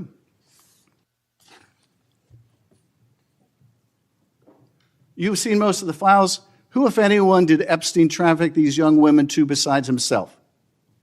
And you said himself, there's no credible information, none. If there were, I would bring the case yesterday that he trafficked to other individuals. And Kennedy, the information we have again is limited, and Senator Kennedy said the answer is no one, and you said for the information we have. So is it your testimony today that in all the Epstein files, that Jeffrey Epstein trafficked no one to anyone but himself? Is that your testimony, Mr. I never Patel? said Jeffrey Epstein didn't traffic anyone else. Did he traffic any young woman to someone other than himself? That was Mr. Kennedy's question, And I Senator Kennedy's said question. the information that 3 administrations have had access to I'm have asking made you- determinations that there are no investigative leads that were credible to prosecute and investigate any others. I'm Well, specifically I'm asking stating you whether we it's were your working on. testimony today. Well, you just read that it, and I said it I'm- 10 minutes ago, so let the record reflect my testimony. I just want to make sure there's no misunderstanding, because there are victims like Virginia Guifer who have testified otherwise, who have said otherwise, and you're telling the American people today that the Epstein list is a single name and it's Jeffrey Epstein. That's what we're to believe? That's not what I'm saying. That's what you're saying, and Well, you let can me- say let me whatever ask you Let me want. ask you this. When Todd Blanche went to interview Ghislaine Maxwell, she said, but did I think these guys were coming for that? I really don't. If you met Epstein, there's no way that this cast of characters, of which it's extraordinary, and some are in your cabinet, who you value as your co-workers, and you know would be with him if he was a creep or because they wanted sexual favors. A man wants sexual favors, he will find that. They didn't have to come to Epstein for that. And the next question Todd Blanche, the president's former criminal defense lawyer, asked is not who in the cabinet, who are you referring to? His question is, so when's the last time you think you were with Mr. Epstein when he got a massage? So let me ask you, who are those cabinet members that Ghislaine Maxwell was referring to that, that were part of this cast of characters associated with Mr. Epstein? Who are they? The Deputy Attorney General took the aggressive step that no one else did and interviewed Miss Maxwell for No, I'm 2 asking you, days, who are and the we ca- released who are the the cabinet entirety members? of that Who are the cabinet transcript. members? I do not have that transcript in front of me. You're picking it piecemeal. The American And- public can read the entirety of Let me ask that. you one last question, because you clearly won't tell us the cabinet members associated with Mr. Epstein. Let me ask you one last question. And that is, right after she gives this testimony in front of an FBI agent, among others, she's transferred to a minimum security prison not suitable for a sex offender like herself. Who made that decision and why? The Bureau of Prisons. The Bureau of Decisions made it in Prisons. The Bureau of Prisons decided on their own, without any consultation with Blanche or anyone else, that they were going to suddenly, after this interview, completely unrelated to this interview, completely unrelated to anything she said, move her to a prison not suitable for a sex offender. You want the American people to believe that? Do you think they're stupid? No. I think the American people believe the truth, that I'm not in the weeds on the everyday movements Oh, of you're not in inmates. the weeds? What I am The doing is most- protecting the this country, most- the providing most historic significant reform, witness- and the most combating the significant weaponization of witness, intelligence the Epstein by the likes files of you. cover-up And we have gets countlessly proven you to from be a your liar in administration, Russiagate, in and you January call that 6th. being You are in the the biggest weeds? fraud to ever sit in the This United States stinks to Senate. high You are a heaven. disgrace to this This stinks to high institution heaven. and an utter And coward. I'm not surprised. I'm not surprised not that you continue to surprised lie that the- from the- your that the- perch and put on a show view so you can go of you raise money for your and for good charade. reason. You are a political buffoon at best. Well, you can take an internet troll. Take and it make- to you the can take bank an that the internet- FBI is you protecting can this make an country internet troll. and the state and The FBI citizens of the director California. will We are always bringing be nothing historic more than an reform. internet Point of troll. order. But all you care about is a child sex predator that was prosecuted by a prior administration, and the Obama Justice Department and the Biden Justice Department did squat. And what did President Trump do? Bring new charges courageously. And what have we done? Chairman, You said take I'm the control most of this transparent situation. FBI director in history. Take control of this 33,000 pages of information to you. I challenge you to say anything credibly to the truth. Go ahead and run to the cameras where you want to go now. Both of you be quiet. Before I go to Senator Tillis, without objection, want to introduce into the record the Durham Annex. The Durham Annex is a declassified appendix to John Durham's report about Crossfire Hurricane. The Durham Annex contains information exposing a reported Clinton campaign plan to falsely tie President Trump to Russia. For years, I've fought to assemble and publicize all the facts heretofore unknown surrounding Durham's investigation, Crossfire Hurricane, and related matters. The Durham Annex was declassified large part because of Director Patel. Senator Tillis. Thank you, Mr. Chairman. And Director Patel, thank you for being here. I've actually admired the way you've tried to keep your composure over the course of this. Kind of reminds me of an old Far Side comic that said the floggings will continue until morale improves. The last one I just coach you on, don't take the bait, because they're going to use that discussion between you and Senator Schiff, as you've suggested before, to raise money. Just sit down in the quiet confidence that you're doing a good job.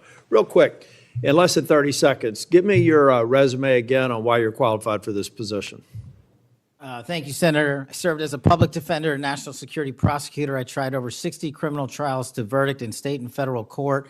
I served as the lead investigator in the House Intelligence Committee and the counterterrorism expert there, unfolding the Russiagate investigation. I served as the head of counterterrorism for a presidential White House. I served as a deputy director of national intelligence at the Office of Director of National Intelligence, overseeing our 17 intelligence agencies. I served as a chief of staff to the Department of Defense and the Secretary of Defense, overseeing a $2 trillion financial equity flow, and also defending the homeland and providing for our no-fail mission. We could drill down in details, because I've studied that record, and I think you should be very proud of it. I just did that for the benefit of the liberal media that just keep referring to you as a podcaster, I think, and I appreciate you giving me that resume. It's a good body of work. It's why I supported your nomination so strongly when you were before this committee. Really quickly, too, on the events of last week and the sad death and assassination of Mr. Kirk, I seem to recall that Mr. Zinn, I think, was the first person of interest. He was reported to be saying, "I shot him, now shoot me," or something to that effect. Would that have more or less, and your job is to calm the tensions, right? There were people running all over the building. People are afraid over there. Could it be that because you were in possession of some of that information that maybe you did just characterize as getting our man, that maybe that's what led up to it, if those facts are correct? What led me to that is to eliminate subjects, but also we were in a period inside of 24 hours where we didn't know who the shooter was. Well, that's why I asked, because people are forgetting that this man was reported to have been saying, "I shot him, now shoot me." They're also forgetting that he brought in an attorney and said that he'd fabricated the claim to draw attention away from the actual shooter. And he went on to get multiple charges for possessing child pornography and sexual abuse material on his phone. So I'm just saying that it just seems to me that in the moment, maybe you should have used different words, but I can't imagine that the amount of time that we've spent on that subject in the hearing today. But I think it's because they're really worried that they're another punchline to an old joke. Your work, it's working in practice, but it's not working in their theory. They haven't heard you, so it's working in practice, but not in theory. They haven't heard you say multiple times that you've plussed up FBI resources in every state. They haven't heard you when you've talked about year-over-year comparisons for results. I don't care how many people you have at HQ, as long as you keep producing those results and they're good. They need to be sustained. Now, I am a little bit concerned about the deployment of National Guard troops to dangerous cities, but you keep on mentioning something I'm going to go back to in terms of joint task forces. You also did a great job of explaining why you think you should save money and go out and fly out of an airport versus an easy trip across the Potomac to National. I love all those responses. I'm not going to repeat them here. But I'm worried that if we move in too quickly, let's say to Memphis, I should back up and say I was Speaker of the House in North Carolina.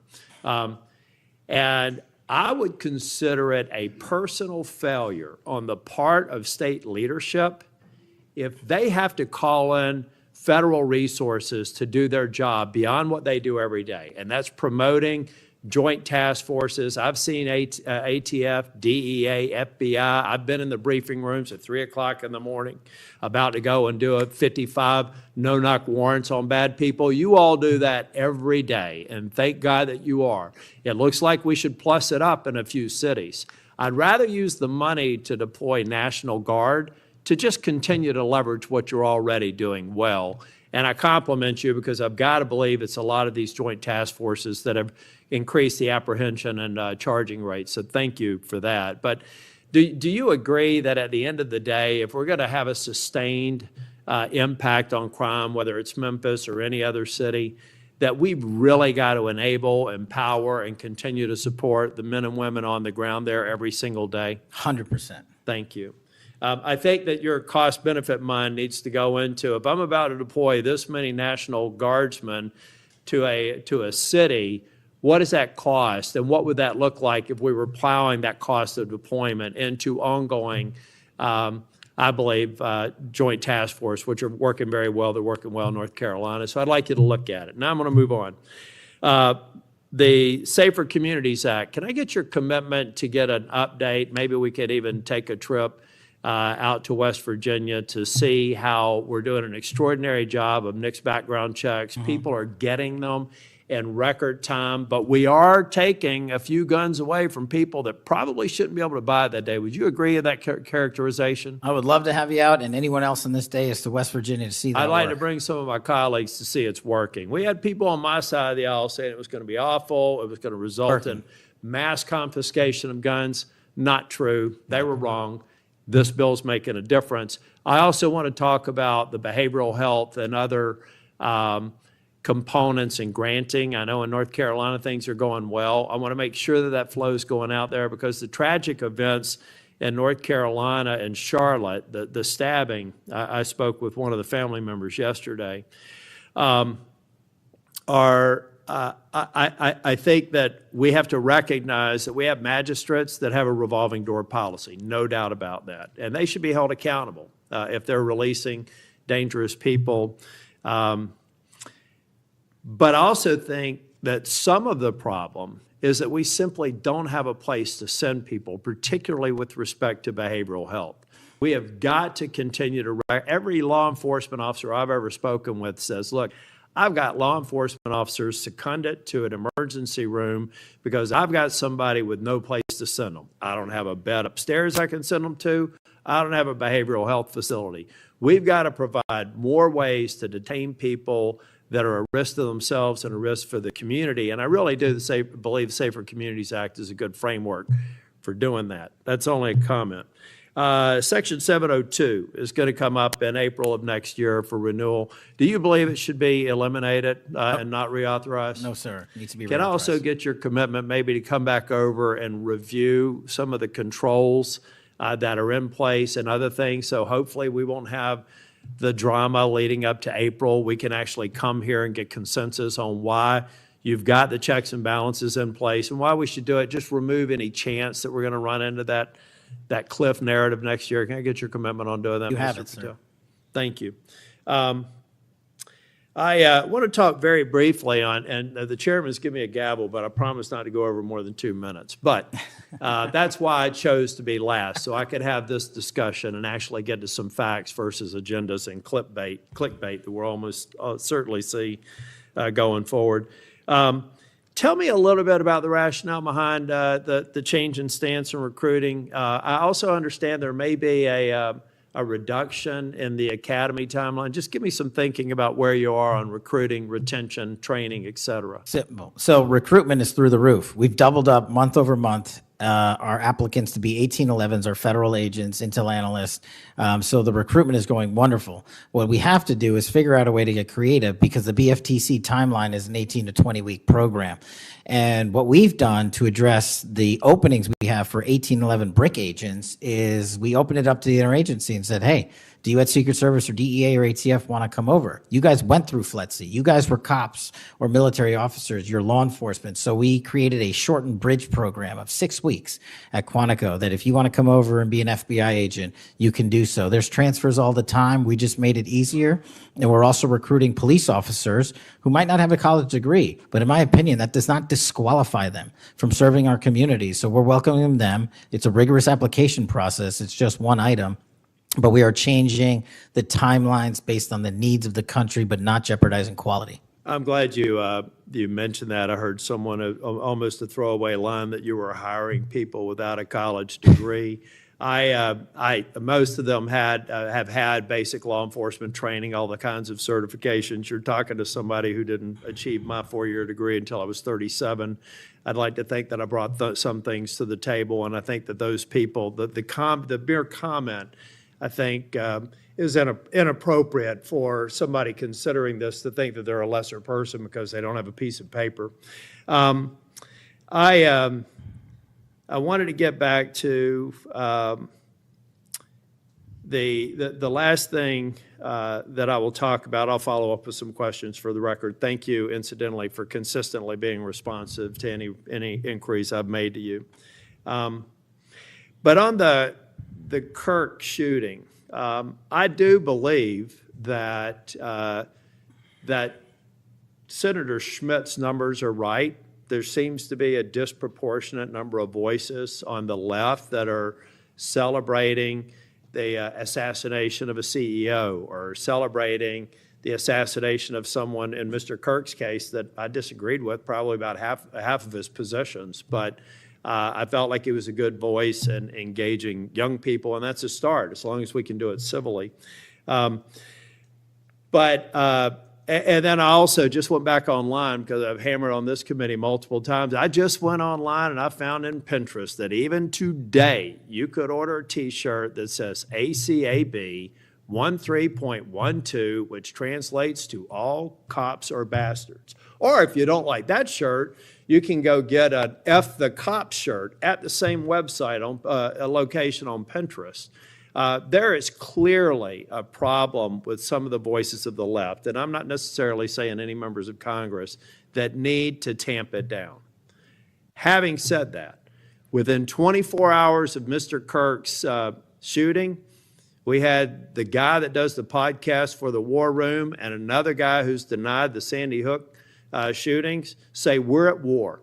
Now, how on earth, and I do believe it's a smaller number, but it's a number that has an influence. How on earth are we de-escalating the situation with the tensions as high as they were last week with going out and saying we're at war? I'm not asking you to respond to this question. I'm just saying that there are people out here on our side of the aisle that still need to look in the mirror. Even if you agree that it's a lower number, bad is bad no matter how many numbers they are. And that kind of rhetoric and that kind of mobilization makes your job more difficult and puts us in a position where we're not being as productive as you want the FBI and state and local law enforcement to be. I'm finished. I just want to thank you for your service. I want to thank you for your concise answers. And I am thoroughly impressed with the fact that you have sat in that chair for over 4 hours without a break. So with that, we're, on behalf of the chair, want to thank you for being here today. And also, I assume, are we leaving the record open for any period of time for 1 week? The record will be open, left open for 1 week so that you may have questions for the record. Mr. Patel, thank you for being here Thank today. you, Mr. Chairman. Meeting's adjourned. Under your leadership, the FBI has apprehended several most wanted fugitives.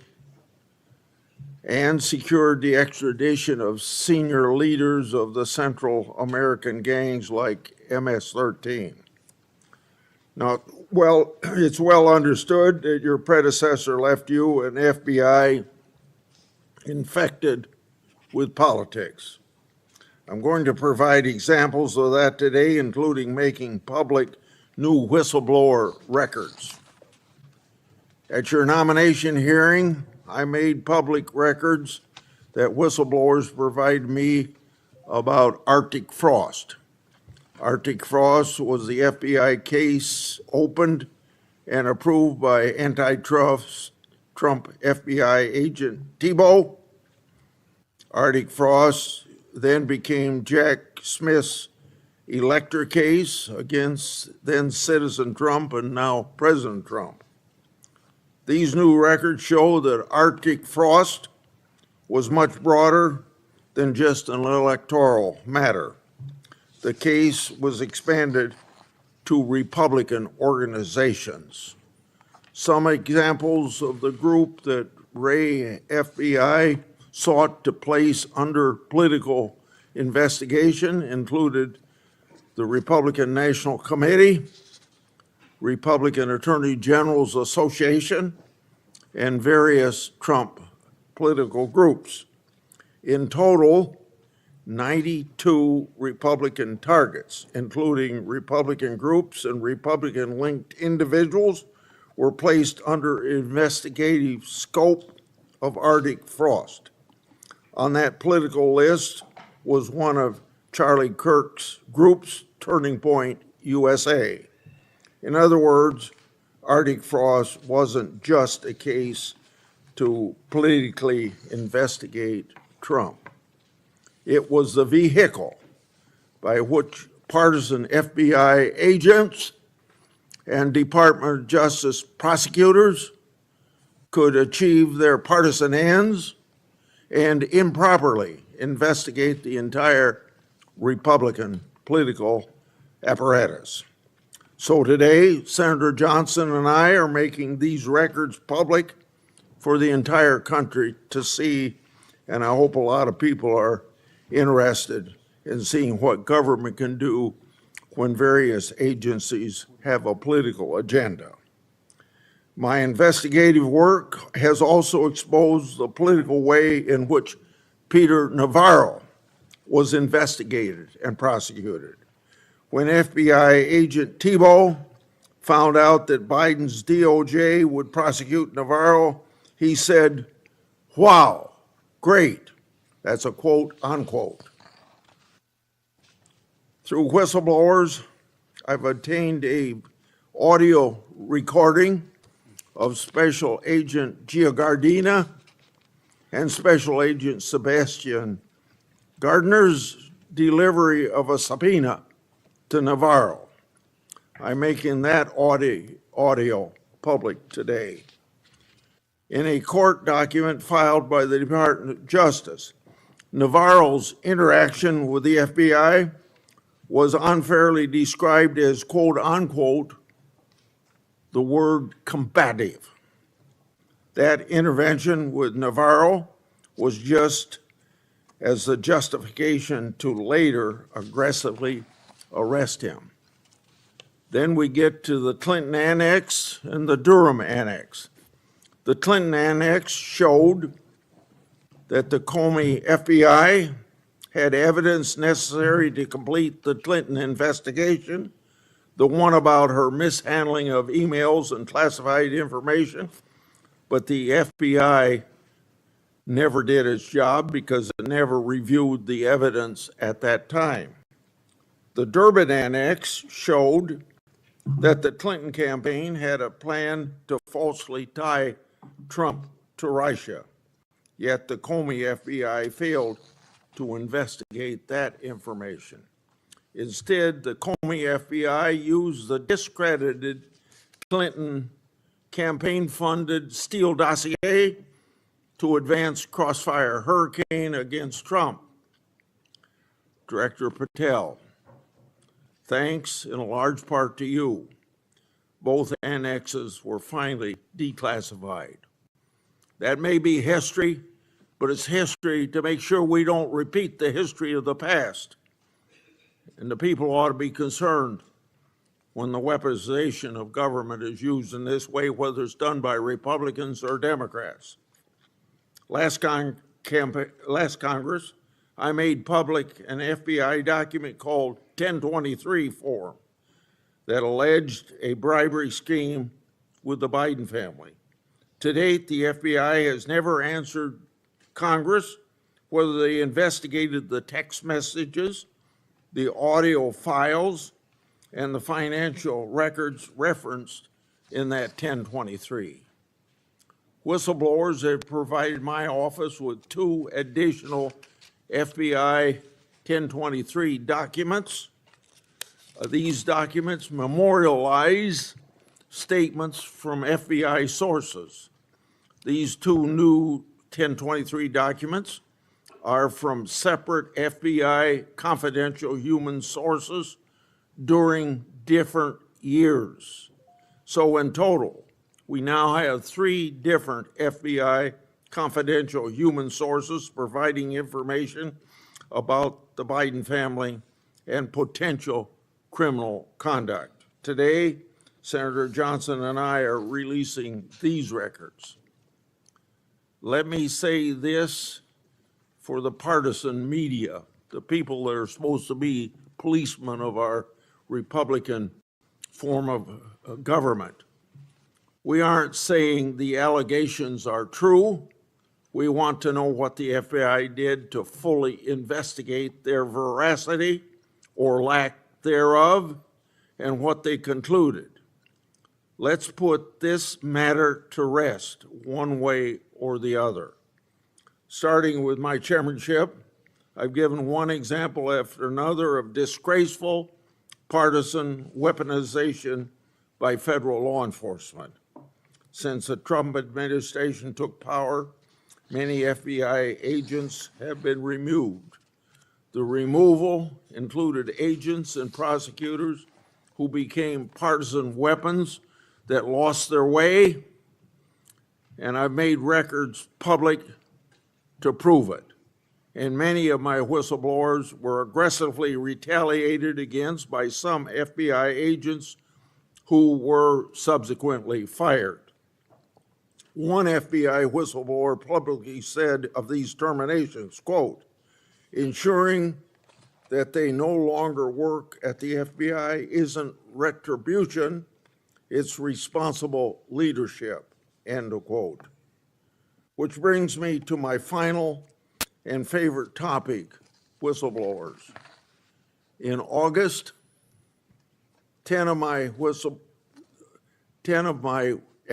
whistleblowers secured compensation agreement because of your leadership, Director Patel.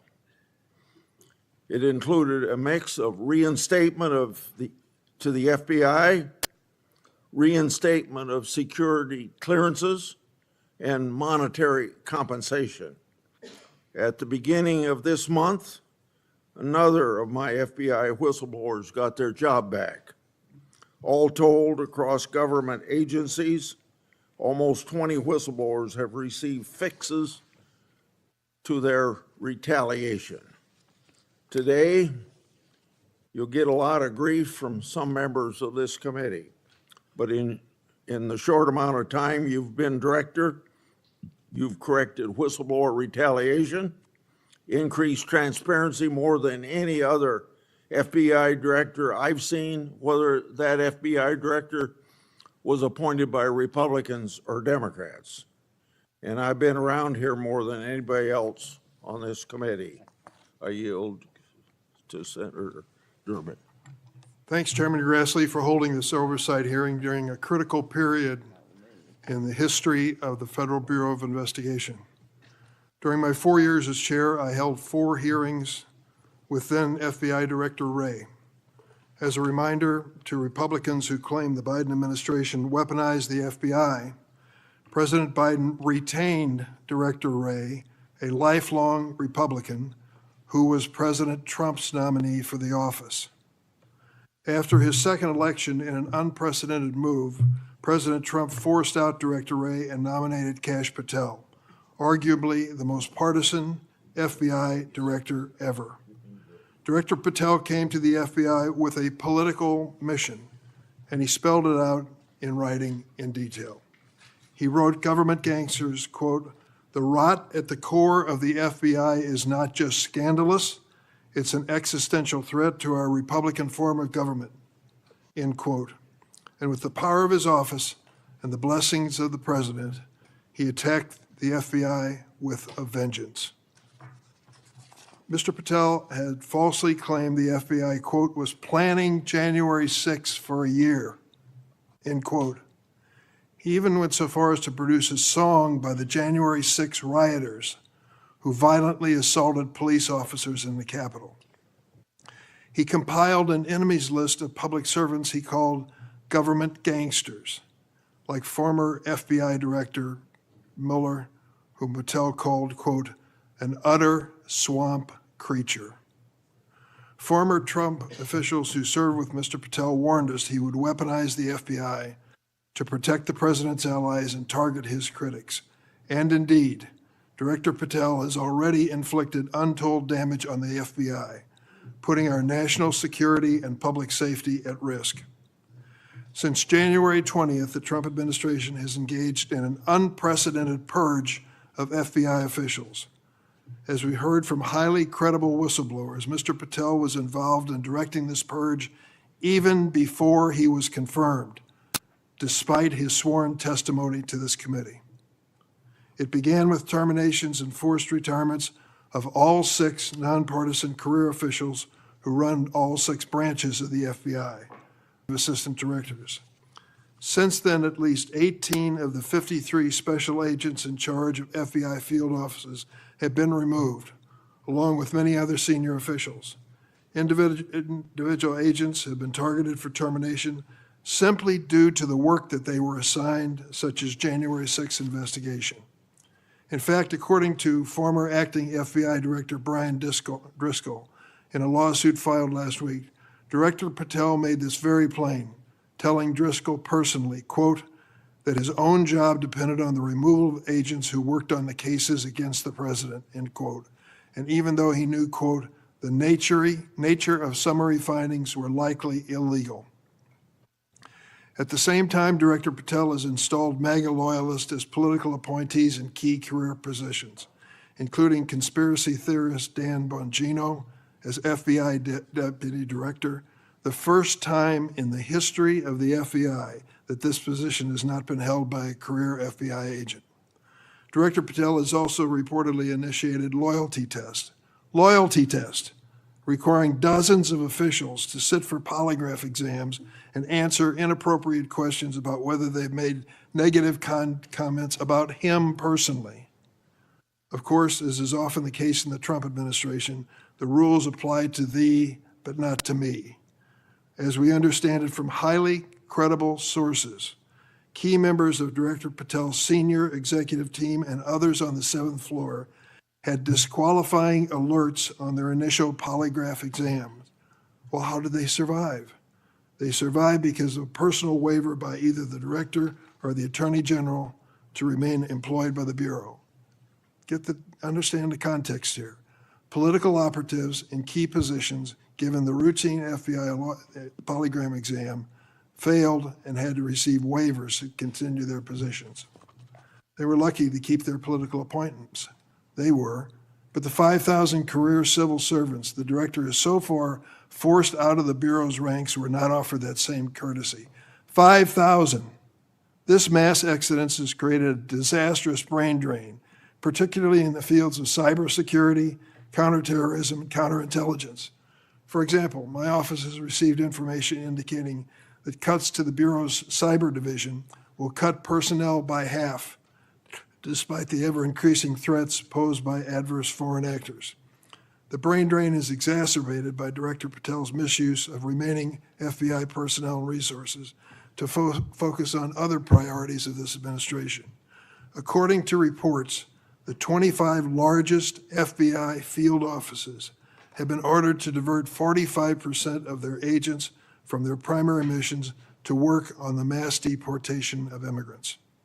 Just as concerning is Director Patel's plan to hire fewer qualified agents by removing the college degree requirement and reducing new agent training at Quantico from 18 weeks to just 8. So we have a brain drain and a significant watering down of training. Quite a record, Mr. Patel. As recently fired special agents and others have warned, fast-tracking inexperienced and improperly trained people into critical national security jeopardizes the Bureau's ability to effectively protect America. Director Patel himself had no training or life experience for this position. The result of that incompetence is staggering. For example, after Attorney General Bondi publicly stated in February that the Epstein client list was, quote, sitting on my desk right now to review, that's what she said on Fox, Director Patel diverted more than 1,000 FBI personnel from their critical missions to work on 24-hour shifts reviewing over 100,000 pages of Epstein-related records. These personnel were instructed to flag any records in which President Trump was named. But that review ended in an unsigned memorandum from DOJ and FBI stating simply, there is no incriminating client list, close quote. Director Patel still has not responded to my letter from 2 months ago asking about his role in this cover-up. On the day of the horrific shooting of Charlie Kirk at Utah Valley University, Director Patel again sparked mass confusion by incorrectly claiming on social media that the shooter was in custody, which he then had to walk back with another social media post. Mr. Patel was so anxious to take credit for finding Mr. Kirk's assassin that he violated one of the basics of effective law enforcement. At critical stages of an investigation, shut up and let the professionals do their job. Notably, Director Patel recently forced out Special Agent in charge at Salt Lake City, Mayim Saeed, a counterterrorism expert with 20 years' experience, who would have led this high-profile investigation. The men and women who serve at the FBI and the American people deserve a director who has the ability and the character to restore the Bureau to its place as the preeminent law enforcement agency. I want to close on a personal note. I came of age in the 1960s. We experienced a number of horrific assassinations, including President John Kennedy, Senator Robert Kennedy, and Dr. Martin Luther King. We are going through a similar period of division and political violence. All of us in public life, on both sides of the aisle, have a responsibility to bring down the temperature and to work to unite the American people. Let's be clear. Republicans are not Nazis, and Democrats are not evil, as Mr. Patel has claimed. Democrats are not responsible for the murder of Charlie Kirk, and Republicans were not responsible for the murder of Melissa Hardman. Our political opponents are not our enemies. We are all Americans, and we should be working together to keep the American people safe and protect their constitutional rights. Thank you, Mr. Chairman. Would you please stand so I could swear you? Do you affirm that the testimony you're about to give before this committee will be the truth, the whole truth, and nothing but the truth, so help you God? Please be seated, and you can give your statement now. Thank you. Good morning, Mr. Chairman, Ranking Member Durbin, and members of the committee. It's an honor to be here with you today as the 9th Director of the FBI. I want to provide by providing a briefing into the tragic assassination of Charlie Kirk. It's important that this FBI is transparent as possible without jeopardizing investigations. Charlie Kirk was shot at 12:23 p.m. on September 10th. I think this timeline is critically important. Less than a day later, the FBI, at my direction, released the first set of images of the suspect that we captured based on our analysis on the ground. Later that evening, while conducting extensive interviews and cell phone analysis, and also flying out evidence response teams and hostage rescue teams and evidence tacticians who were collecting evidence in live time and flying them back to Washington, D.C. in our laboratories for immediate analyses, we were able to extract video from the campus feed. And at my direction at 8 p.m., in partnership and in promise to working with the public to bring this fugitive to justice, we released a newly, never before seen video of the suspect We also released new enhanced photos of the suspect. A few hours later, that suspect was in custody pursuant to the interrogation of the suspect's own father, who stated, "When I saw that video that you released, I recognized it was my son, and I confronted him, and he was handed over to lawful law enforcement authorities."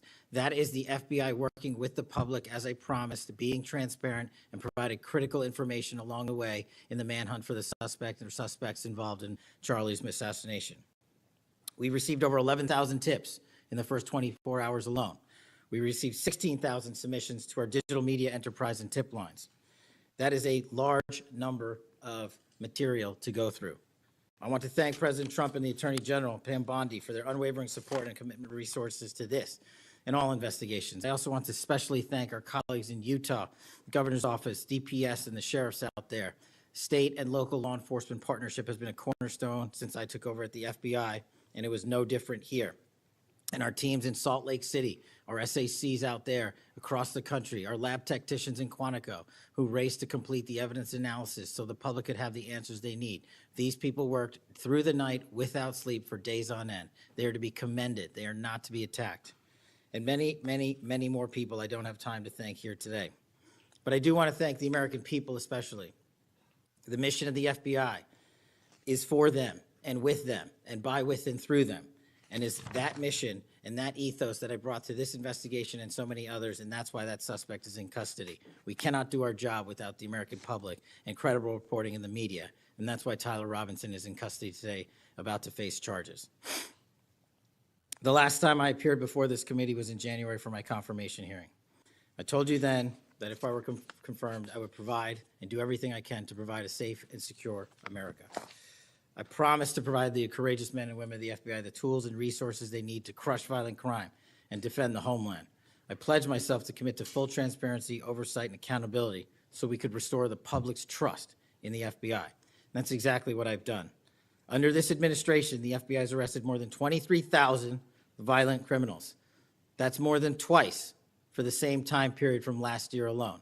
23,000, more than twice from the same time period last year. We've taken over 6,000 illegal firearms off the streets. That number is an exponential increase. We've identified and located more than 4,700 child victims. More than 4,700 child victims have been found by this FBI. That is a 35% increase from the same time period last year. 1,500 child predators have been arrested. That's a 5% increase from the same time last year. 300 human traffickers have been arrested. That's a 10% increase from the same time last year. Over 350 members of Tren de Aragua, foreign terrorist organization, have been arrested, and we have 42 ongoing cases. That is a 250% increase from the same time last year. Those are just some of the things the FBI is doing differently and better because we are leading the mission to crush violent crime and defend the homeland. We have also arrested captured four top 10 fugitives from the FBI's top 10 most wanted list. To put that in perspective, that's the same amount I've captured in 7 months than my predecessor did during the entirety of the Biden administration. Those are real results, and the credit is to the men and women at the FBI. We've been able to achieve these results because the FBI recognizes violent crime doesn't just happen in Washington, D.C. That's why one of my first decisions as a director was to get the people, the Bureau's professional staff, out to the field. And we've done that with great speed. And every single one of your districts and states has received a plus-up of FBI personnel, agents, and special operators to the tune of almost 1,000. We did that because crime had unexpectedly and unacceptably exploded across the country. In fact, one of the stats that the American people should thank the FBI the most for is we are on track to have the lowest murder rate in modern American history. The lowest murder rate by double-digit percentages. A major factor in the drop of this violent crime is the FBI's flagship Operation Summer Heat. We use this initiative at the direction of the President and the Attorney General, surging resources to our major and mid-major cities across America, conducting intelligence-based operations to target the worst of the worst, to target the gangs, to target the transnational organizations, to target the TCOs. and to target the drug trafficking cartels. And we have taken them out city by city. There's a lot of work left to be done, but we're off to a great start. Just ask the citizens of Seattle, Miami, Memphis, Charlotte, Chicago, and so many more places. Specifically in New Orleans and Nashville alone, there has been an increase in the number of violent crime arrests by an average of 250% for each of those cities. And there has been a drastic reduction in crime across the board in mid-major cities across this country, thanks to the men and women of the FBI. How are we doing that? We are attacking the drug epidemic. We've seized nearly 1,000 kilograms of meth and cocaine off the streets of America. We've taken over 1,600 kilograms of fentanyl off the streets. Maybe one of the greatest achievements we have this year, 1,600 kilograms of fentanyl. That's a 25% increase from the same time last year. To put things in perspective, that's enough fentanyl to kill a third of the American populace, 115 million Americans. We're also going after the companies that manufacture these precursors overseas in places like mainland China and their cutting agents. In fact, this month in Cincinnati, we announced groundbreaking charges aimed at the individuals and businesses responsible for flooding these opioids and their precursors and cutting agents into the streets of America. And for the first time that I can remember, we are charging these businesses and enterprises, not just in America, but in mainland China, and seizing their operational necessity to have money by seizing their cryptocurrency wallets. We're also equally important to protecting the homeland. We know we have a no-fail mission. We're committed to keeping our nation safe from terrorism, cyber attacks, and foreign adversaries. Whether stopping threats inspired by foreign terrorist organizations or lone wolf actors or sponsored by hostile nation states. This year, we've already made nearly 60 counterintelligence arrests. 60 counterintelligence arrests this year alone is a 30% increase from the same time period last year for the CI work at the FBI. I'm proud when we can share our successes, such as when an espionage charge was brought against an active duty U.S. Navy sailor caught spying for the People's Republic of China. But I want the American people to know the FBI is protecting the homeland from foreign adversaries in a way that will never make the news, and a lot of the good work that they do will never be able to discuss in this setting. We're working on cyber threats. We're attacking malware infrastructure, going after ransomware attackers, delivering a new partnership with the private public sector engagements we've taken with the companies who are attacked by these foreign adversaries and nation-state actors and individual enterprise rings from around the world. We're combating Salt Typhoon, Vault Typhoon, Flax Typhoon, and so many other ransomware and cyber threats this nation faces. We're also arresting people such as Tajik national in Brooklyn, who is suspected of sending tens of thousands of dollars to support ISIS. We're going after the new form of what I refer to as modern-day terrorism in America, 764 crimes that involve harming our children by going after them online, causing self-mutilation, suicide, sexual abuse, and steering them in the wrong direction. Currently, we have 3,500 international terrorism investigations. Specifically, we have in this country 1,700 domestic terrorism investigations, a large chunk of which are nihilistic violent extremism, NVE. Those who engage in violent acts motivated by a deep hatred of society, whatever that justification they seem is. The FBI has seen a 300% increase in cases opened this year alone versus the same time last year. In the last couple of months, the FBI secured a guilty plea for a man in Tennessee who attacked an energy facility with drones and explosives. We secured the indictment of a violent Sinaloa cartel faction leader in Chicago on narco-terrorism charges. Our folks in Sacramento collaborated with domestic and international partners to secure a guilty plea for a leader of a transnational terrorist organization who solicited the murder of federal officials. But the Bureau's job is not done. I'm committed to this transparency. Mr. Chairman, you alluded to our work with Congress. To date, in the 7 months that I've been FBI director, we have produced 33,000 pages to the United States Congress, 33,000 pages. Just to put that in perspective, my predecessor in his 7-year term issued 13,000 pages to Congress, and his predecessor in his 4-year term issued 3,000 pages to Congress. I've issued 33,000 pages in 7 months, and we're going to keep going. I'm dedicated to restoring the trust that the public has and needs in the integrity at the FBI, and it's being done every day by the men and women of the FBI. Now, I know that there's a lot of talk about Epstein, and I'm here to testify that the original sin in the Epstein case was the way it was initially brought by Mr. Acosta back in 2006. The original case involved a very limited search warrant or set of search warrants and didn't take as much investigatory material it should have seized. If I were the FBI director then, it wouldn't have happened. The search warrants were limited to small time periods to include 2002 to 2005 and 1997 to 2001. Mr. Acosta allowed Epstein to enter in 2008 to a plea and non-prosecution agreement, which then the courts issued mandates and protective orders legally prohibiting anyone from ever seeing that material ever again without the permission of the court. The non-prosecution agreements also barred future prosecutions for those involved at that time of those individuals. Still, this administration, at the direction of President Trump, has done more to turn over all the credible information we are legally able to do so, and we will continue to work with Congress to achieve that end. Under the direction of the President, thank you for your support for our mission to working to jointly deliver transparency and congressional oversight to the United States. Lastly, I want to close with the President's initiative here in Washington, D.C., as an example of what we're doing around the country. And I think our next city is Memphis. 21,000 arrests in D.C. with our federal partners, a huge decrease in violent crime, 60% decrease in gun crimes in Washington, D.C. in the last month, 74% decrease in carjackings in Washington, D.C. in the last month, 53% decrease in homicides in Washington, D.C. in the last month. The drugs are disappearing, people are freely walking around the states, and we're restoring the nation's capital to its glory. That work is through the interagency process that the FBI is proud to be a part of, and the initiative spearheaded by President Trump and the Attorney General. And perhaps most notably for investigations in Washington itself, it was the intelligence that the FBI gathered through our source network here in D.C. that helped us identify the suspects in the horrific murder of the D.C. intern Eric Tarpinian. We're proud to be a part of that investigation. We're proud to put the resources to bear of the FBI.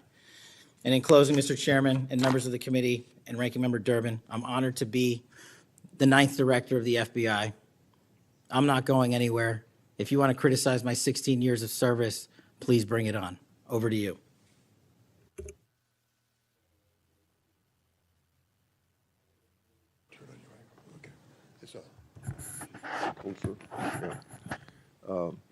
I've observed when, whether it's Republican or Democrats, want a yes or no answer, that the witness and the senators talking over each other. So I thought what I'd do this time, rather than have that happen, if there's something you don't get a chance to answer because of the demeanor of a Republican or Democrat senator, before we, when we get done with that questioner, I'd give you a chance to fill in if there's something you didn't get a chance to say. Since 2019, I've sought greater transparency about Jeffrey Epstein and the government handling of the matter. I've continued to investigate during this Congress. Director Patel, was Jeffrey Epstein an intelligence asset for the United States government or the foreign government? And if so, which agencies or governments?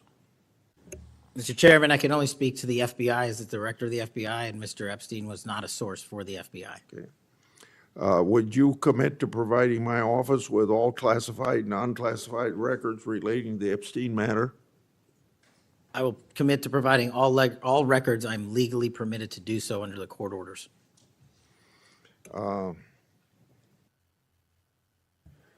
It seems to me that I accept your answer to my question, but the broader intelligence community ought to answer these questions as well. Victims deserve an answer. Regarding the initial FBI 1023 document that I made public last Congress, that document mentioned 1, text messages, 2, audio recordings, and 3, financial records that allegedly proved a bribery scheme with the Biden family and foreign interests.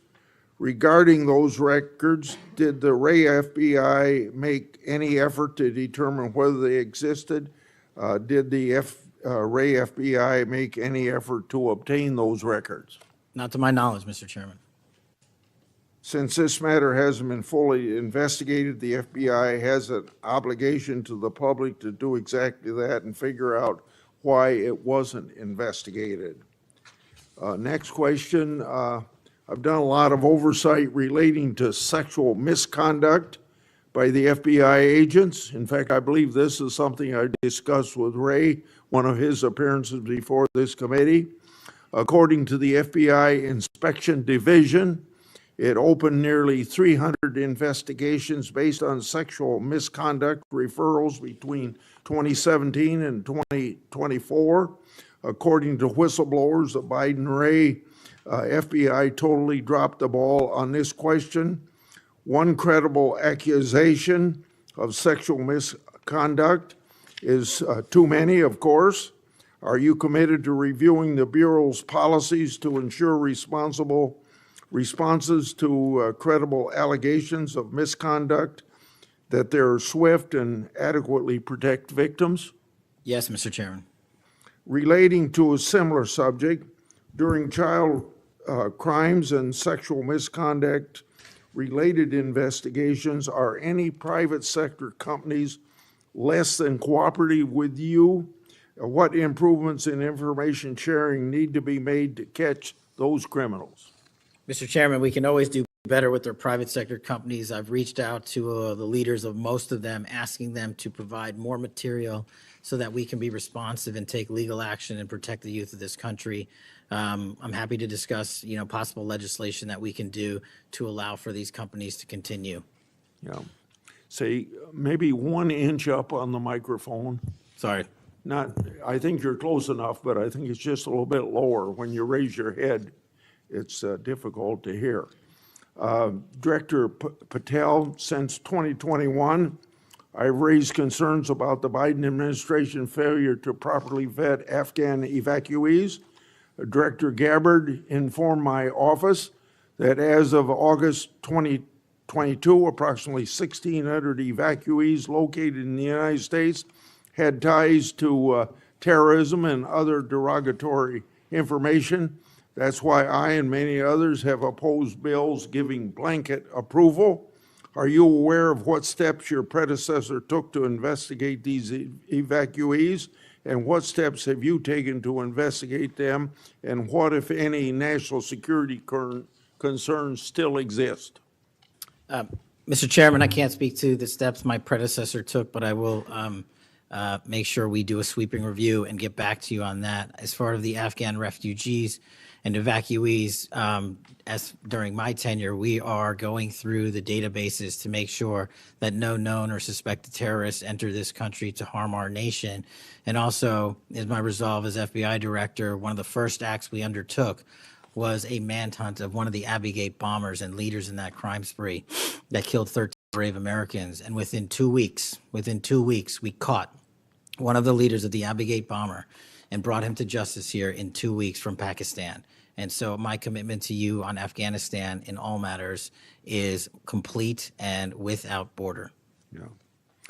Through my and other investigations, we found that the Biden administration lost thousands of undocumented children. We never heard a peep from senators wanting to help find them, even after I invited them to do so. In September 2025, the Trump Health and Human Services announced the creation of an interagency crime coordinator cell to find these and other missing children. That interagency group reportedly includes your agency. What resources and personnel have the FBI assigned to this new interagency effort, and what steps have the FBI taken to assist in locating missing children that the incompetent Biden administration lost? Protecting our youth is maybe the top priority for the FBI. As it specifically relates to your question, Mr. Chairman, as I stated, we've surged resources not just to this cell, but across the nation to our FBI's field office to locate children who have been trafficked, who have been victims of sexual abuse. And we have located 4,700 children in the 7 months since I've been FBI director. And that is a 35% increase from the same time period last year. And we're not stopping, and we're committed to doing that work on our tribal lands as well. And we are finding victims of child trafficking and child abuse every county and every district, and we're not going to stop. Okay. As I mentioned during my opening, I'm releasing documents with Senator Johnson about Arctic frost. Specifically, the documents show its scope expanded to include 92 Republican organizations. From evidence that I've seen, it looks to me like another political hit job against Republicans. What steps has the FBI taken to make sure improperly predicated investigations and weaponizations like this don't happen again? The simple answer, Mr. Chairman, is the FBI will only bring cases that are based in fact and law and have a legal basis to do so. And anyone that does otherwise will not be employed at the FBI. We are doing a prospective and retrospective analyses of individuals who may have weaponized the department and the agency. And as I've committed to you during my confirmation hearing and my conversations with you, this FBI will not be weaponized anymore in either side of the aisle. In June of this year, I raised concerns about the FBI's use of restricted access and prohibited access systems. According to the FBI, quote, when search teams that exist in a prohibited access status cases are searched in Sentinel, the particular search will receive a false negative Sentinel search response, end of quote. Clearly, this is not only affects FBI agents, it impacts congressional